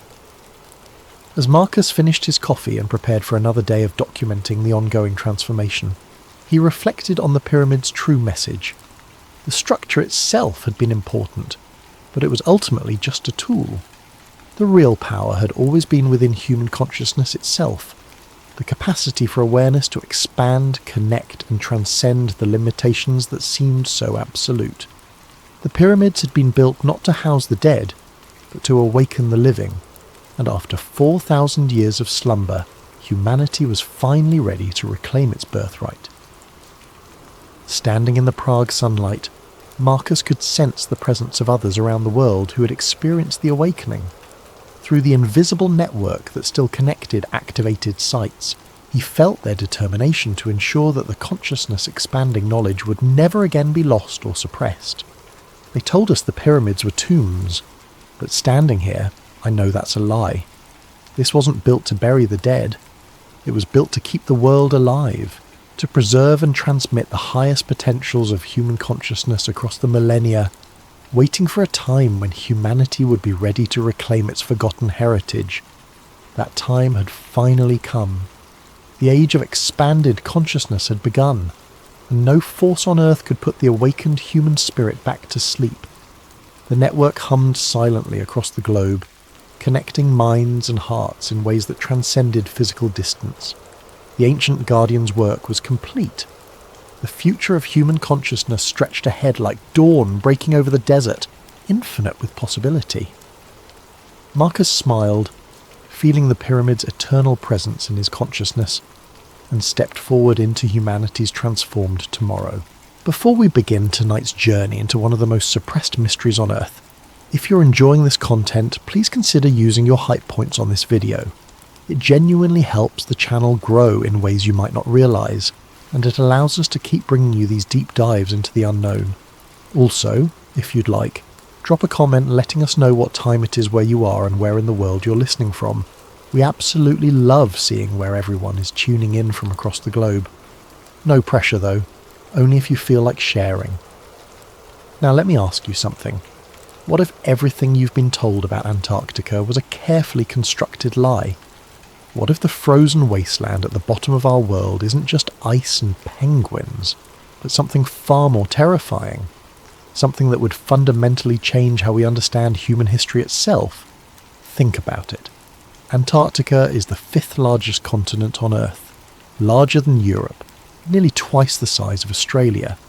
It contains 70% of the world's fresh water locked in ice that's been accumulating for millions of years. It holds vast mineral deposits, untapped oil reserves, and resources that could make a country unimaginably wealthy. And yet, for over 60 years, the entire world has agreed to leave it completely alone.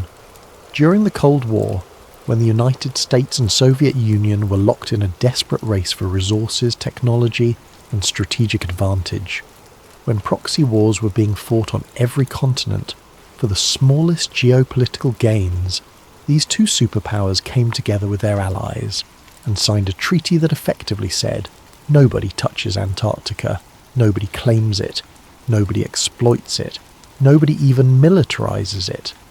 And that treaty has never been broken, not once, not by any nation, no matter how desperate for resources or strategic position.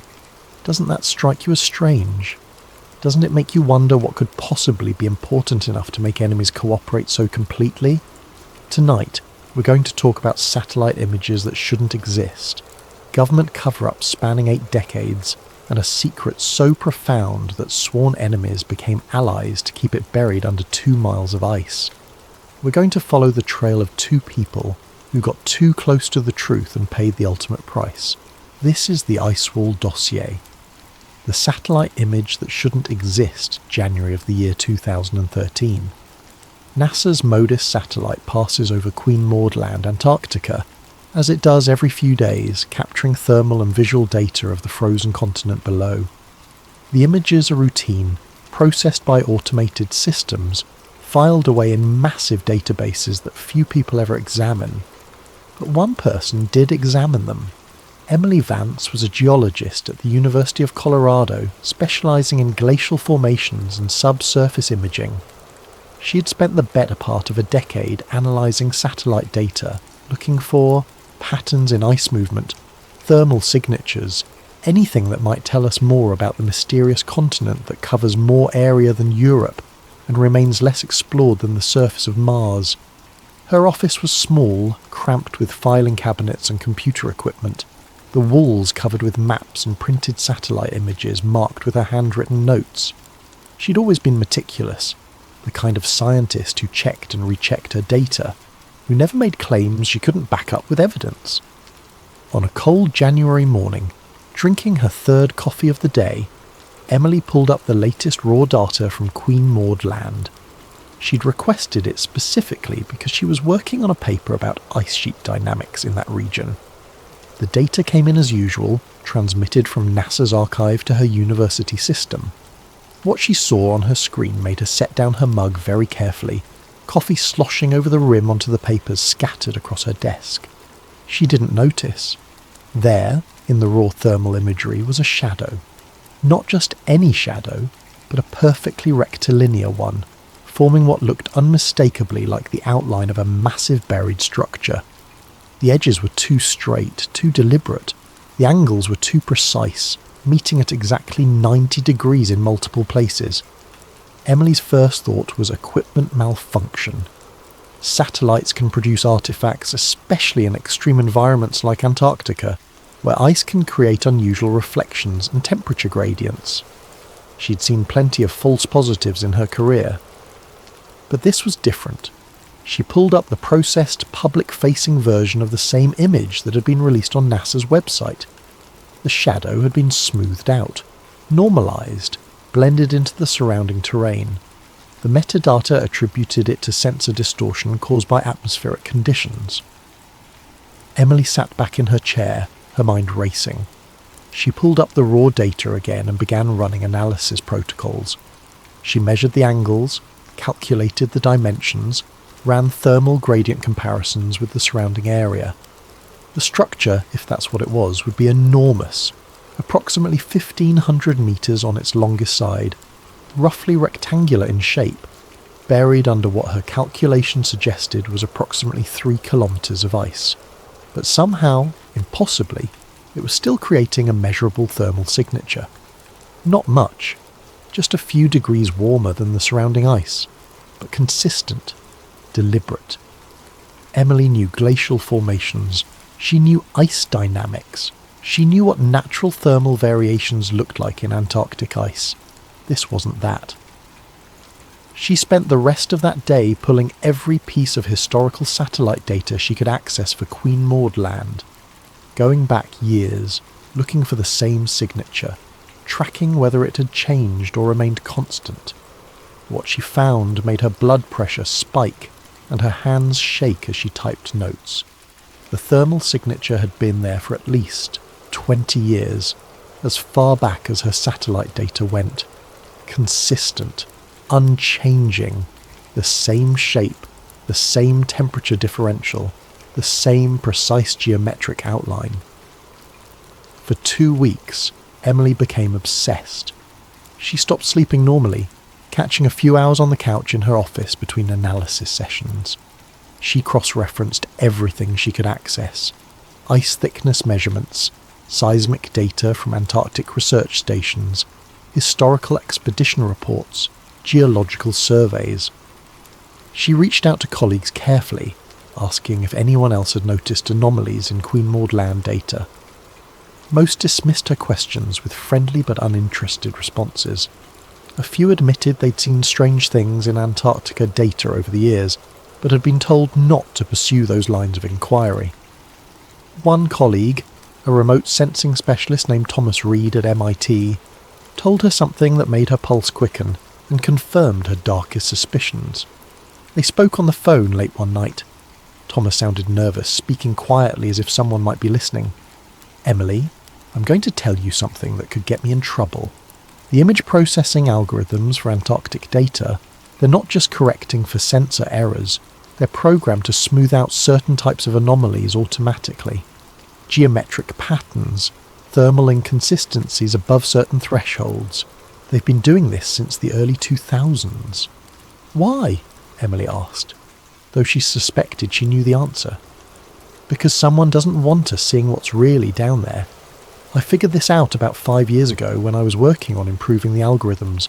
I tried to ask my supervisor about it and was told in very clear terms that the parameters were set by NASA leadership in consultation with the Department of Defense and were not to be questioned or modified.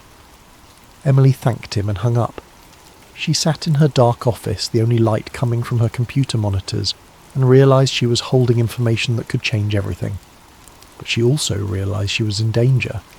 3 weeks after Emily first saw that satellite image, after she'd compiled all her data, after she'd written her analysis and prepared her evidence, she disappeared. Her apartment was found neat and orderly, bed made, dishes washed and put away. Her car was in its assigned parking space in the underground garage.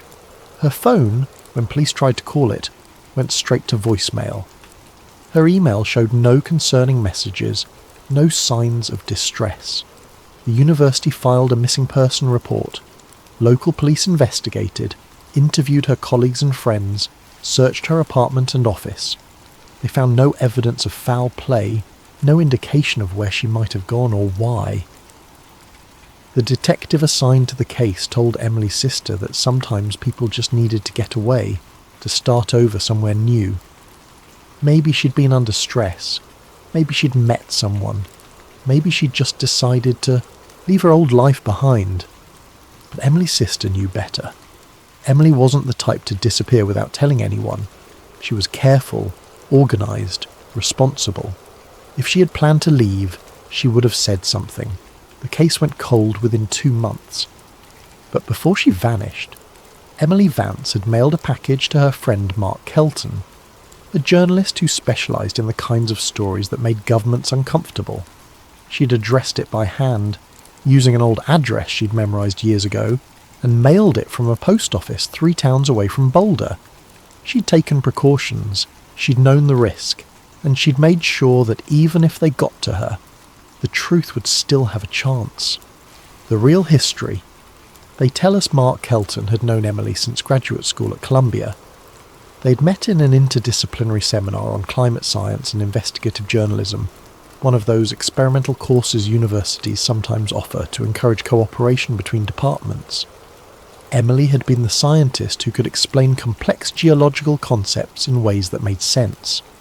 Mark had been the journalist who could take those concepts and turn them into stories people would actually read. They'd stayed friends over the years, meeting occasionally for coffee when work brought them to the same city, exchanging emails about interesting articles or unusual research findings. Their friendship was built on mutual respect and a shared belief that truth mattered, even when it was inconvenient or uncomfortable. So when her package arrived at his apartment in Brooklyn on a Tuesday afternoon in February, 2 days after she was reported missing, Mark knew immediately that something was very wrong. The package was padded, addressed in Emily's careful handwriting. No return address. Postmarked from a small town in Colorado he'd never heard of, dated 4 days earlier. Mark lived in a 4th-floor walk-up in Park Slope, the kind of place that attracted struggling journalists and artists who didn't mind the lack of an elevator or the temperamental heating. He'd been working from home that day, following up on sources for an article about municipal corruption in Newark.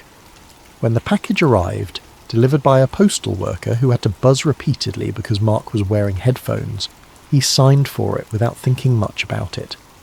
Packages weren't unusual. Review copies of books, documents from sources, the occasional gift from his mother who still worried he wasn't eating properly. But when he saw Emily's handwriting, his stomach dropped.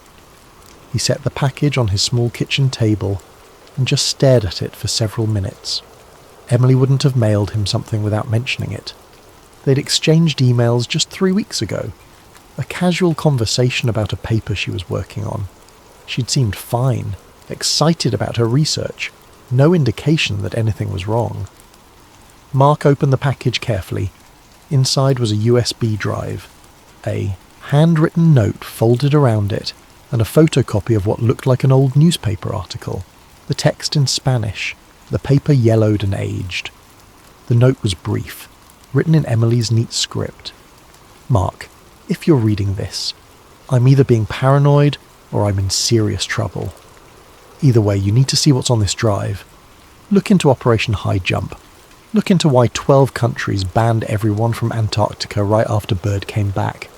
This is bigger than anything I've ever seen. I've included my encryption key using our old system.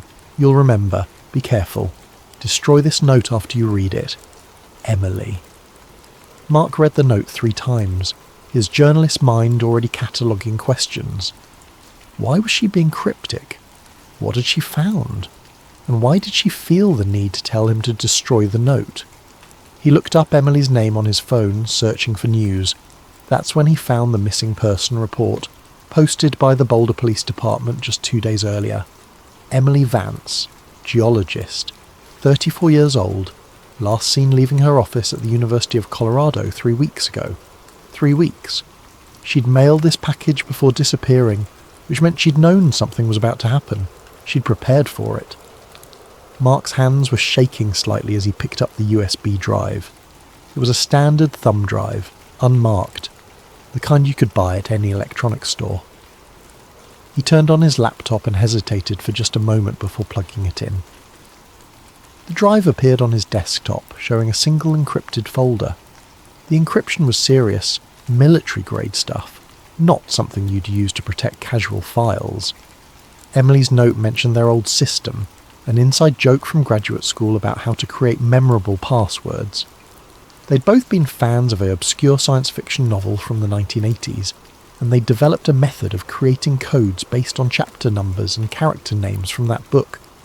It took Mark 15 minutes to work out the password, trying different combinations until the encryption unlocked. When it did, he found himself looking at dozens of files organised in careful folders. Satellite images, declassified documents, research notes, historical records, and one folder simply labelled Evidence. Mark clicked on the research notes folder first. Emily had been methodical, documenting everything she'd found with timestamps, sources, her own analysis. The first document was dated January 19th, 2013, titled simply Queen Maud Land Anomaly, Initial Observations. He started reading, and as he did, the world outside his Brooklyn apartment seemed to fall away. But first, he needed to understand the official story, the history everyone thinks they know. In August of 1946, just 1 year after the end of World War II, the United States Navy launched the largest expedition to Antarctica in history. Called Operation High Jump, it involved over 4,000 personnel, 13 ships including an aircraft carrier and a submarine, and numerous aircraft. The fleet included some of the Navy's most advanced vessels, fresh from victory in the Pacific. The official mission, as stated in Navy documents, was to establish a permanent US presence on the continent, conduct scientific research, and test equipment in extreme cold weather conditions. Personnel training for cold weather operations was listed as a secondary objective, presumably to prepare for potential conflicts in Arctic regions. On paper, it made sense. The world was entering the Cold War. The Arctic and Antarctic regions might become strategically important. Testing equipment and training personnel in polar conditions seemed like reasonable military planning. But the scale of the operation was unprecedented. No country had ever sent such a massive force to Antarctica. For comparison, most Antarctic expeditions of that era consisted of a few dozen people at most, a single ship, maybe a few aircraft for reconnaissance. Operation High Jump looked less like a research expedition and more like a military invasion. The operation was led by Rear Admiral Richard Byrd, already famous for his polar explorations. Byrd had flown over the North Pole in 1926 and over the South Pole in 1929. He was celebrated, trusted, the kind of man whose reports would be taken at face value by both the military and the public. The expedition departed Norfolk, Virginia in early December of 1946. They arrived in Antarctica in January of 1947, during the Antarctic summer when the weather was most favourable. The plan was to spend 6 to 8 months mapping the continent, establishing research stations and conducting their various official objectives. But something went wrong. Operation High Jump was terminated abruptly in late February, after just 8 weeks in Antarctica. The fleet withdrew rapidly, leaving equipment behind, abandoning planned research stations half-built. Official Navy records provide no clear explanation for the early termination. Some documents cite unexpected weather conditions, which makes little sense given that they arrived during summer, the best time for Antarctic operations. Other records simply note that the mission objectives had been sufficiently accomplished, despite the fact that most of the planned work remained unfinished. Personnel who served on Operation High Jump were reportedly debriefed extensively upon their return. Many were required to sign non-disclosure agreements, unusual for what was supposed to be a scientific research mission. And then there was Admiral Byrd's stop in Chile. Before returning to the United States, Byrd's ship docked in Valparaiso, Chile. On March 5th, 1947, he gave an interview to El Mercurio, one of Chile's most prominent newspapers. The reporter was a man named Lee Van Atta, an experienced journalist who specialised in military affairs. According to the published article, Byrd made a statement that would haunt conspiracy researchers for decades. The Admiral stated that he did not want to scare anyone, but the bitter reality was that in the case of a new war, the United States would be attacked by aircraft that could fly from pole to pole at incredible speeds. Read that again. Aircraft that could fly from pole to pole at incredible speeds. This was 1947. Jet aircraft were still new technology. The sound barrier hadn't been broken yet. The idea of aircraft that could travel from the South Pole to the North Pole at high speed was far beyond anything in the known capabilities of any military in the world. What kind of bitter reality had Byrd encountered in Antarctica that would make him warn of such a threat? The El Mercurio article was published in Chile and picked up by a few South American papers, but it never appeared in any American newspaper. Not in the New York Times, not in the Washington Post, not in any of the major outlets that normally covered stories involving famous military figures and potential threats to national security. The interview was effectively buried, forgotten by mainstream history, remembered only by those who kept asking uncomfortable questions about what really happened during Operation High Jump. Mark found a scanned copy of the original El Mercurio article in Emily's files. She'd included a translation and notes about how difficult it had been to verify the quote.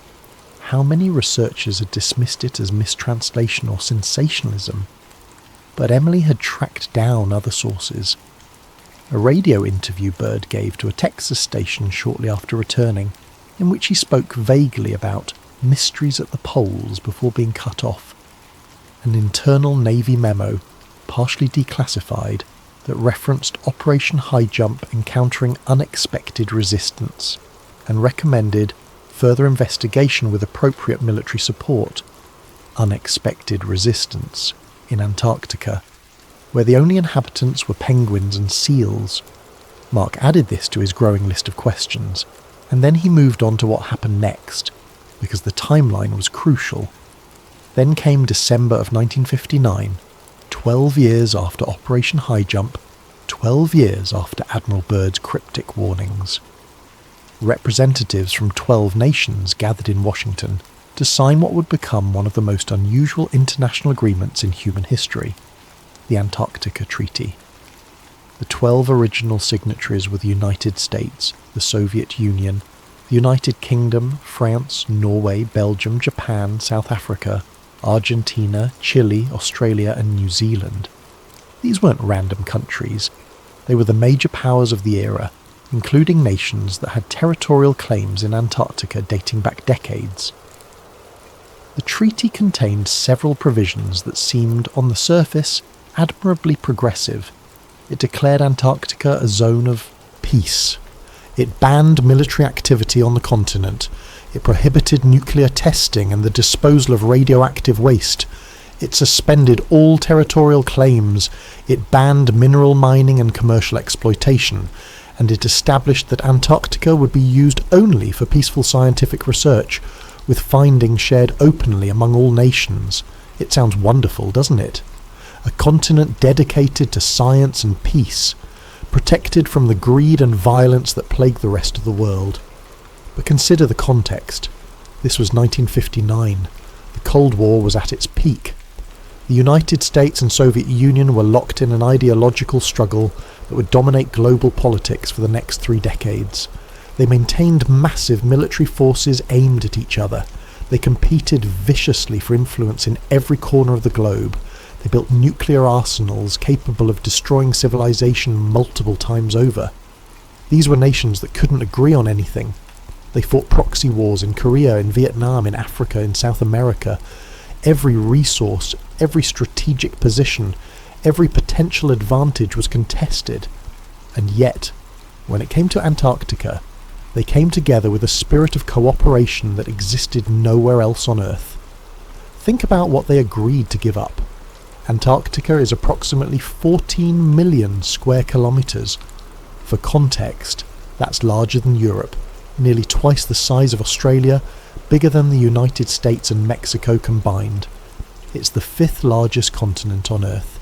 It contains roughly 30 million cubic kilometres of ice, representing about 70% of the world's fresh water. In an era when water scarcity was already becoming a global concern, this alone should have made Antarctica incredibly valuable.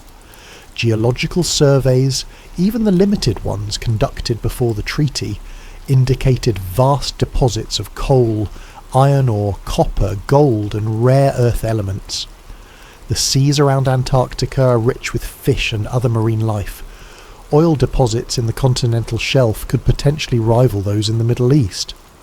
By any rational calculation, Antarctica should have been divided up, exploited, fought over. Nations should have been rushing to claim territory, establish bases, extract resources before their rivals could. Instead, they all agreed to leave it alone. The treaty went into effect in June of 1961 and remains in force today. More countries have signed on over the years, bringing the total to over 50 nations. It's been amended and expanded, most notably with the Protocol on Environmental Protection added in 1991, which indefinitely banned mining and oil exploration. But the core principle has never changed. Antarctica belongs to no one and everyone. It is not to be touched except for carefully monitored scientific research. And here's the most remarkable thing. The treaty has never been violated. Not once. Not by any major power. During the Cold War, both superpowers maintained bases in Antarctica, sometimes just a few kilometres apart. Soviet and American personnel were working in close proximity in one of the most remote and hostile environments on Earth. If either side had wanted to conduct secret military research, to test weapons, to hide nuclear materials, Antarctica would have been the perfect place. Isolated, difficult to monitor, far from prying eyes. But they didn't. Or if they did, both sides tacitly agreed never to call each other out on it. Mark found a declassified CIA memo from 1974 in Emily's files. It was an assessment of Soviet activities in Antarctica, analysing whether they were complying with the treaty. The conclusion was that, as far as intelligence could determine, the Soviets were conducting only legitimate scientific research. The memo noted this as unusual given Soviet behaviour in other international agreements and recommended continued monitoring. Emily had highlighted one line in particular. Soviet compliance with Antarctica treaty provisions exceeds their compliance with any other international agreement, including nuclear test ban treaties and weapons reduction protocols. Reason for this disparity remains unclear. Even the CIA, with all its resources and expertise in Soviet behaviour, couldn't understand why the Russians were so scrupulous about following the Antarctica Treaty, unless there was something in Antarctica that both sides wanted to keep hidden, something more important than strategic advantage or resource exploitation, something that made cooperation not just preferable, but absolutely necessary. Mark leaned back in his chair, rubbing his eyes. He'd been reading for hours, and the implications of what he was discovering were overwhelming. The official history of Antarctica made no sense when you actually examined it. The pieces didn't fit. The motivations were wrong. The behaviour of governments was inexplicable, unless you assumed they knew something they weren't telling anyone. Between 1955 and 1958, something called Operation Deep Freeze established permanent American bases on the continent. McMurdo Station, Byrd Station, Amundsen Scott South Pole Station. These weren't temporary research camps. They were permanent installations, built at enormous expense in some of the most inhospitable conditions on Earth. The official reason was scientific research, to study ice cores, climate patterns, the upper atmosphere.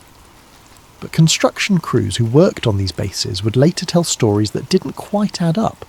Stories about being restricted from certain areas, about equipment being brought in that had nothing to do with weather stations or research labs, about sections of the bases that they weren't allowed to build that were constructed later by military personnel with high-level security clearance. Mark read through all of this, the official history, and started noting the things that didn't make sense. The questions that should have been asked but never were. Why did Operation High Jump end so abruptly? Why did Admiral Byrd talk about an enemy that could fly from pole to pole? Why did the entire world agree to leave Antarctica alone? And most importantly, why did Emily Vance disappear after seeing something in satellite data from Queen Maud Land? The answers, Mark would discover, were all connected, and they were all buried under the ice. The part, they don't tell us Mark's investigation led him first to the Nazis, not because he wanted to wade into that particular conspiracy theory swamp, but because the evidence kept pointing there, and Emily's files contained information that was difficult to dismiss. Between the late 1930s and 1945, during some of the most desperate years of the war, Nazi Germany sent multiple expeditions to Antarctica, specifically to a region of Queen Maud Land that they claimed and named Neuschwabenland, or New Swabia. This isn't disputed history.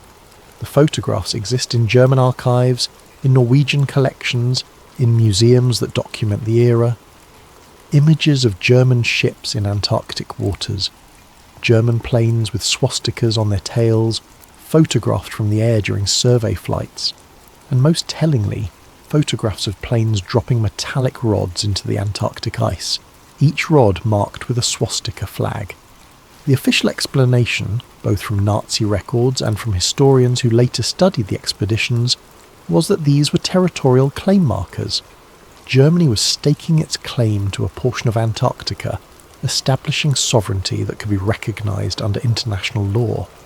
But why? Germany in the late 1930s was preparing for war. Resources were being mobilised. The military was expanding. Every ship, every plane, every kilogram of fuel and metal was precious. The Nazi regime was building tanks and submarines and fighter aircraft as fast as their factories could produce them. Yet they diverted significant resources, repeatedly, to send expeditions to one of the most remote and hostile places on Earth.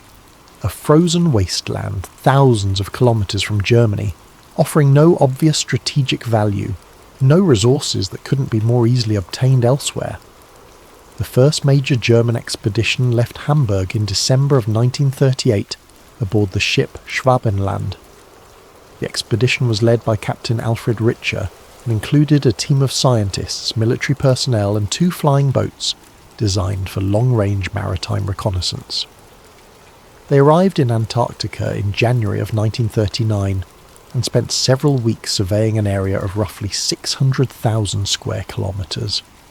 The flying boats took over 11,000 photographs, creating the most detailed maps of that region that had ever been produced. And they dropped those flagged rods, lots of them, scattered across Queen Maud Land, claiming the territory for the Third Reich. Germany never did anything with that territory, never established bases there, never sent settlers or scientists for extended stays.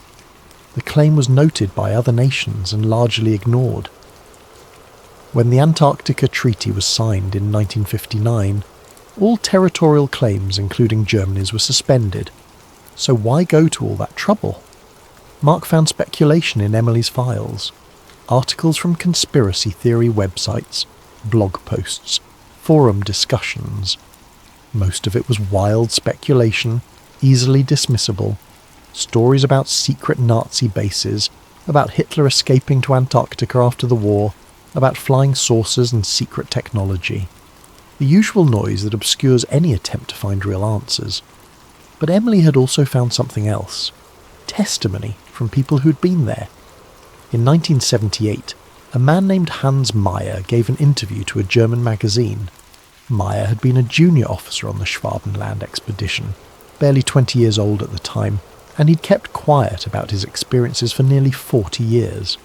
According to Meyer, the expedition's true purpose wasn't just to map the coastline, they were looking for something specific.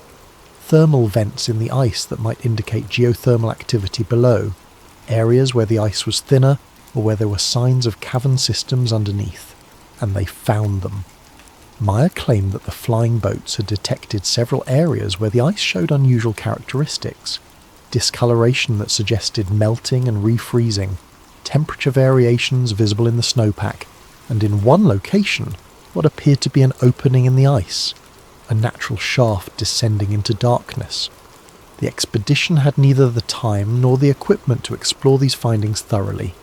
They documented the locations, took photographs and measurements, and returned to Germany with their data.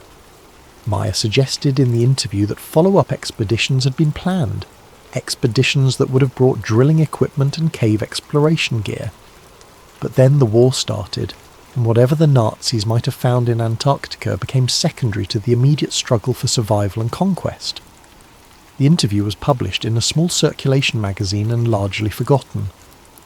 Emily had tracked down a copy and included a translation in her files. Mark found corroborating evidence in unexpected places. Norwegian archives contained reports from whalers and explorers who had encountered German activity in Antarctica during this period. Some mentioned German ships in areas far from the known expedition routes. Others reported seeing German aircraft over inland regions, far from the coast, where no logical reason existed for their presence. One Norwegian report dated March of 1939 described encountering a German base camp deep in the interior of Queen Maud Land. The Norwegians had been conducting their own survey work and stumbled upon the camp unexpectedly. According to their report, the Germans were hostile, ordering the Norwegians to leave immediately, threatening to confiscate their equipment if they didn't comply. Base camps require substantial resources to establish and maintain. You don't set them up unless you're planning extended operations in an area. What were the Germans doing so far inland, in conditions that would have been brutally difficult even by Antarctic standards? The Norwegian report was filed with their government and apparently shared with the British. No diplomatic protest was lodged. No demands for explanation were made. The incident was simply noted and forgotten.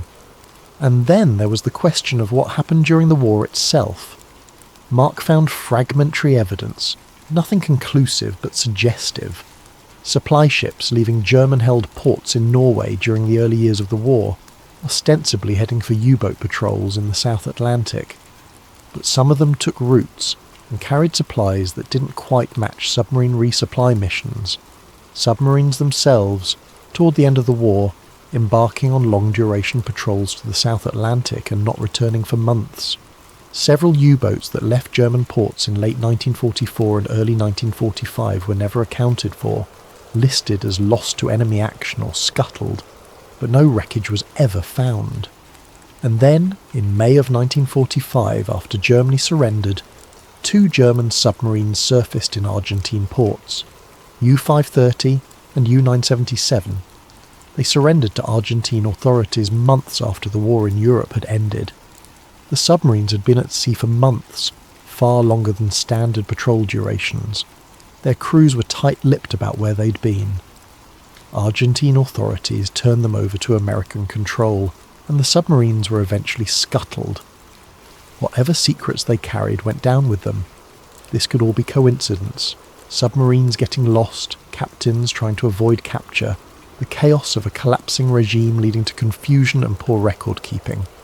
Or it could mean that Nazi Germany maintained some kind of presence in Antarctica during the war years. Nothing massive, probably nothing that significantly affected the war effort, but something they considered important enough to continue supporting even as their nation was being destroyed. And if the Nazis had found something in Antarctica, something that made them continue those expensive, dangerous expeditions even during wartime, then it would explain why the Americans sent such a massive force to the same region just 1 year after the war ended. Operation High Jump wasn't just a research expedition, it was a search and clean-up operation, finding and securing whatever the Nazis had discovered. And based on Admiral Byrd's cryptic warnings about aircraft that could fly from pole to pole, what they found wasn't just hidden Nazi bases or abandoned equipment. They found something much worse. Mark dug deeper into the timeline. Operation High Jump ended in February 1947. The Roswell incident occurred in July of that same year. The Air Force became an independent branch of the military in September, and Project Sign, the first official Air Force investigation into unidentified flying objects, began in 1948. The National Security Act was passed in 1947, creating the CIA. A lot of things changed in 1947, right after Byrd came back from Antarctica. But the most interesting thing Mark found was in Project Blue Book, the Air Force's official investigation into UFO sightings from 1952 to 1969. Blue Book collected reports from all over the world. Sightings were documented from every continent, every climate, every type of terrain. Thousands of reports over 17 years, except from Antarctica. Not a single Blue Book entry comes from Antarctica. Not one report from any of the research stations, from any of the pilots flying over the continent, from any of the support personnel stationed there. For a period when UFO sightings were being reported globally with increasing frequency, the complete absence of any reports from Antarctica is statistically impossible, unless those reports existed but were filed somewhere else. Mark found a taped interview from 1978 with a former Blue Book archivist named James Harder. In it, Harder says something that would become crucial to Mark's investigation. We weren't allowed to file polar sightings. They went somewhere else, separate chain of custody. I asked about it once and was told in no uncertain terms to never ask again. Somewhere else. A separate program, more classified than Blue Book, specifically for Antarctic incidents. Mark started to realise that the cover-up wasn't just about one expedition or one discovery. It was systemic, spanning decades, involving multiple countries and multiple levels of government. Whatever was in Antarctica was important enough to change how the entire world operated. Modern discoveries.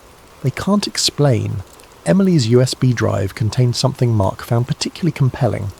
A folder titled Modern Anomalies, filled with news articles, scientific papers and internal documents that she'd somehow acquired. The first file in the Modern Anomalies folder concerned Lake Vostok, and as Mark read through Emily's research, he began to understand why she had become so convinced that something was being hidden. Lake Vostok is one of the largest subglacial lakes on Earth, roughly the size of Lake Ontario. It sits beneath Vostok Station, a Russian research base in East Antarctica, one of the most remote and inhospitable places on the planet.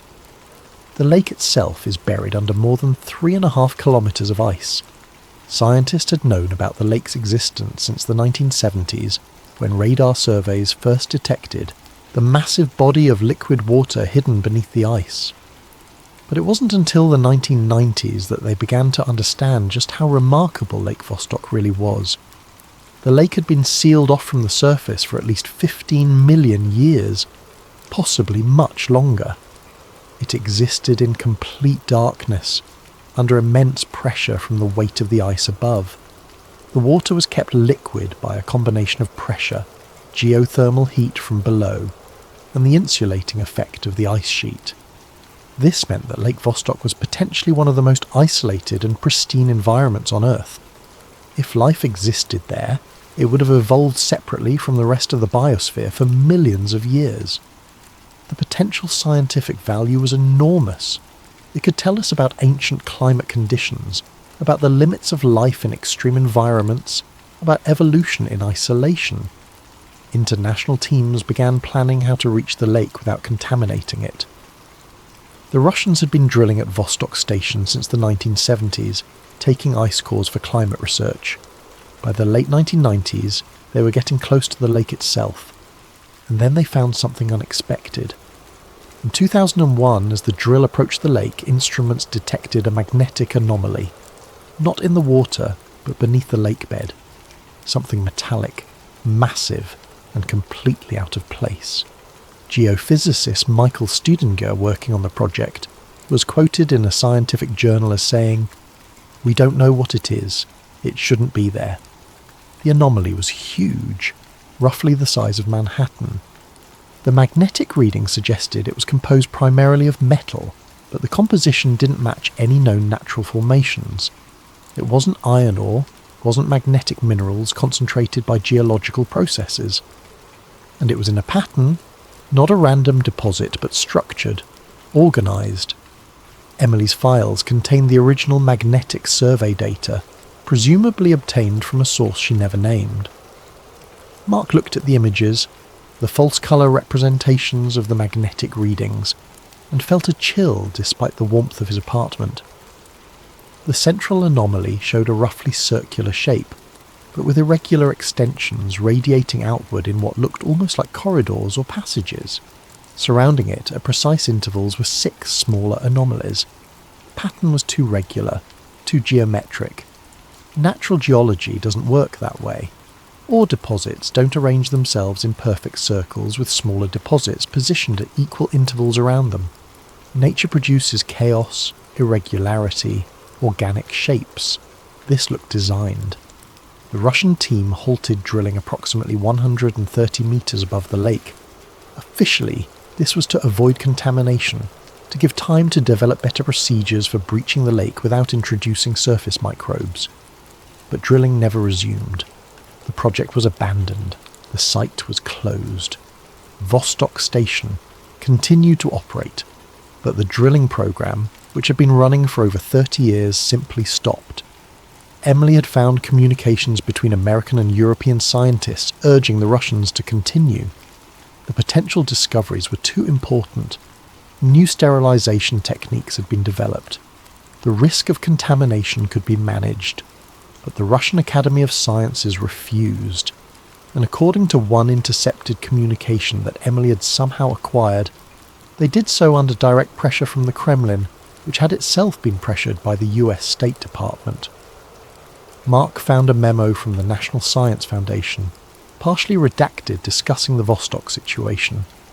The visible portions referenced strategic considerations and international security concerns, and recommended that American scientists cease publicly advocating for continued drilling. Strategic considerations for a lake that had been isolated for millions of years. What strategic concerns could possibly apply?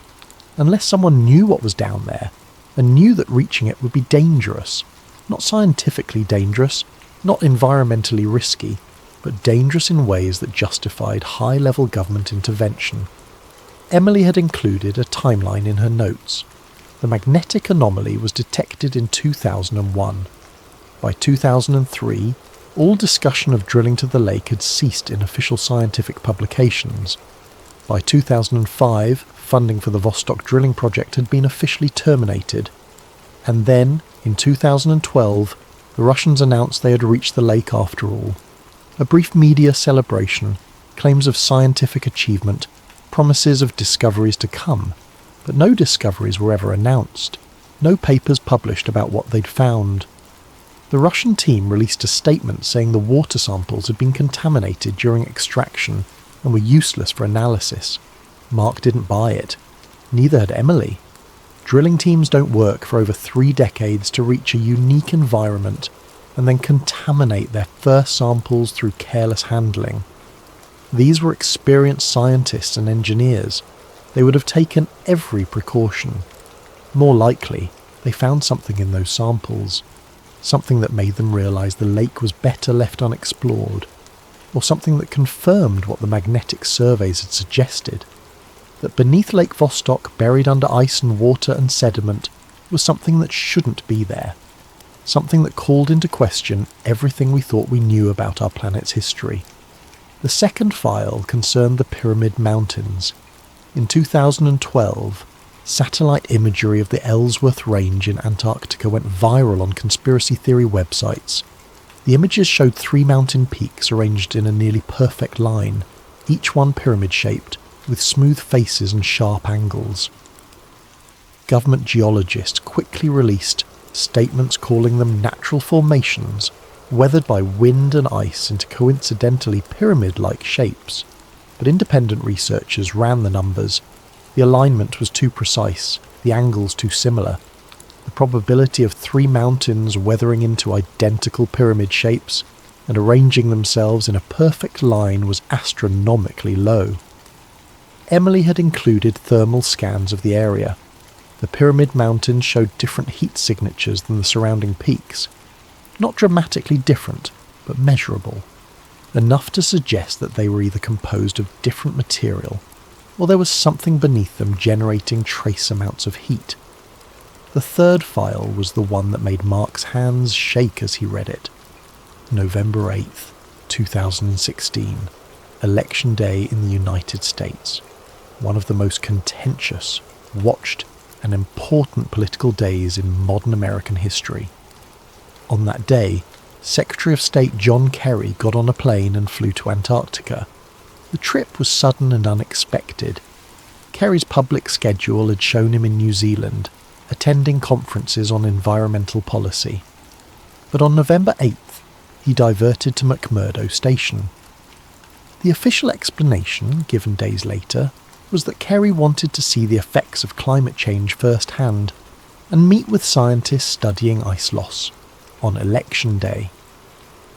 During a race that could determine the future of American climate policy, instead of being in Washington or appearing on news programs or making calls to key states, the Secretary of State was at McMurdo Station. Mark found the internal travel logs. Emily had gotten them from a source she never named, someone inside the State Department who apparently trusted her enough to leak classified itineraries. Kerry didn't just visit McMurdo Station. His team travelled to the Dry Valleys, a region of Antarctica so arid that no ice or snow accumulates, and then they travelled to a third location, listed only as Ross Ice Shelf Restricted Zone 7. There was no public information about Restricted Zone 7. No scientific papers mentioned it. No photographs existed. It was a blank spot, administratively existing but practically invisible. What could be important enough to pull a Secretary of State away from his duties on one of the most important days in American politics? Mark added this to the growing list of questions that shouldn't have answers, but clearly did. The journalist who finds the thread for 3 months. Mark Kelton pursued the story carefully. He was a good journalist, and good journalists know when they're chasing something that could get them killed. Emily's disappearance had taught him that. He reached out to sources carefully, never revealing the full scope of what he knew. He filed Freedom of Information Act requests for documents that seemed tangentially related, hoping to find breadcrumbs that might lead somewhere useful. Most of his requests were denied or returned so heavily, redacted as to be useless. But a few came back with information that helped him piece together the larger picture. One document, a declassified internal memo from the United States Antarctic Research Program, dated 1983, mentioned something called ancient thermal cavities and subglacial habitability protocols. The memo was 3 pages long, but 2.5 of those pages were blacked out. What remained was tantalizing and terrifying. The visible text read, "Following survey results from Mount Erebus excavation, recommend implementation of Quarantine Protocol 12 for all future subsurface exploration. Temperature measurements consistent with engineered heat sources. Further investigation suspended per international agreement. Engineered heat sources. Not geothermal, not volcanic. Engineered." Mark spent weeks trying to find more information about what happened at Mount Erebus, the active volcano in Antarctica, in the early 1980s.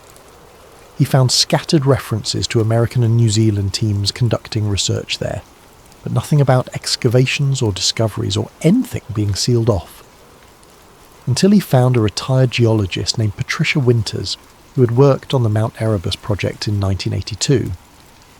They met in a coffee shop in Seattle. Patricia was in her 70s now, retired from the University of Washington, and initially reluctant to talk.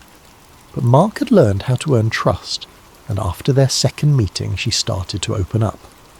"We found caves," Patricia told him, her voice quiet. 3 of them, leading down into the rock beneath the volcano. The temperature inside was wrong, too warm, even accounting for geothermal activity, and the walls, they were too smooth in places, not carved, not natural erosion, something else. "What happened?" Mark asked. "Military showed up, said we were done, sealed the caves with explosives and concrete. We were told to sign non-disclosure agreements and never talk about what we'd seen. Most of us complied. What choice did we have?" "But you're telling me now?" Patricia looked out the window at the Seattle rain. "I'm old. I've kept this secret for over 30 years. Emily Vance's disappearance was in the news. I recognised her name from the Antarctic research community. If they're disappearing people, if they're still covering this up, maybe it's time someone knew the truth." She leaned forward. "Those caves weren't natural, Mark, and whatever heated them wasn't from our world." The missing Norwegian expedition. Mark's investigation kept leading him back to 1959, the year the Antarctica Treaty was signed. It was clearly a pivotal year, the moment when the world decided collectively to lock down the continent. What happened that year to prompt such an unprecedented agreement? He found the answer in a nearly forgotten incident that had been reported briefly at the time, and then vanished from public discussion. In June of 1959, a Norwegian research expedition of 8 scientists and support personnel travelled to Queen Maud Land to study ice cores and glacial movement. They were experienced, well-equipped, and supported by the Norwegian Polar Institute. After 3 weeks of radio silence, which wasn't unusual given the remote location and unreliable communications of the era, the Norwegian government requested an international search effort. The Americans, the British and the Soviets all sent search teams. They found the Norwegians' base camp intact. Equipment was in place, supplies were untouched, the radio was functional, but the 8 team members had vanished. No bodies, no signs of struggle, no indication of where they had gone or what had happened to them. The search teams found only one thing: a recording on the base camp's logging tape, a voice note that was part of their daily documentation routine. The recording, made by expedition leader Harold Svensson, said, "We found the opening. It's real." And then nothing. The tape recorder had continued running for several more hours, capturing only ambient wind and the occasional crack of shifting ice. The Norwegian government filed an official inquiry. It went nowhere. The incident was classified as an unexplained disappearance, attributed to the harsh Antarctic conditions, though this explanation made no sense given the state of the camp. Not a single country demanded further investigation. The incident was quietly forgotten. 6 months later, those same countries signed the Antarctica Treaty. Mark found this pattern again and again. Something would happen in Antarctica, something that should have sparked international outrage or at least curiosity, and instead there would be silence. Coordinated, deliberate silence. The Soviet defector. Mark's breakthrough came from an unexpected source, through a connection that took weeks to establish and required careful navigation of international scientific networks. Through a contact at a Russian scientific journal, a researcher who had published some of Emily's work years earlier, he learned about Anatoly Semyonov, a retired geologist who had worked at Vostok Station during the early 1980s, during some of the first deep drilling operations, before the project became heavily restricted and classified. Semyonov had immigrated to Canada in the mid-90s, part of the wave of Russian scientists who left after the Soviet Union collapsed, and funding for research dried up. He was living quietly in Vancouver, working part-time as a consultant for mining companies, keeping his head down, staying out of the spotlight. It took Mark a month to track him down. Phone numbers that didn't work, addresses that led to empty apartments, false starts and dead ends. But Mark had learned patience during this investigation, and eventually he found the right connection through a mining company in British Columbia that had employed Semyonov as a geological consultant. The first phone call was brief. Anatoly was suspicious, guarded, unwilling to discuss his time in Antarctica. Mark explained that he was investigating the disappearance of a friend, that he had evidence suggesting Antarctic research was connected to her vanishing. He didn't push. He simply asked if they could meet just to talk. 3 days later, Anatoly called back and agreed to meet. They met at Anatoly's apartment, a small place in East Vancouver with a view of the harbour. The apartment was neat, sparse, the home of someone who had learned to live with very little. Books lined one wall, most in Russian, some in English. Scientific journals, geological surveys, the tools of a man who still loved the work even if he no longer did it professionally. Anatoly was in his 70s, thin and weathered, with the look of someone who had spent years in harsh conditions. His English was heavily accented but clear, precise in the way of scientists who had learned the language for their work. When Mark arrived, Anatoly made tea using an old samovar, a piece of Russia he'd brought with him across the world. They sat at a small table by the window, and for the first few minutes they talked about nothing important. The weather, Vancouver, the differences between Canadian and Russian winter. Then Anatoly studied Mark for a long time, his eyes sharp despite his age, evaluating.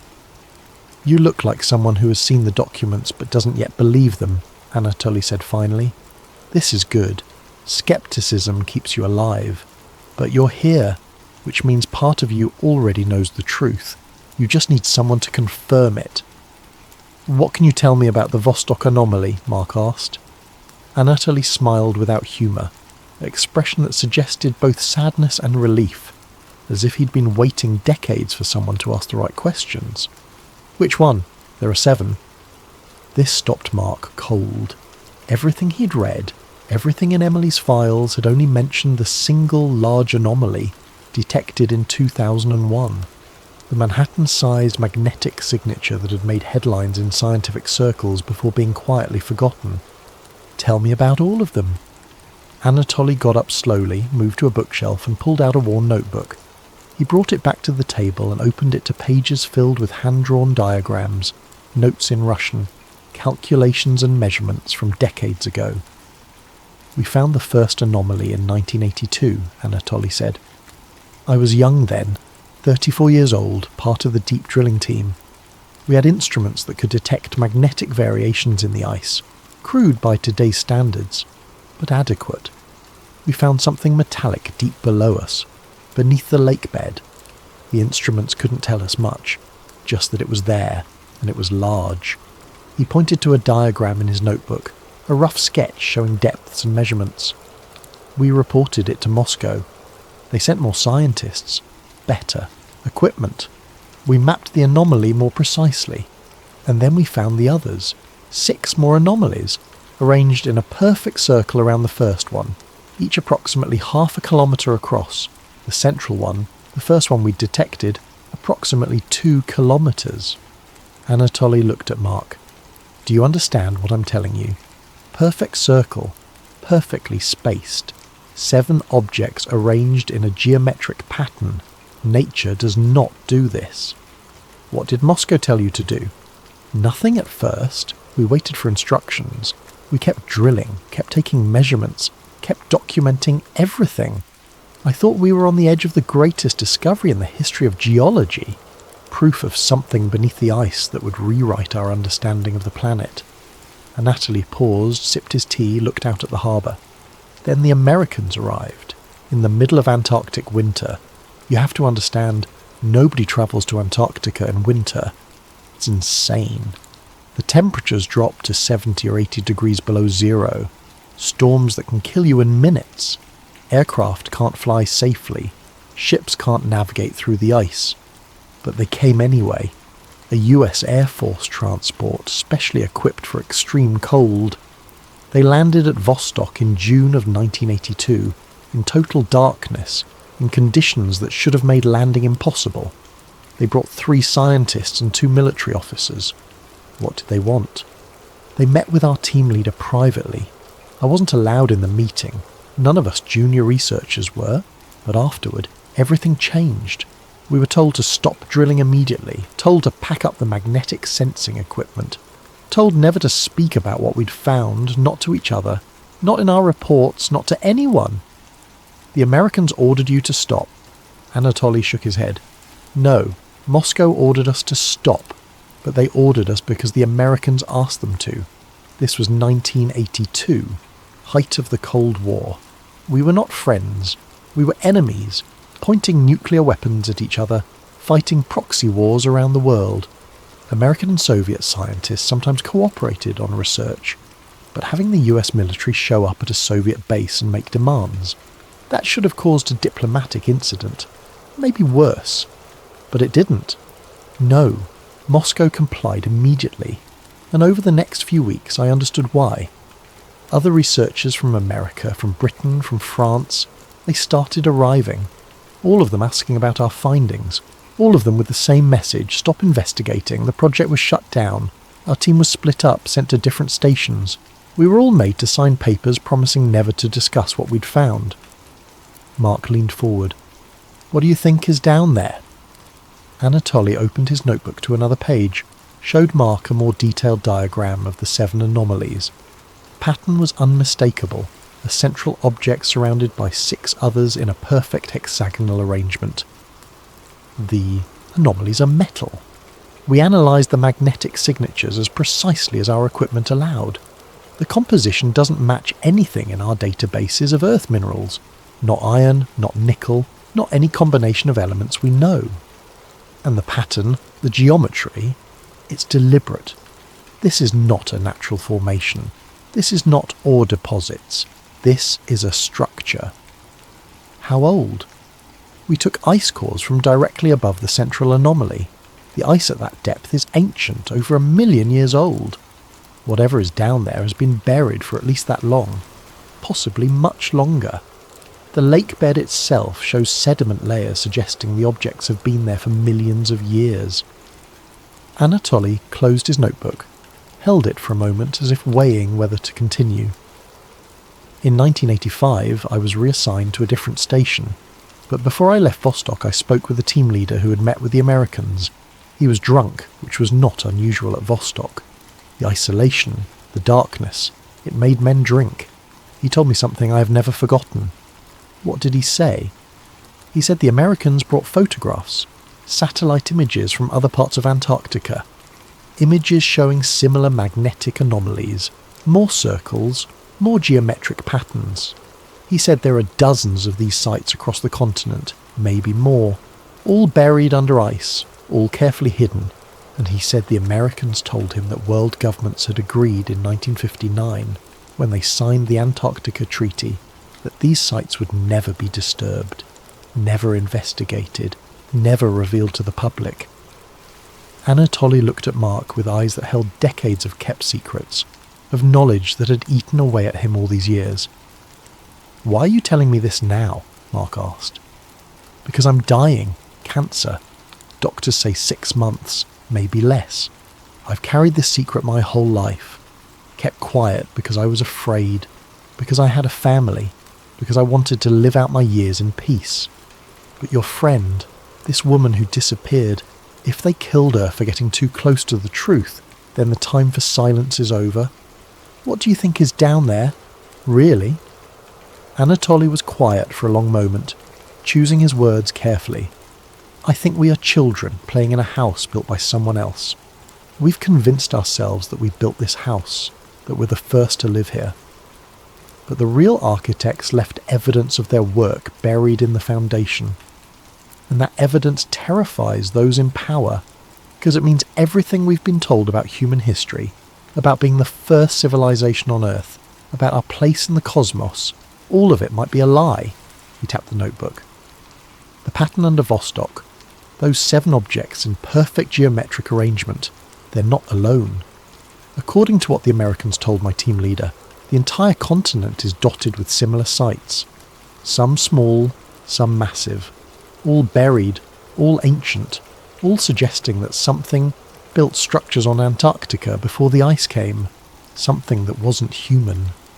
Mark felt the familiar chill, the vertigo of standing at the edge of something vast and unknowable. "Will you let me copy your notes?" he asked. Anatoly smiled sadly. "I was hoping you would ask. I made copies for you already." He reached under the table and pulled out a folder, handed it to Mark.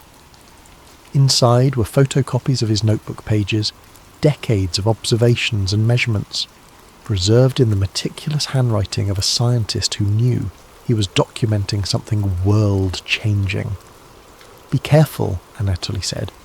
"Whatever is buried under Antarctica, governments have spent decades keeping it secret. They have killed to protect this secret. Your friend learned that.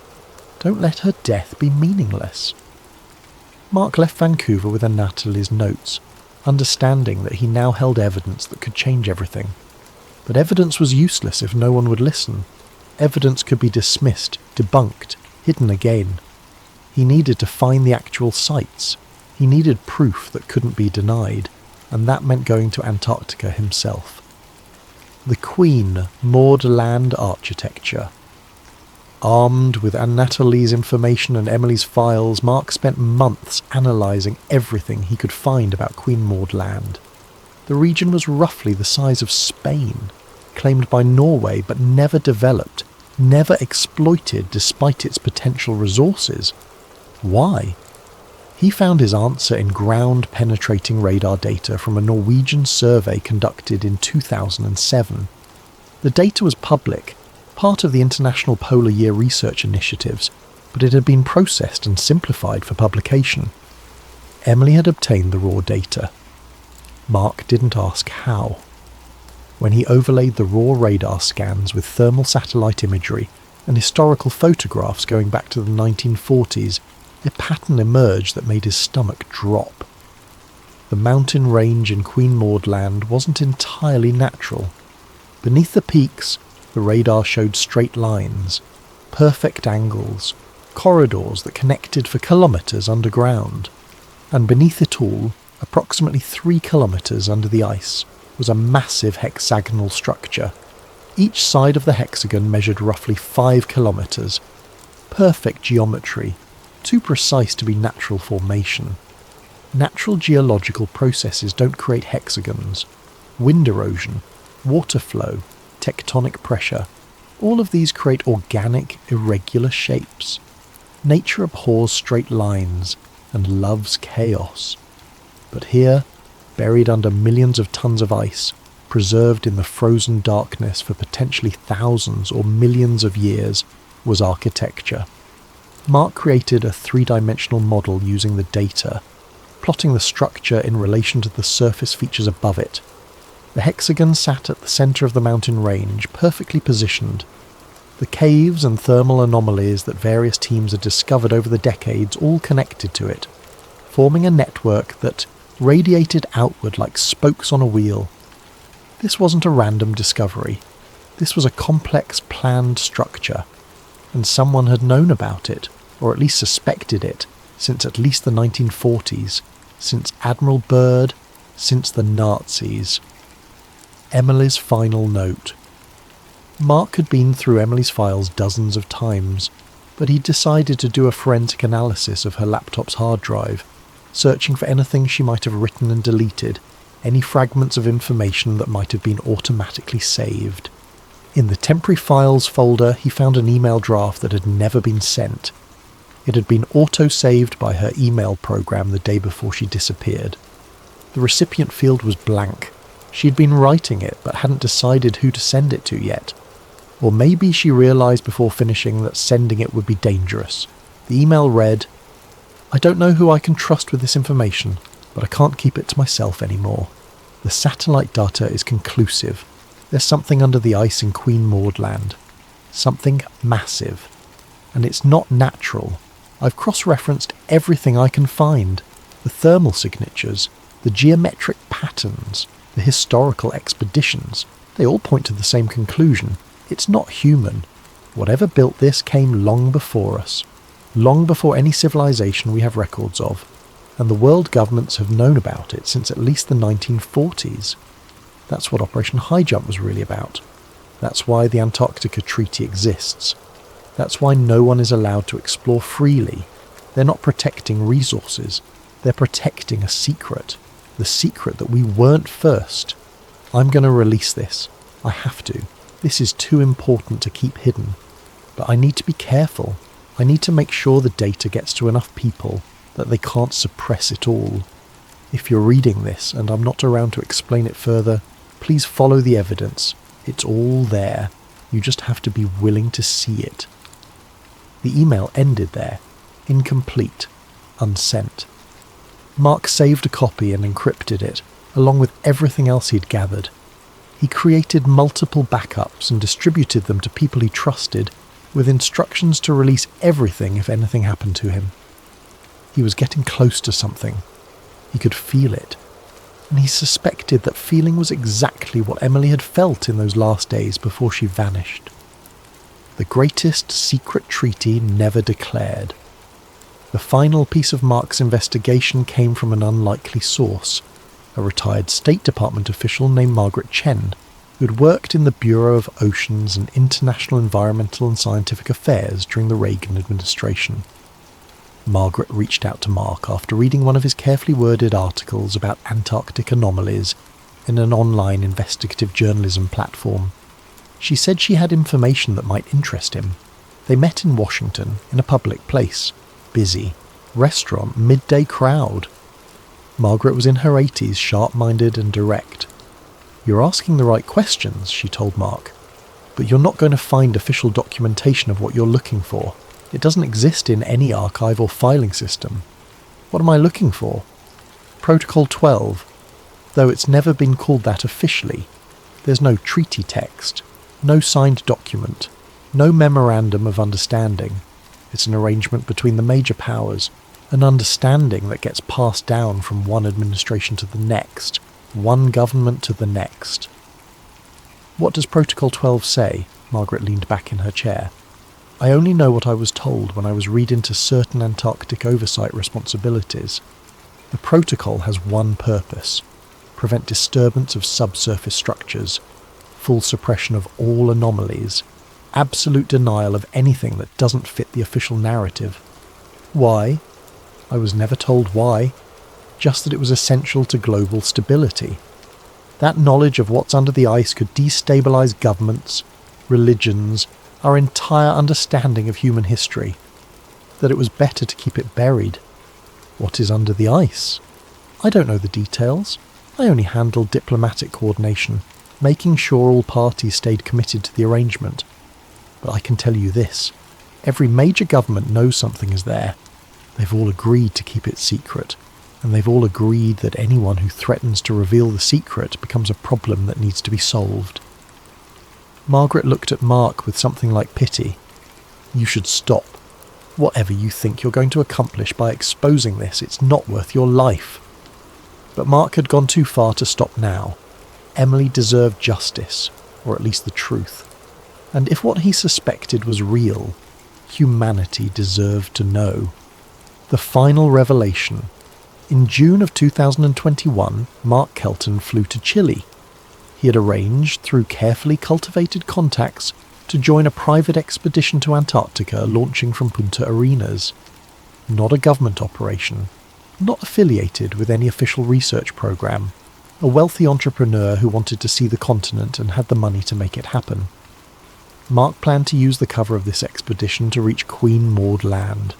He had GPS coordinates from Emily's files, locations where the thermal signatures were strongest, where the structure beneath the ice came closest to the surface. He didn't tell anyone exactly what he was planning, but he had prepared. He had distributed his files. He had written detailed instructions for publication if he didn't return. Mark checked into a hotel in Punta Arenas on June 15th. He met with his expedition contact on June 16th. On June 17th, he disappeared. His room was empty. His belongings were gone. Hotel staff said he had checked out normally, but there was no record of him boarding any flight or ship. His credit cards stopped being used. His phone went dead. Mark Kelton vanished as completely as Emily Vance had, but Mark had taken precautions. A week after his disappearance, his younger brother Alex received a package.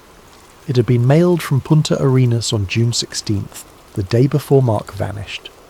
Inside was a notebook filled with Mark's handwriting, observations, theories, names and dates, and on the last pages, something else. GPS coordinates, precise locations in Queen Maud Land, a warning written in Mark's neat script. They didn't hide Antarctica because of resources, they hid it because the first civilization wasn't ours. And on the final page, a hand-drawn sketch. Mark had copied it from some source, probably Emily's files or something he'd discovered in his investigation. The sketch showed a massive hexagonal structure, drawn in cross-section, as if viewed from the side. The hexagon was buried under layers representing ice, depth markers indicating approximately 3 kilometres down. Inside the hexagon, Mark had drawn what looked like a cityscape. Towers, corridors, geometric shapes that could be buildings or could be something else entirely. And at the bottom of the sketch he had drawn symbols. The symbols looked like writing, but not in any language Alex recognised. Not human language. The characters were too angular, too precise, mathematical almost. And beneath them, Mark had written 3 words in English. Older than us. Alex Kelton sat in his apartment in Brooklyn holding his brother's notebook, looking at that final sketch, and realised that Mark had found something that humanity wasn't supposed to know. Something buried under the ice. Something waiting. The notebook is still in Alex's possession. He's shown it to a few people over the years. Most dismiss it as conspiracy theory nonsense. A few take it seriously. None have succeeded in mounting an expedition to verify the coordinates, and in Antarctica, beneath 2 miles of ice, in the frozen darkness of Queen Maud Land, the hexagonal structure remains, untouched, unexplored, hidden, waiting for the day when the ice finally melts, or when humanity finally develops the courage to confront what lies beneath. The Icewall dossier remains open. Emily Vance and Mark Kelton remain missing. And the greatest secret on Earth remains buried under the coldest, most isolated place on the planet. But secrets don't stay buried forever. Eventually, the truth finds a way out. The question is, when it does, will we be ready for what it means?